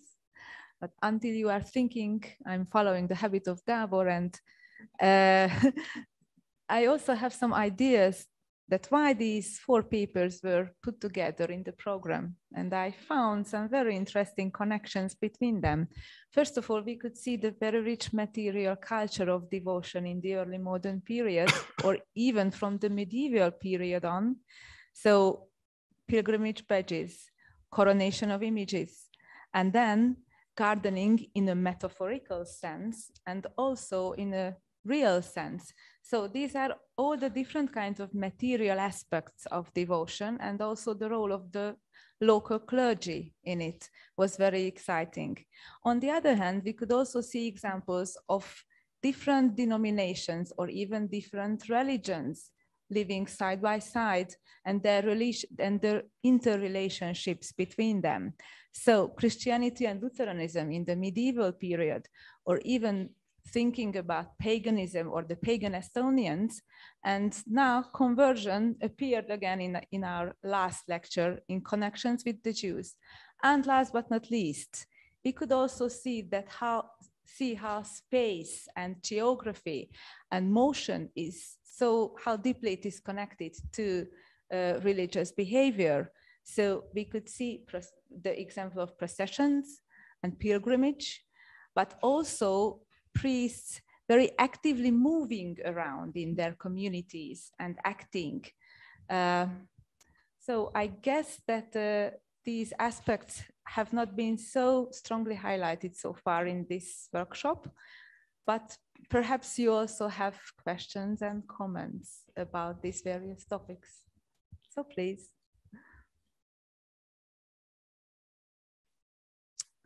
Orsolya. Thank you very much. I do have a question to Thomas.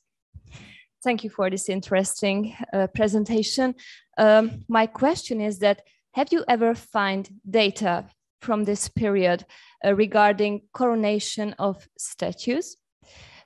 Because I'm from Csongrád. It's a little Roman Catholic town, and in our parish church, we do have a statue from the 18th century, and the face of the Virgin Mary was carved after the Queen, Maria Teresa, and her corona could easily removed, and it's suspicious.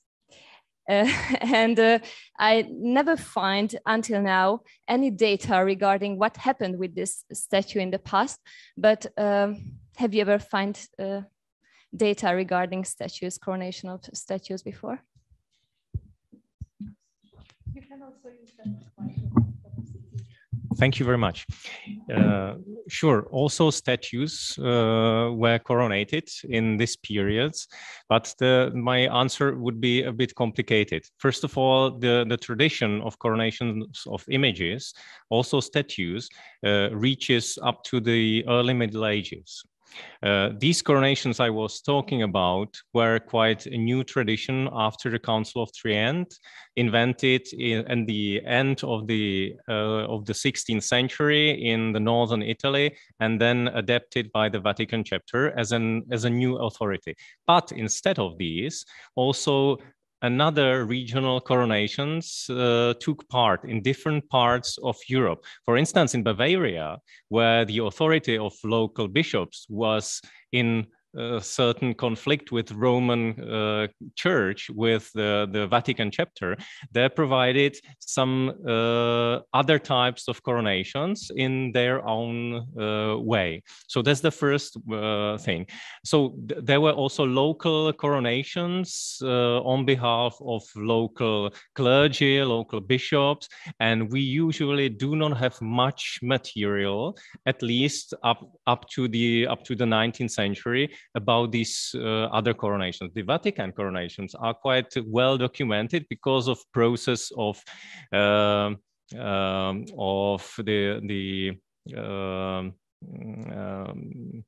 the process of legitimacy of this coronation. So we have the Vatican archive or Vatican library and a special archive of the chapter which contains all the material.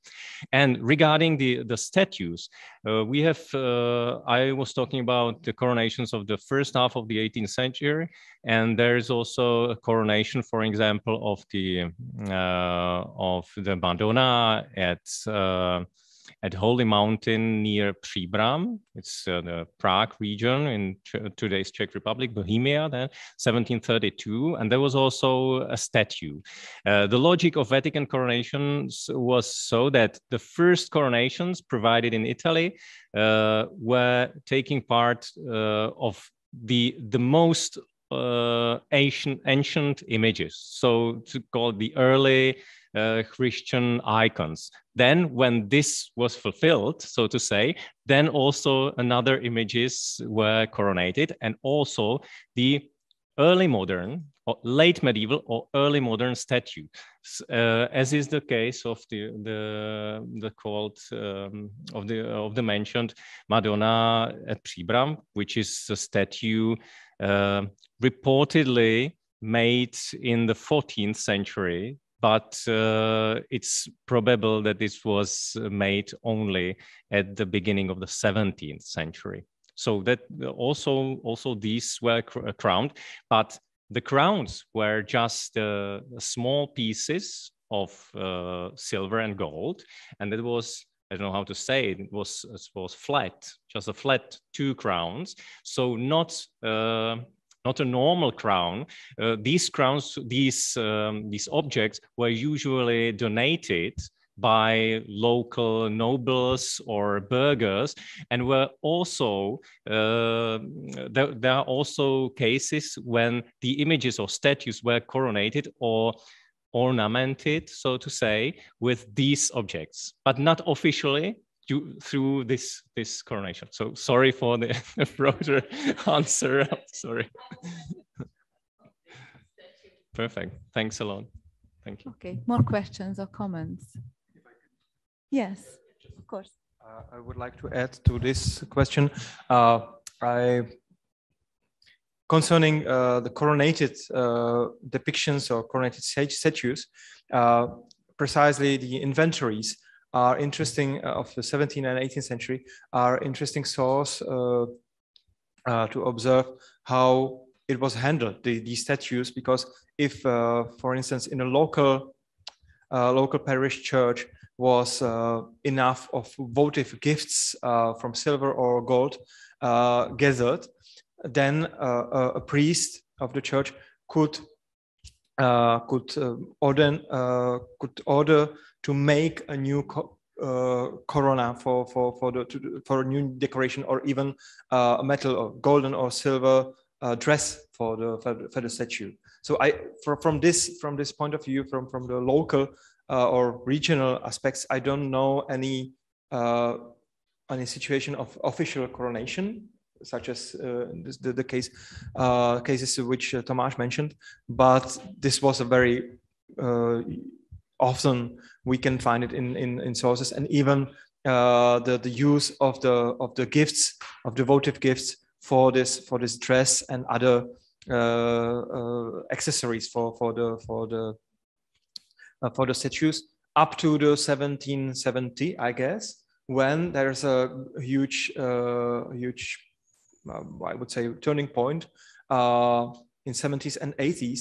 The parishes or the churches were allowed to use this precious material for other purposes in the church. So it quite often, at least in Moravia, these votive gifts disappeared even before 1800, because it was always a little bit dangerous to have so many precious materials in the church, not with any practical usage. Therefore, during the late reign of Maria Theresia and Joseph II, probably the priests were allowed to use it for the church for another purposes than the decoration of the statue itself.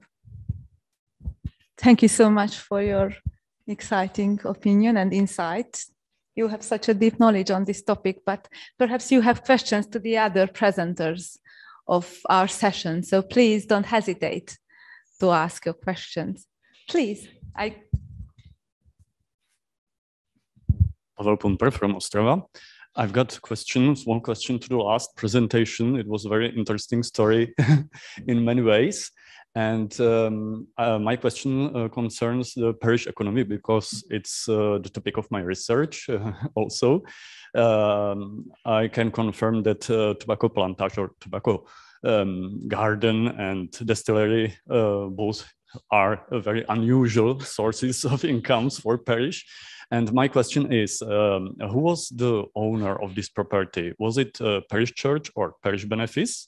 And second, who ran this economy? Was it a parish priest himself, or was there any lay administrator which was chosen from parishioners? Yeah, parish economy is a very complex and difficult question, even in Hungary as well. I guess it's the same in Moravia and Bohemia. Yes, I separated to the distillery and the tobacco garden, because the tobacco garden it was the property of the parish itself, so not the church, but the parish as institution. On the other hand, I'm not sure that the Brandidis or Pálinka distillery, it was a self or a own action of the parish priest as a private person, or he was acting as the parish priest, and he rented the distillery for the parish. It's not clear from the sources. But because all complaints went to the bishop, I think that maybe he rented the distillery for the parish. But it's just a weak theory and guess.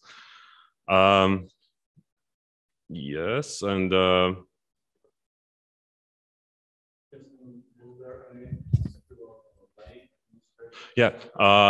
no, I didn't find any hint in the sources for this, but as I think it was himself, the parish priest, who ran the economy. I just come in my mind that in another village, I also find a very unusual property there. The parish priest rented the local inn and ran it. It is in the same diocese, so maybe it was a common habit in this diocese. But no, I think the who ran the administration, the economic administration, it was the parish priest. But some parts of the parish economy was controlled usually by the local authorities. So it's every year they had to compile or finish an account and to show to the bishop. And usually these accounts were also controlled by the local authorities. So more questions or comments from your side? We still have some good 15 minutes for questions and comments. But if you don't have, I have one question to Tönyu.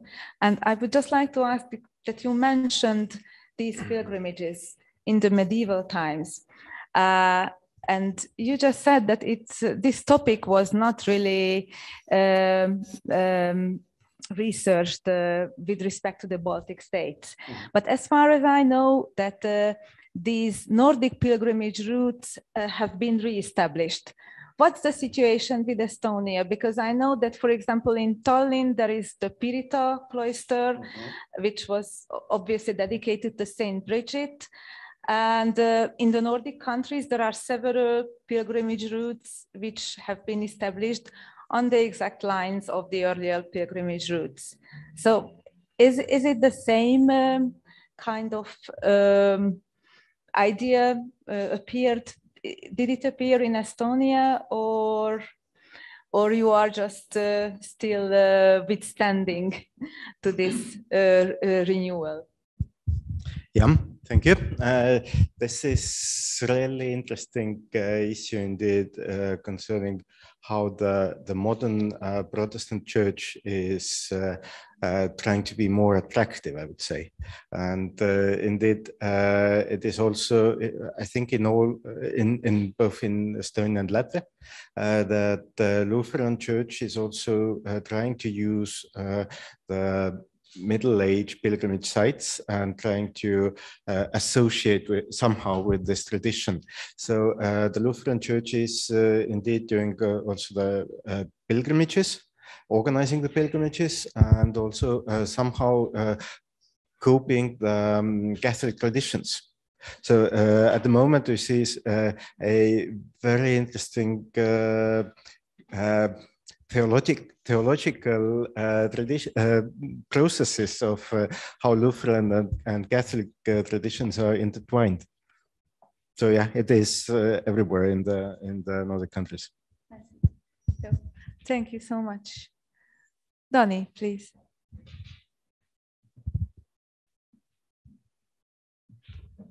I have a question to Béla. The validity of baptism is a very difficult question in the Roman Catholic Church. This is not a joke. This is a liturgical act. This is a big question of the canon law and so on. Have you found any documents of investigations about that question, about the form of Esther's baptism?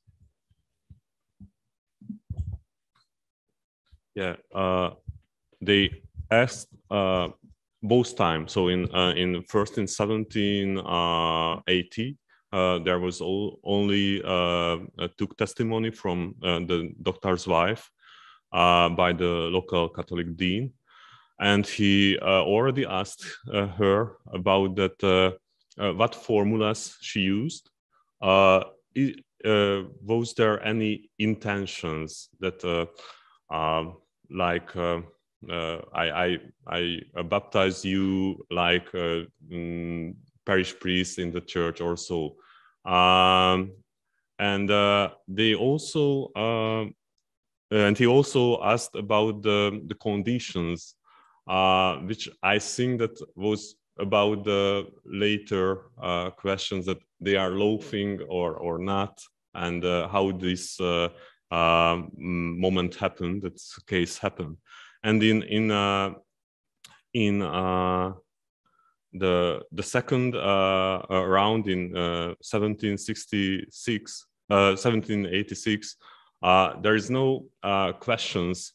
There are only the testimonies, and from the testimonies, textus, can I indicate what was the questions?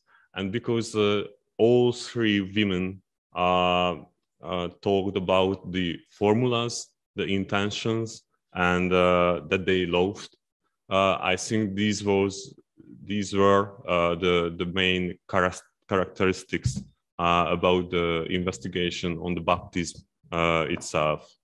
Yeah.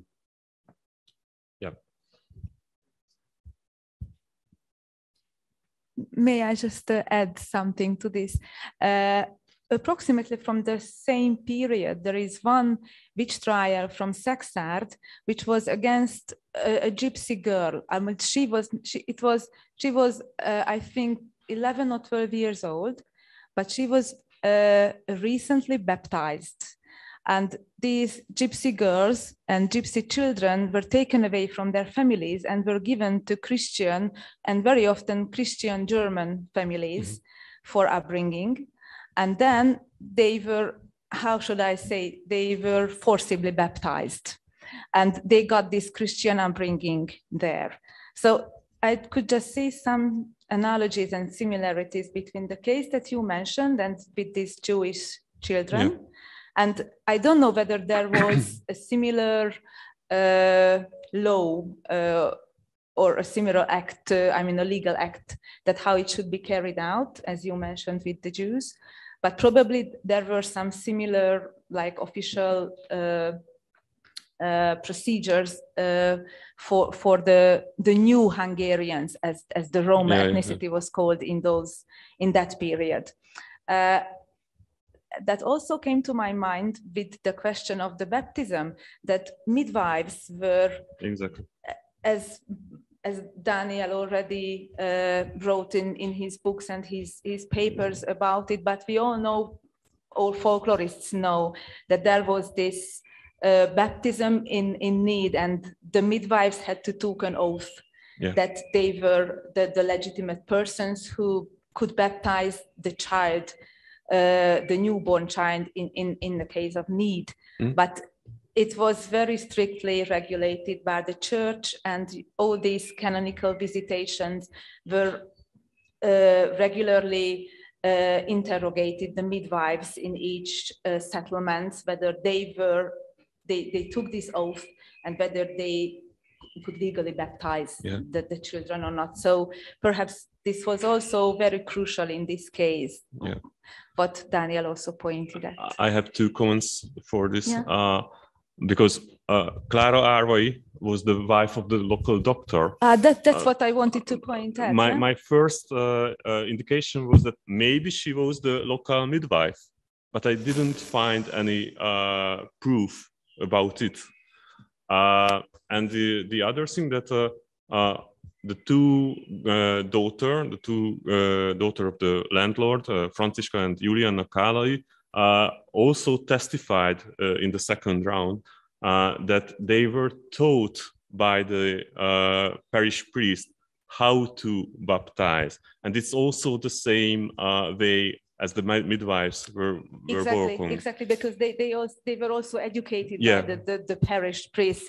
That's what all these visitators were inquiring about, whether they got this education. And one more, so the most maybe the most famous story, similar stories from the 19th century Italy, the Mortara case.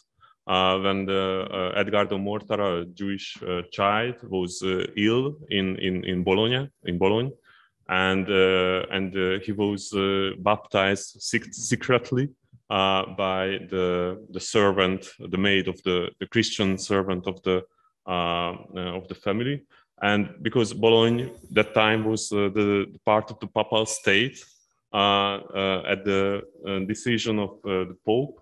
He was taken from his family, and it was made a big international scandal, very badly concerning regarding the international reputation of the Papal state, just before a few years before the Italian unification. Oh, thank you so much for this exciting information. And any of you have some comments or questions? If not, I think that we need some refreshments. So now I'm closing the debate, and we shall meet for the next session at 10 past if I'm correct. So we have approximately half an hour. So have your coffees and water. Ladies and gentlemen, I would like to ask for your attention, because in the next session, we have only one presenter who is physically present here in the room, but we have 3 other presenters, 2 papers, who are joining us remotely. So let them not wait too long. So I would like to ask Marta Bocikova and Jan Bocik, from the Comenius University Bratislava, from Slovakia, to hold their presentation. with the title, The Role of Evangelical Pastors and Church Congregations in the Colonial Environment After the Expulsion of the Ottomans from Hungary. So we are going back to the late 17th century now. So we are waiting for, thank you. Hello, good afternoon. I am Marta Botikova from Comenius University Department of Ethnology and Museology of the Philosophical Faculty, and my husband, who is actually the main author of the paper, is an ethnologist and emeritus professor of the university in Nitra and museum curator of the Slovak National Museum, Historical Museum he used to work at. So I don't have any presentation, so you'll have to be satisfied with our faces at the screen, and let me go on with the text, with the paper. Yes, in the program there was a small mistake. Our paper concerns not priests, but evangelical pastors. But the leader of the session was nice enough to tell it correctly as we wanted it to have.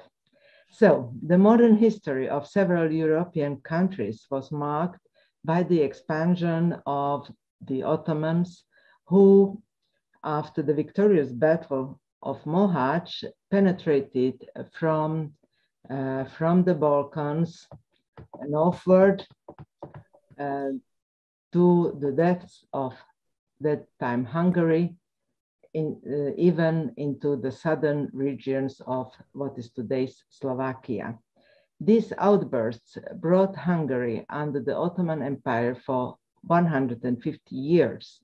However, after the Battle of Vienna 1683, the armies of the Habsburg monarchy gradually pushed the Turks out of the area of Hungary, which was confirmed by the signing of the peace protocols of Sriemske Karlovce 1699 and Požarevac 1718. It was also the mark of the military frontier between the Habsburg monarchy and the Ottoman Empire, 1702, which stretched from the Adriatic Sea to the Velebit Mountains to the southern Carpathian mountains. After the defense formation of the military frontier was made, the Habsburg monarchy started a grandiose project of colonization of the liberated but largely depopulated and economically deprived southern parts of Hungary, where the Danube Pannonian plain, Alfeld, was situated.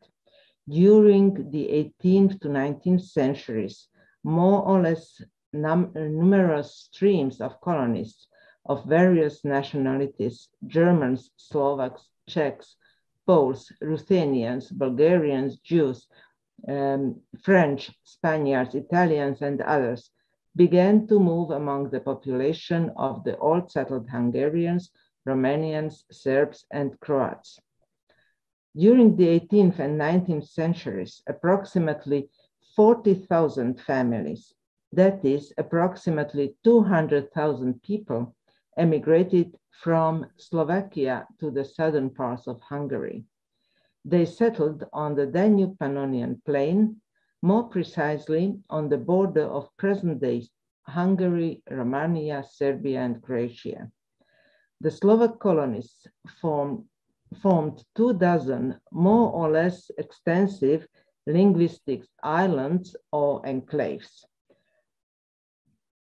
One of the most remarkable aspects of this mass migration of Slovaks to the lowlands was its distinctly Protestant character. Previous estimates state that 2/3 of the Slovak colonists in the territory of Hungary were of evangelic, and more than 90% in the territory of Serbian Vojvodina especially, were of the evangelical Lutheran denomination.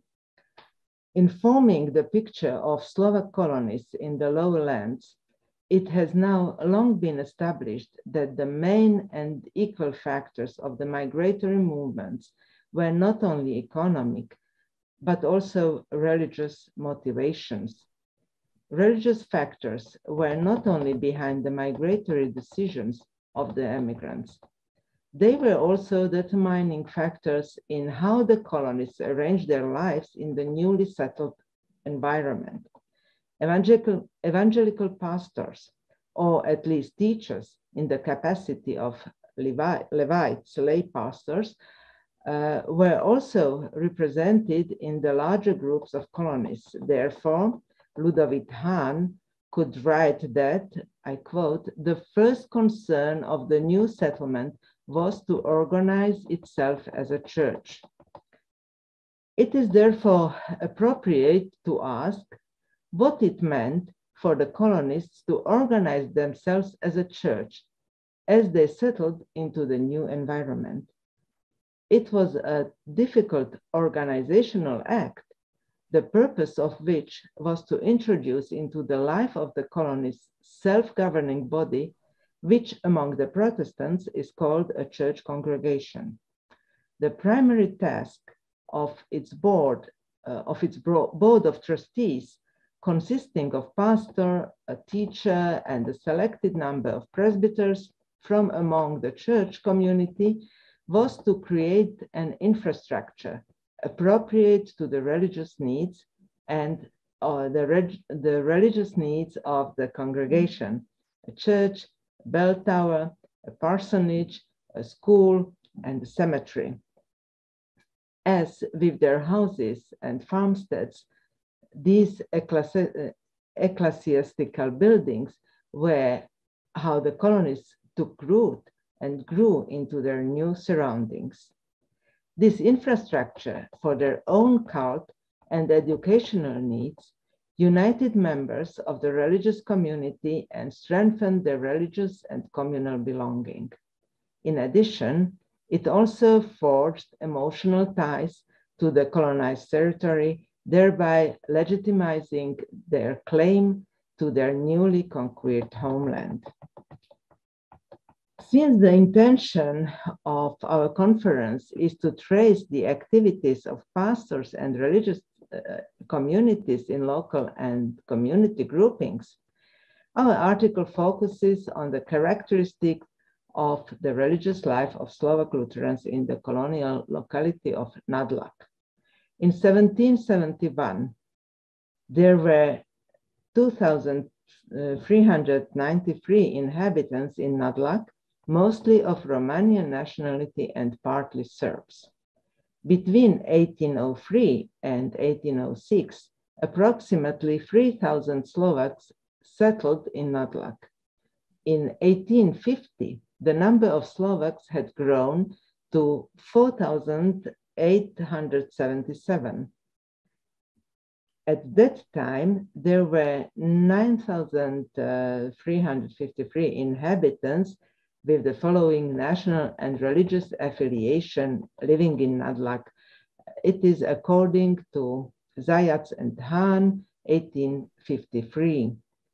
By nationality, there were Serbs, 221, Romanians, 3,390, Slovaks, 4,877, Hungarians, 471, Germans, 578, Greeks 10, Bulgarian 4, Gypsies 119, Jews 203.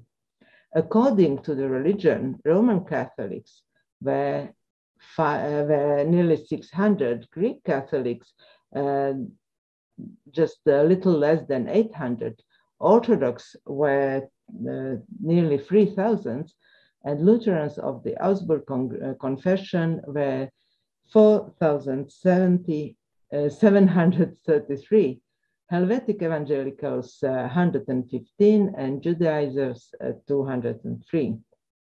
Characteristic aspect of the multi-ethnic and multi-confessional structure of Nádľak population was that there was an overlap of ethnic and religious affiliation. The Romanians there belonged to the Orthodox, the Slovaks to the Evangelical Lutheran, the Hungarians, except for a small number of Calvinists, to the Roman Catholic, the Serbs to the Orthodox, and the Jews to Judaism. Thus, these groups of Nadlak inhabitants can be characterized as ethno-religious communities with an accumulated group identity. This diversity meant that at the time of the colonial settlement of Nadlak, the settlement segregation of the various groups had already occurred. A mid-19th century text states that the town is divided into several parts inhabited by different nationalities and religions. The Romanians are grouped in the southern part by the Marusha River, the Slovaks settled in the northern part, and the Hungarians and Serbs in the western part. Related to the settlement arrangements, Orthodox Romanians, Slovak Lutherans, Roman Catholic Hungarians, and Orthodox Serbs and Judaic Jews also placed their churches and schools on parts of Nadlak settled by them, and their cemeteries were also laid out separately, symbolizing their group identity and their communal uniqueness. A distinctive feature of the life of Nadlak population, which was differentiated according to confession as well as ethnic belonging, was the long-lasting principle of group endogamy. It was the social norm to choose a marriage partner only from one's own religious group. By consistently applying this norm, the various confessional communities in Nadlak ensured not only religious, but also in linguistic, cultural, and ethnic reproduction until the mid of the 20th century. The religious exodus of the massive migratory stream of Slovak evangelicals is indicated by the religious books they took with them, the Bible, the Postila, and the canon of spiritual songs by Juraj Tranovsky, which represented the main support of their Lutheran faith. They left their native regions as a result of fierce anti-Reformation and recatholization pressures. In doing so, they hoped to hold on to their faith in foreign world. The understanding of some of the landowners of the colonized areas, but especially the toleration pattern of Emperor Joseph II, contributed to this. And of course, also the pastors who left with groups of emigrants or were already integrated among them in the process of the settlement. Thanks to the above-mentioned facts, the Slovak colonists were able to establish a self-governing body of their religious community called a church congregation as early as when they settled in Nadlak. As a result of this activity, the colonists laid the foundations of their first Protestant church in the year of their arrival in Nadlak, 1803. And in the following year, they also built the building of the first church school, 1804. Already, the first pastor, Jan Keblowski, laid the foundation of the church record in the form of registry books of births, marriages, and deaths, which, together with the church chronicle and other documents, became the cornerstones of the historical memory of these colonists. In this context, it is worth noting that the most progressive contribution of the Reformation and Lutheranism is considered to be the initiative to make the language of religious ceremonies, religious books, church records, and language of instruction the mother tongue of the faith, of the faithful. The Bible translated into different languages became both a mirror in which nations saw themselves and the vehicle for what come to be called cultural nationalism. This is by Collinson, 2000 1904. A quotation. It is also worth mentioning that in the period of sharpened Hungarization in Hungarian education, the representatives of the Evangelical Church in Nadlak published a declaration in 1909 that, I quote, "the language of instruction of the Evangelical School in Nadlak is and will remain for all time the language of Slovak." An equally important contribution of Lutheranism was that it introduced the principle of democracy into the life of the religious community through a self-governing body. And this consisted of the fact that, with the exception of the theological, the other aspects of the organization and life of the religious community were decided not only by the pastor, but also by the presbytery, which consisted of the elected representatives of the community. These were usually the religious literate, respected and respectful fathers of families in the community. In 1853, the presbytery of the Evangelical Church in Nadlak consisted of 45 presbyters. Among them was Juraj Ambrus, a long-time member of this body, about whom the local pastor Andrei Seberini wrote an obituary which, with a comprehensive personality description. He and his house, like Joshua, served the Lord. Prayers were said and devotional hymns were sung. The scripture and religious books he read. The daughters, grandchildren, and servants he governed in this way. No dirty talk, cursing, or swearing was heard in his house. He did not tolerate blasphemy. He immediately paid off such a servant and dismissed him from his service. He set an example by his diligence and order lines. He was never idle and hated taverns. When he was resting, he read religious and instructive books. He was a model husband and a good but strict father. He educated his children to be religious, self-educated, and charitable in the church community. Juraj Ambrus was an exemplary presbyter. He sat in congregation of the presbytery, but always supported beneficial endeavors with his eloquence. At meetings of the people, he was principal speaker. At banquets, he prayed. And at weddings, he was their most popular organizer and speaker. At funeral ceremonies, in order that the gatekeepers might not fall asleep beside the deceased, he induced religious contemplation. In addition, he successfully healed broken limbs and cattle. Juraj Ambrus was known and revered by whole town, and even in the surrounding areas, he was considered an Old Testament patriarch. Juraj Ambrus was convinced nationalist. He loved the Slovak language, which he received with his mother milk. This is a quotation. And he considered it as natural as to love and honor father and mother, as well as the faith of the ancestors.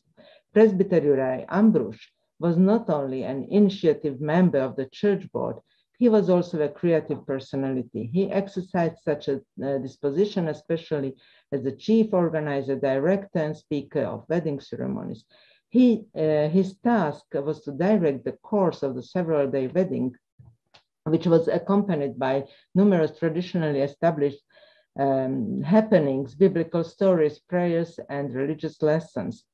By his creative approaches to such a task, Juraj Ambrus contributed not only to the preservation, but also to shaping of the local form of wedding ceremony in Nadlak.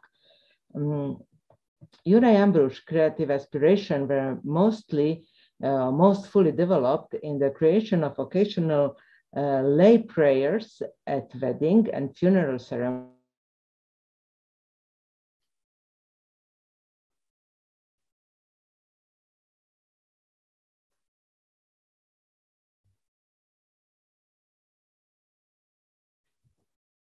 So we have a technical break, but we don't know what happened. I hope that Professor Botikova can rejoin us soon.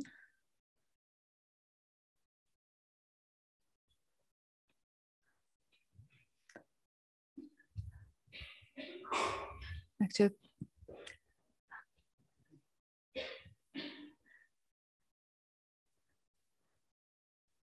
so perhaps they should reinitiate the connection. Let's wait a bit.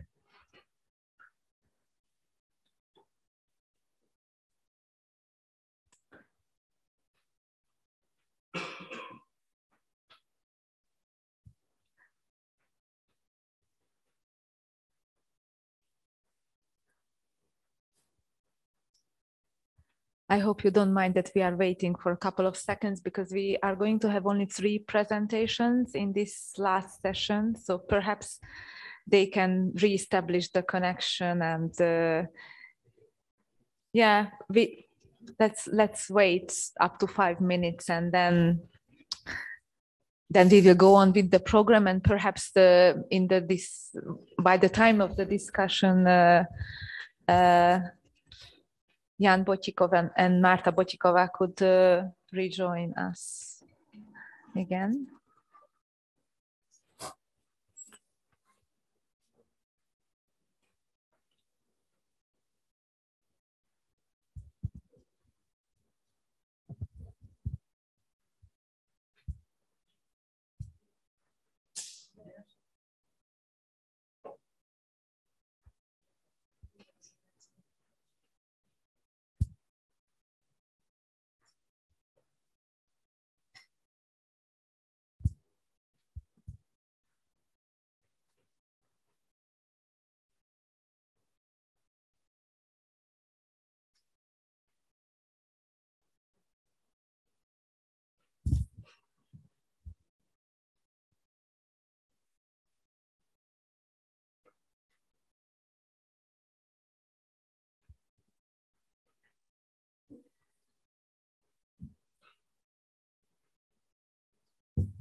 Interestingly, it was exactly 20 minutes. But it's collapsed. I don't know whether you noticed it. Divine. Yeah, perhaps divine audio. No, the devil is in the internet, I guess. Okay, I think that the 5 minutes is over.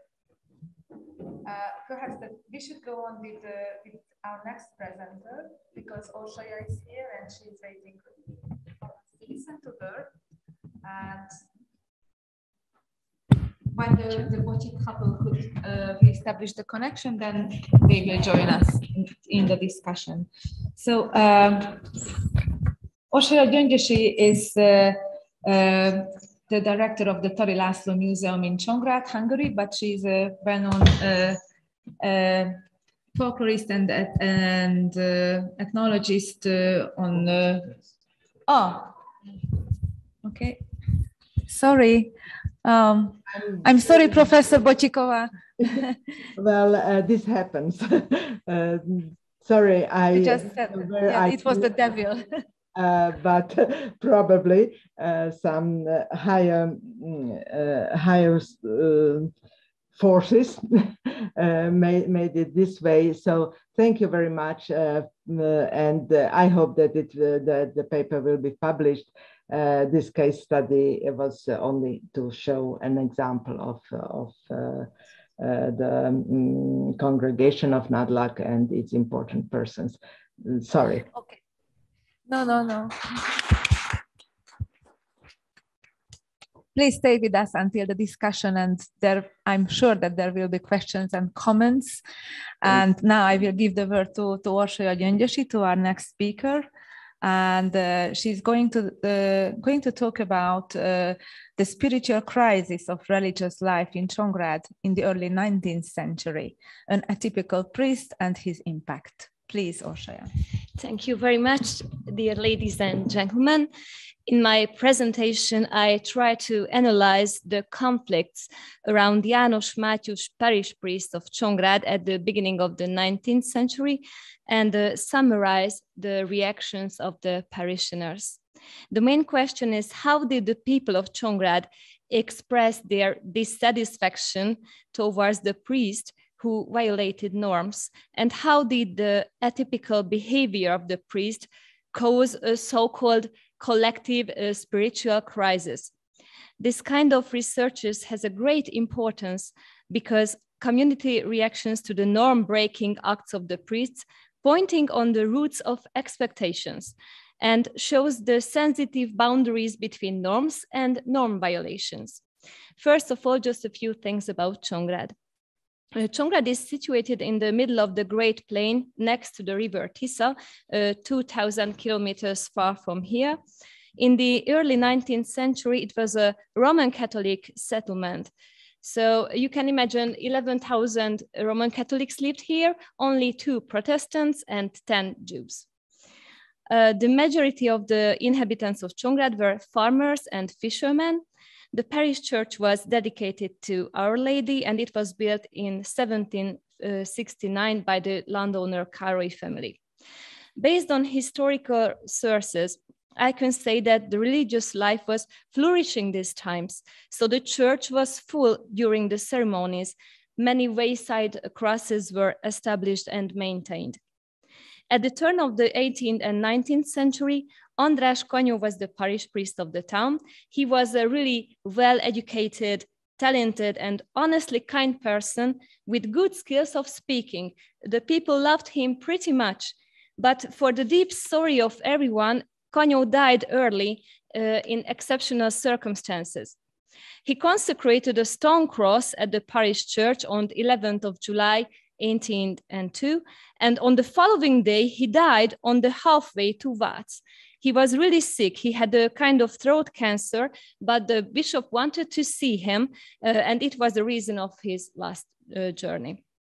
After his death, the 42 years old János Mátyus arrived to Csongrád as a parish priest. János Mátyus was born in 1761 and had a noble origin. His family was the landlord of the village called Domony. As the family had financial problems, the property was not enough for the descendants anymore, and they had to educate themselves. János attended the seminary in the capital and went as a chaplain in Miskolc, then Kiskunfélegyháza, and in 1792 he became the parish priest of Csépa. With the help of the prestigious friends of his family, János won the Csongrád parish in 1802. In the next 20 years, hundreds of complaint letters were written by the parishioners, shows the main reasons of dissatisfaction of the people of Csongrád. Let's see a few of them. First, the neglect of pastoral tasks. If none of the chaplains was at home, the parish priest refused to baptize the infants and also refused to serve the last sacraments too. He himself served a sacrament only to rich families or in exchange for a great gift. If he served a Sunday Mass, he usually started with at least 1 hour delay. In summertime, it was really annoying because of the last working time, and in winter time because of the really cold in the church. Second reason of dissatisfaction, the neglect of religious education. According to these complaint letters, the parish priest never gave religious education or spiritual teaching in the church. Indeed, he used popular superstitions which were totally the opposite of religious views.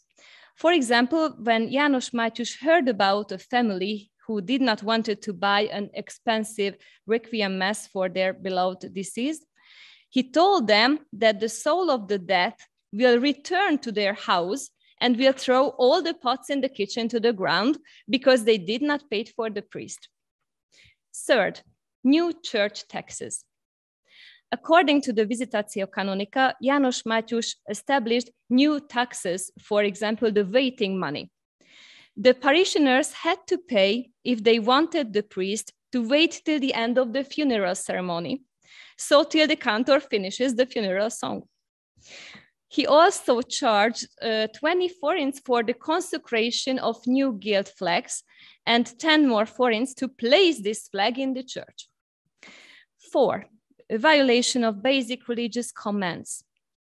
I had to say that Mátyus broke even the most elementary church regulations. He served wedding ceremonies during prohibited periods for money, for example, during the weeks of Lent. The respect of church regulations did not bound his life at all. People of Csongrád usually saw the servants of the priest as they broke the prohibition of work on church feast days, for example. 5th, violation of moral norms. Parish priests in that times were the guardians of moral order, as we know it well. People turned to them with marriage problems, family affairs, and other personal sorrows. In the case of this priest, he was suspected 3 times with erotic affair and several times with strange and impolite gestures connected with females. János Mátyus usually drove around the streets of Csongrád in the same carriage with his housekeeper.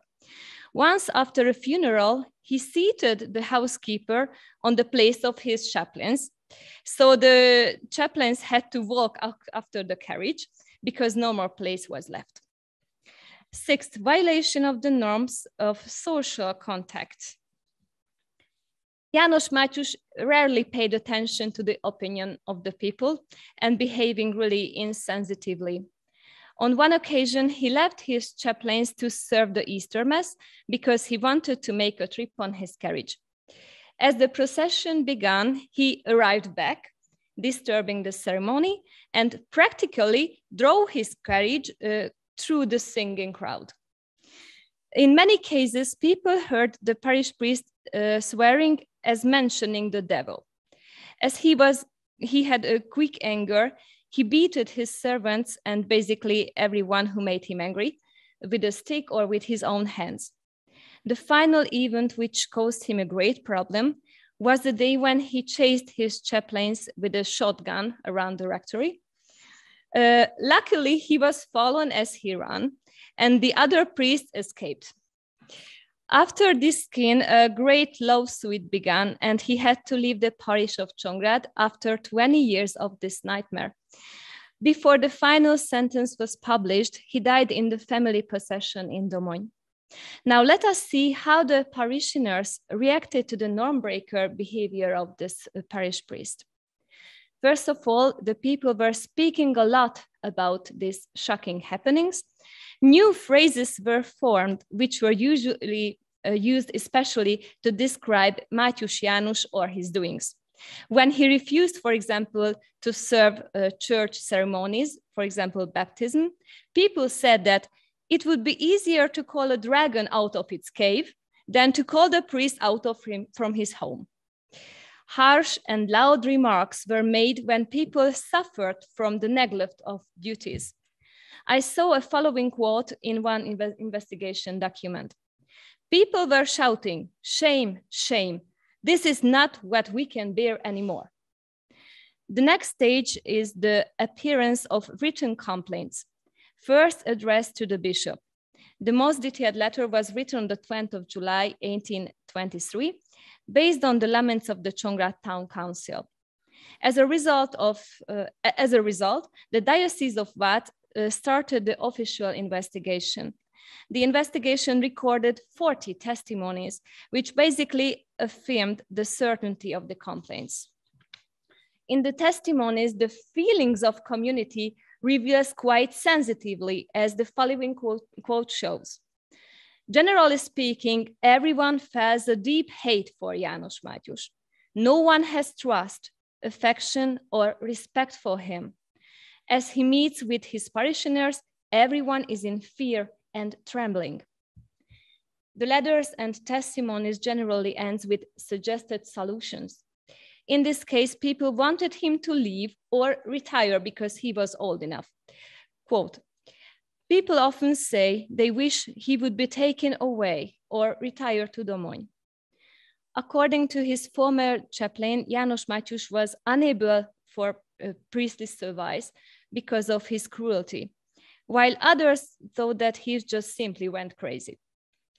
The witnesses also made threats regarding what would happen if the episcopal investigation do not act anything. People said they decided if he, so the priest, remains here, we will all become Lutherans. A hat maker, János Zimmermann, who was beaten by the parish priest one time, confessed about the crisis of his own spiritual life. Quote, I should say before God, I have lost my faith because of the priest. His anger drove his sheep out of the holy fields, giving him to the wolves and never bring back. Parallel with the growing dissatisfaction, the signs of passive resistance also increased. The number of those who attended the Sunday Mass radically fell. Some of those who came for the Mass became tired of waiting 1 hour or more, as I mentioned before, and left after half an hour. The number of newly erected wayside crosses also sank down. Dozens of testimonies summed the situation with a single word: it is a disorder.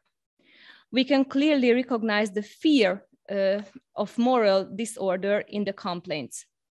Because of him, so the parish priest, people feel that they are free to do sinful things, swear, fornicate, act violently, work on Sabbath, etc. His quick-tempered, aggressive nature was strengthened by his self-confidence, which was based on his noble origin. The character of Mátyus faithfully reflects all the stereotypes which were generally repeated regarding the minor nobility in this historical period. Earlier, when he was the parish priest of the noble village called Csépa, he declared in one of his letters, I am too noble in one person. I can beat a nobleman too, if I want. He said this because he regarded himself as noble both by virtue of his ancestors and by his membership of the priesthood. As he went to Csongrád, where the inhabitants were farmers, shepherds, so more simple people, he spoke with them with uncovered irony and hate. He called his parishioners dumb, unworthy peasants. In one of his letters, he committed this sentence: who believes in the words of a peasant is worse than a murderer. We can only suspect the reasons of the forgiving behavior of the episcopal judges. It is certain that János Mátyus has had excellent relations with noble families, for example, Károly and the Strössel families. On the other side, many parish priests thought that punishing him causes bad impact on the opinion of the people regarding the lower clergy at all. So it is better to leave him unmolested in Csongrád. After the departure of Mátyus, the Csongrád parishioners looked for a priest for themselves. They chose László Szabó, who served in Kiskundorozsma that times. His personal qualities were known in Csongrád because he had earlier been a chaplain here for 4 years, and he promised the harmless spiritual guidance of Csongrád parish community, from where András Kanyó left in the 1802. But this is another story. Thank you for the attention. Thank you, Orsolya, for this wonderful contrast with Juraj Ambrus that Professor Bocsika was talking about, and now someone who was an absolutely renitent priest in his own community. So we have our last presenter for today, Denis Nyáry, from my neighborhood, from Osijek. from the Strossmayer University, the Department of History, a historian himself. And please, Dennis, hold your presentation with the title, "If they want to listen to Mass in Hungarian, let them go to Mohács. The problem of religious practice of Hungarians in Slavonia from the 18th century to the first third of the 20th century." So the floor is yours, Dennis, please. Thank you. Greetings from Osijek, Croatia. Can you hear me? Yes, great. Yes. Well, okay, thank you. Hungarians have lived in Croatia, especially Slavonia, since the Middle Ages, and they often encountered animosity of the Croatian public, especially from the second half of the 19th century until the middle of the 20th century. Hungarians who lived as a minority in Croatia during the Austro-Hungarian period were most often described by the Croatian public as oppressors, tyrants, in other words, enemies, and the situation did not change for the better with the collapse of the state, quite the opposite. In this presentation, I would like to point out a few interesting examples in which one could read the prejudice about Hungarians which they encountered in Croatia, although there are many more sources that could support this thesis. As is well known, Croats are majority Catholic, and the Reformation did not spread deeper among them. This was especially the case in Slavonia, eastern Croatia, after the area was reconquered by the Austrian army and after the Ottomans were expelled. However, in the area of Slavonia, a small group of Hungarians remained living in the area of 4 villages that were Protestants of the Reformed faith, Hrastin, Laslovo, Koronjred, Ritfolu. The Croatian government was rather negative towards them. Perhaps the best example of the attitude of the Croatian government towards the Calvinists on their own territory is contained in the request from 1743. Namely, the Croatian parliament, Croatian Sabor, sent commission for the inclusion of Slavonia and Srijem in Hungary and Croatia in 743, a request to be displaced or forcibly converted to the Catholic faith in the settlements of Hrastin, Koroj, Laslovo, and Retvala. In addition, the expulsion of Jews from Osijek and Petrovaradin was also requested. The commission forwarded the request to the court in Vienna, and the court rejected both as harmful and unfounded claims.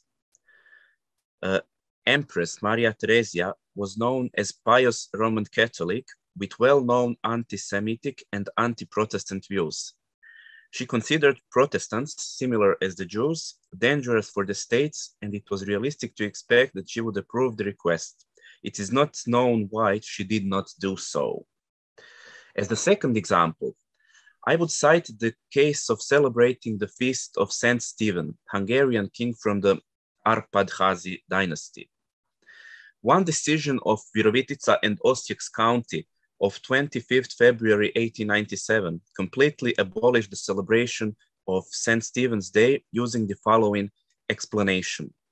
This day was not a Sunday nor a church holiday, but only a national holiday, and therefore its marking is neither under the Workers' Protection Act nor the External Holiday Decree of 1858. The county government also ordered the district government as the executor to inform 15 Hungarian villages in Osijek vicinity that their agricultural workers are allowed to celebrate the St. Stephen's Day, but that those who work in factories are forbidden to do so. St. Stephen's Day in 1892 in the area of Croatia and Slavonia was completely banned, and both states' monthly and weekly fairs were banned from being held on that day. When I asked Vladislavci's representatives about their absence, they replied that the whole village went to their landowner, who took the wheat to the Osijek Paromlin Union. When I asked how they could neglect their Hungarian spirit and their first king, St. Stephen, they replied, "We have been told in a confidential place that St. Stephen's Day is only a feast of priests, because he took land from the people and gave it to the priests." After that, Bato, their pastor, stated why he believes that St. Stephen's Day should be celebrated, and in order to enable that, he should obviously be degraded from the church to the secular level of the holiday, because in the Croatian Catholic calendars, it was also marked as a church holiday. He further states that there was obviously a problem with the Osijek's county authorities who misinterpreted the patent in the 134th issue of the official gazettes from 1898, and that they had no right in the Chapin parish to appoint landlords that were mostly Hungarian Catholics living in that area, that they do not have the right to take a break from work on that day, and that in this they were actually incurred a mortal sin on themselves. As Bato also informed the archdiocese, he considered it clear that the Osijek authorities' action was illegal and that the results of his reaction would not fail. However, the results were completely absent. That this problem was not solved is evident, for example, in a letter published in 1902, again in the Peach newspaper, but this time unsigned, or signed with one inhabitant of Chapin, but it was almost certainly the parish priest Bato. Among other things, he wrote at this time that in the vicinity of Chapin and Vladislavci and Osijek, there were 15 more large villages where Hungarians lived. And of that 15 villages, only one abided by the law, while the rest had no pardon for the Hungarian workers. Another example I would like to present is related to the question of the use of the Hungarian language in the church during Austro-Hungarian period. I would quote one Hungarian newspaper from 1902 as follows. "We hear sad voices from our Hungarian Catholics across the Drava River. Our believers of the Hungarian language and of the Hungarian heart complain that in the area of the crown of St. Stephen, they are not allowed to glorify God in the Hungarian language. My poor Hungarians in Locháza, you who are on one hand exposed to the wrath of the Croats and on the other hand to the temptation of Protestantism around you, would surely have cooked in one pot or another if your fathers had not chosen Osijek as their spiritual pastor instead of the parish priest in Jakovo, who cares for the preservation of your faiths. Almost 800 Hungarians live in Locháza, and there is no chapel where they could worship God in Hungarian. I tried to help them as much as I could, and after many blows, on July 10, 1901, I finally managed to get a permit from the Hungarian Ministry of the Interior Affairs, according to which donations for building a church can be freely collected for 3 months in Hungary. This year, seeking God's blessing for the purpose of my journey, I set aside those 3 months. First of all, visiting the city of Pécs to collect gracious donations. Our brothers in faith, whose vocation, state employment, and even life compulsions took them across the Drava and to those parts of the country of the crown of St. Stephen, can expect that Hungarian Catholicism will protect them from Croatization. Although some are trying to do it, the old Bishop of Srijem, he means Josip Juraj Strossmayer, who wears our university, wears his name. He is remembered in Croatian historical memory as a very positive figure, but for Hungarians, he wasn't very positive. So the old Bishop of Srijem, first imbued with the ideas of Austrian absolutism and later with greater Croatian political fixed ideas. And he wants to use his power and propaganda to drive Hungarian Catholics into Croats. To prevent this from happening, I sincerely ask the Hungarian Catholic community, please help our brothers in Slavonia. Now, I would move to an area where Hungarians in Croatia were truly a minority, such as in Slavonski Brod. It is on the border with Bosnia, where at the end of the 19th century, a school in Hungarian was opened for Hungarian children.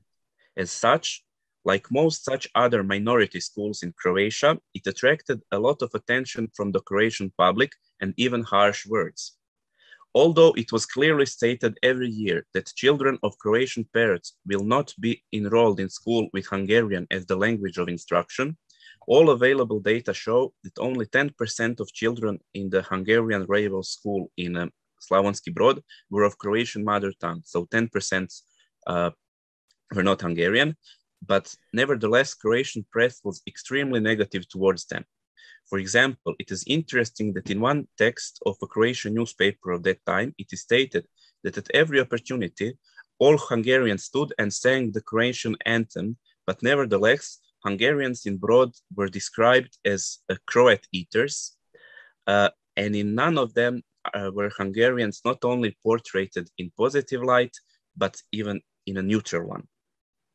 The article from 1910 is especially indicative, in which it is written that an accident occurred at the fair in Požega, which alarmed the whole city. A woman came, a Hungarian woman, under the tent of a citizen of Slavonski Brod, Gorupic, and she stole his boots. It was Gorupic was the name whose boots were stolen.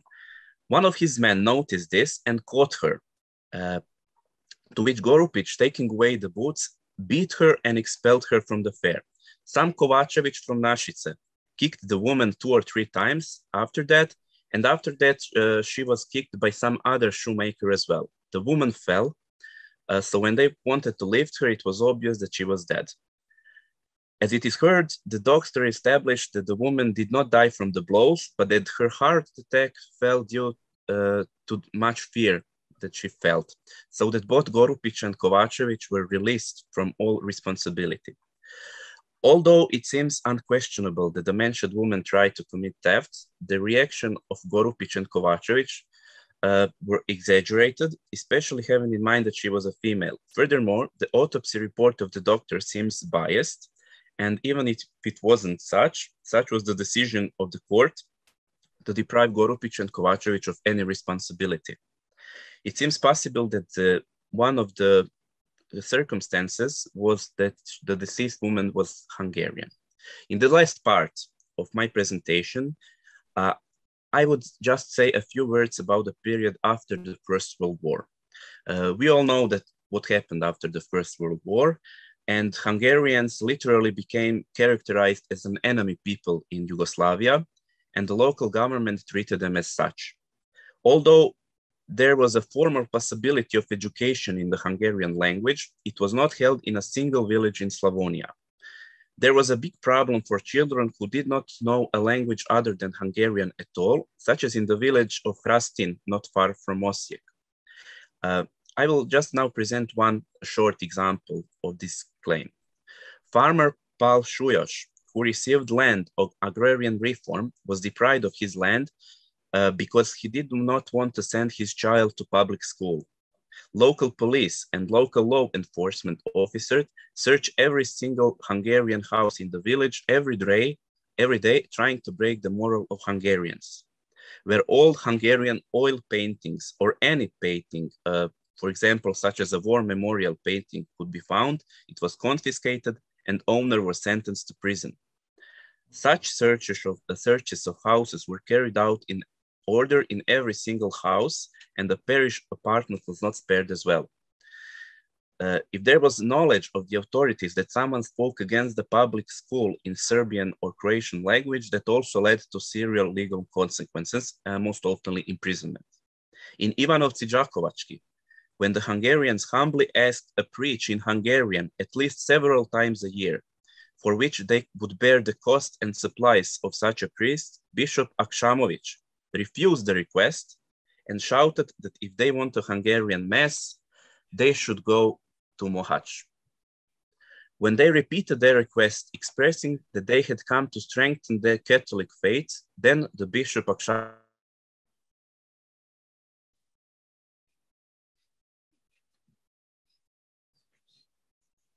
from Budapest.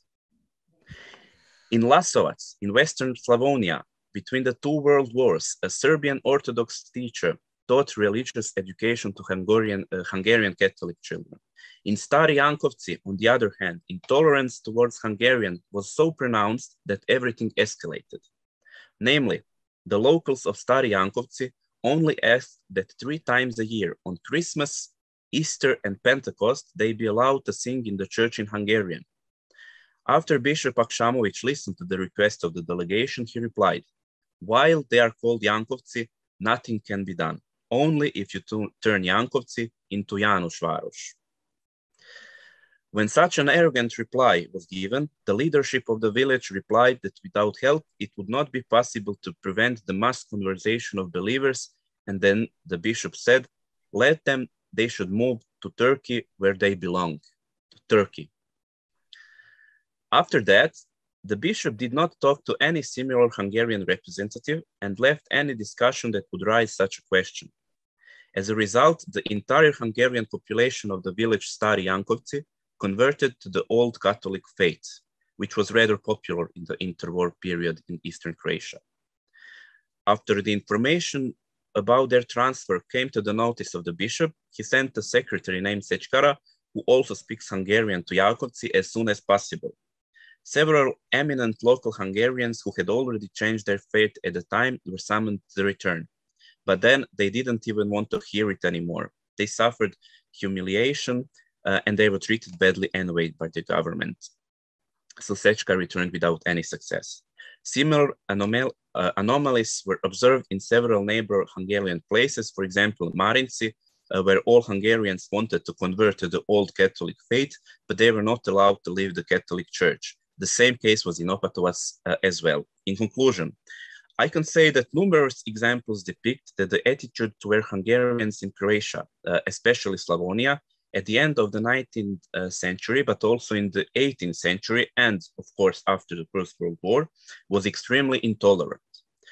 This is most evident in the issues of the right to use Hungarian language in religious ceremonies and in education, and it can be clearly read in both Hungarian and Croatian sources respectfully. Thank you for your kind attention. Thank you, Denis. Thank you, Denis, for this very insightful presentation. And now, again, I can just say that when we contrast Denis's data, for example, with this exemplary case that we heard of Slovakians and the Slovakian settlers in Hungary, we can see that how much they are contrasted and how the different sides and how the different sources relate to these multi-ethnic and multilingual and multi-confessional realities that were surrounded all these communities. But now I would like to listen to your questions and comments to these three very exciting papers. So please be so kind to ask questions. Sorry. Marta Botikova. So please, Professor Botikova. Excuse me, I'm not going to reread my paper, and this is really ironical that I am all the day tied to the conference, and right in the time of our present paper, it interrupts. But what I just wanted to say, and this is really the question of the matter, what I don't believe, and I believe you all don't believe, that there might have existed such a perfect person just like George Ambrusch or Juraj Ambrusch. And this is needed to be said that the data, we don't have many data, but those we have are based on the funeral speech of the pastor Andrej Seberini, and of course of the deceased person only the best is going to be said.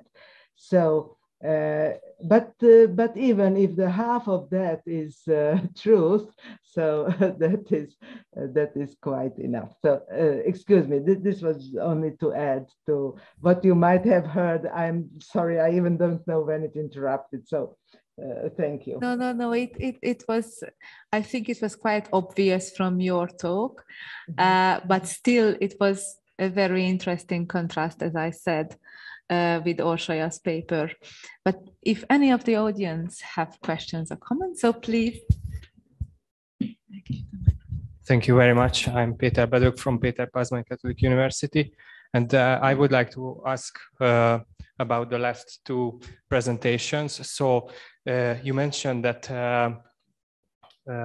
there was a situation that the parishioners said that they will change their faith to Lutherans. may you meet with similar situation in Csongrád or another parts of Alföld. And also I would like to ask Dennis that there is the example of Maradik where they changed from Catholic faith to Protestant faith because of ethnic issues. So for me, what is so interesting that the situation of the Croatian Catholicism is quite different than Hungarian because also they could easily use their languages than Hungarians.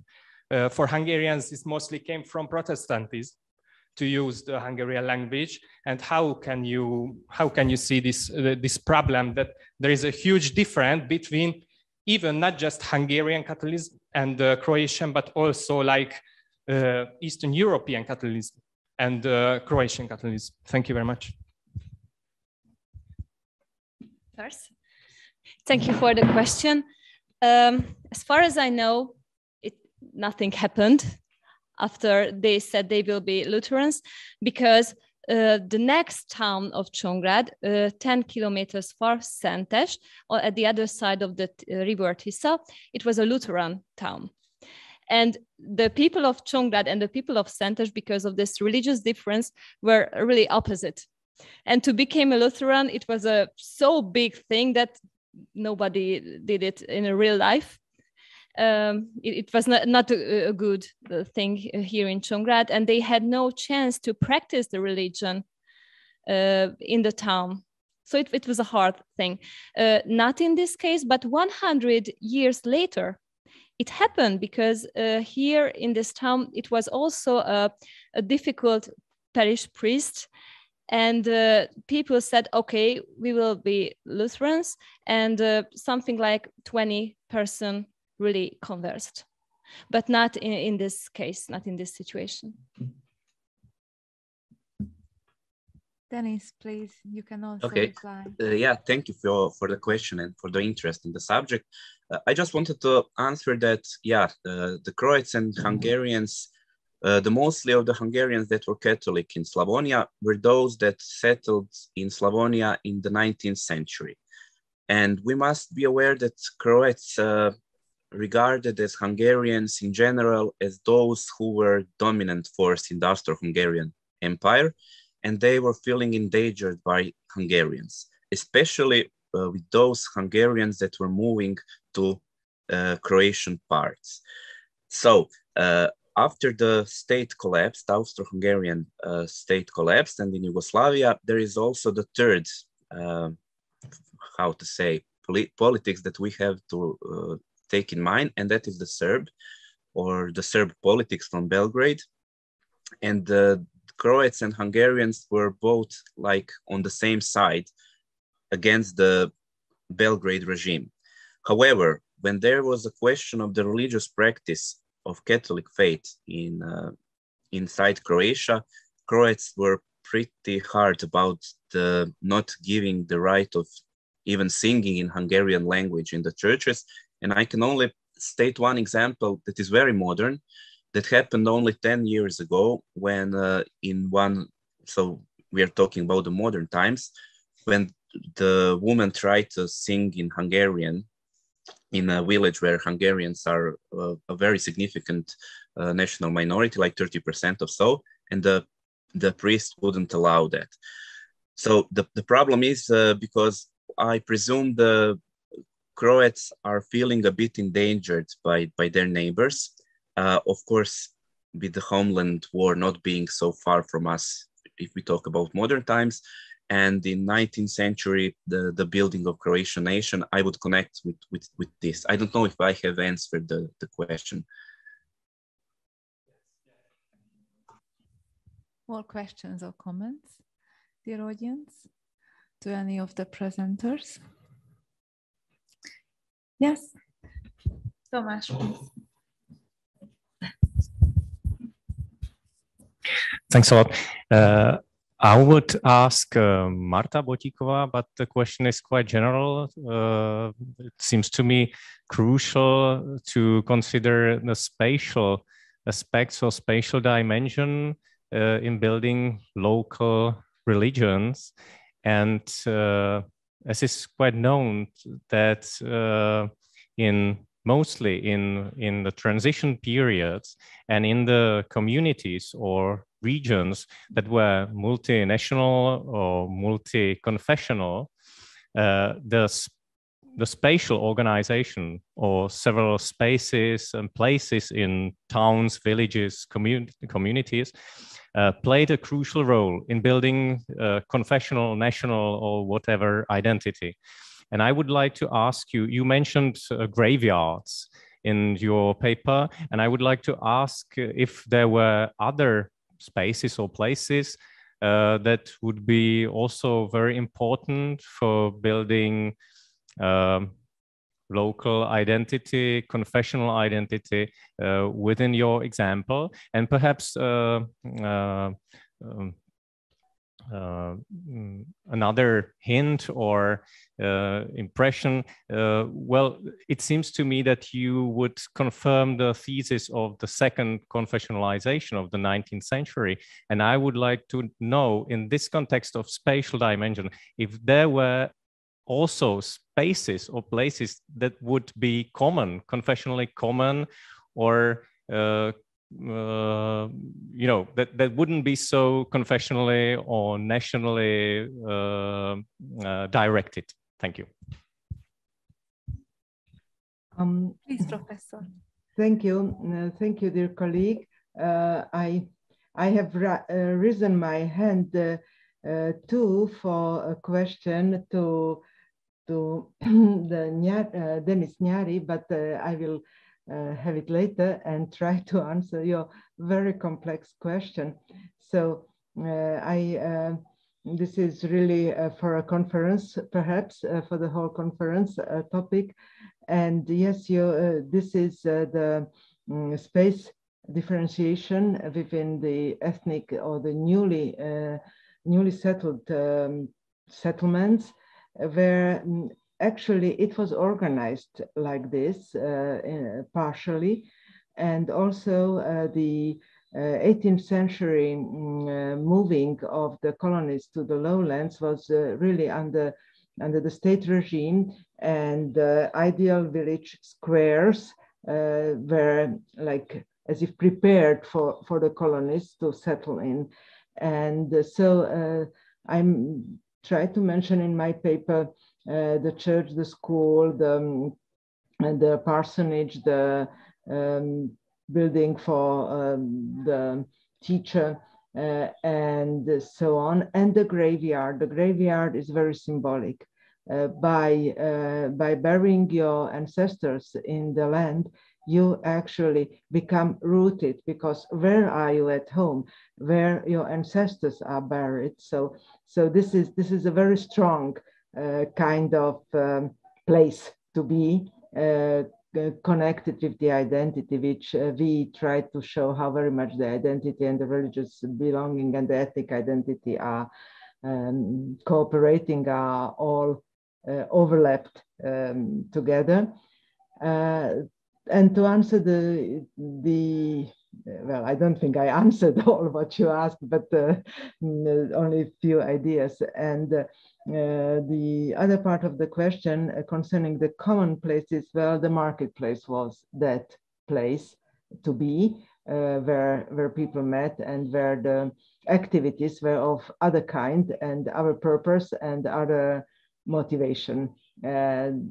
So even though the churches were high up with their towers over the marketplace, but the marketplace was the place of togetherness.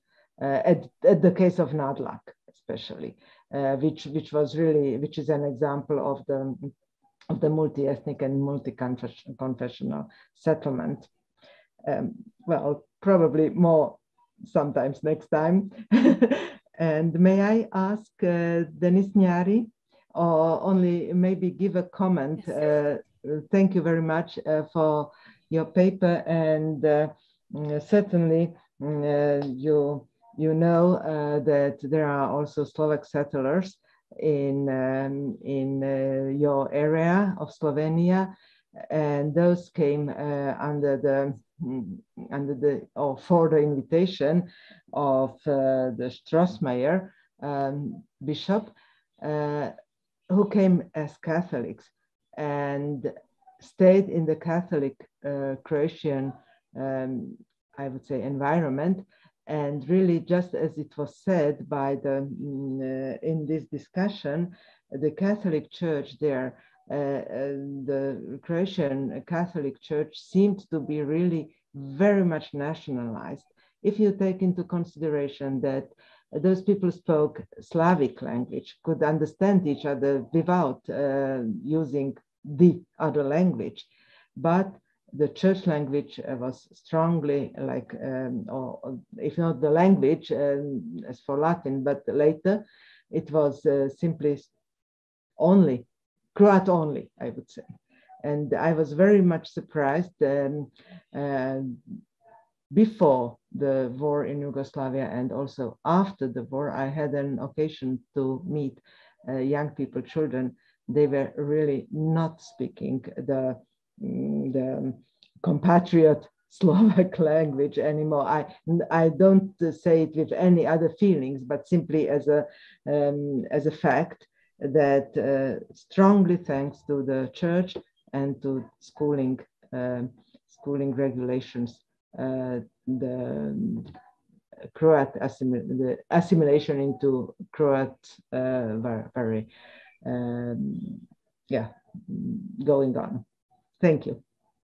Actually, that was not a question, only supporting. Yes, I can only say that I completely agree. Everything you said Supporting is your thesis, yes. yeah, definitely correct. Yeah. So I'm really glad that you agree on, I mean, on these very difficult topics, actually. And it's very interesting that you have your personal insights and personal opinions and experiences on this. And I would just like to add to what Marta Botikova said, that even in my hometown in Siklós, it's very similar that there are these different churches for the Serbian Orthodoxies, for the Calvinists, and also for the Catholics, but the marketplace was common.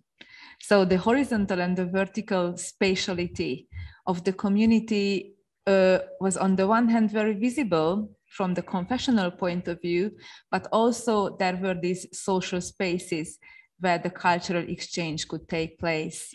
And an interesting comment what Dennis was elaborating on is that it's very interesting that in these 18th century miracle accounts, somehow one could only see, and even in the later documentations from the Maria Youth Shrine, that how important these Catholics living in Croatia were for these friars in Maria Youth, even if they were very much mostly in the 20th century for this like national Catholic Hungary, and even if they were working very much on to Maria Youth to become the par excellence Hungarian Marian shrine, but they were always so inclusive with either with the German or with the Croatian devotees. So for me, it is just somehow, it just shows me the opposite side. But of course, there are several and more, how should I say, more reasons that why it happened this way.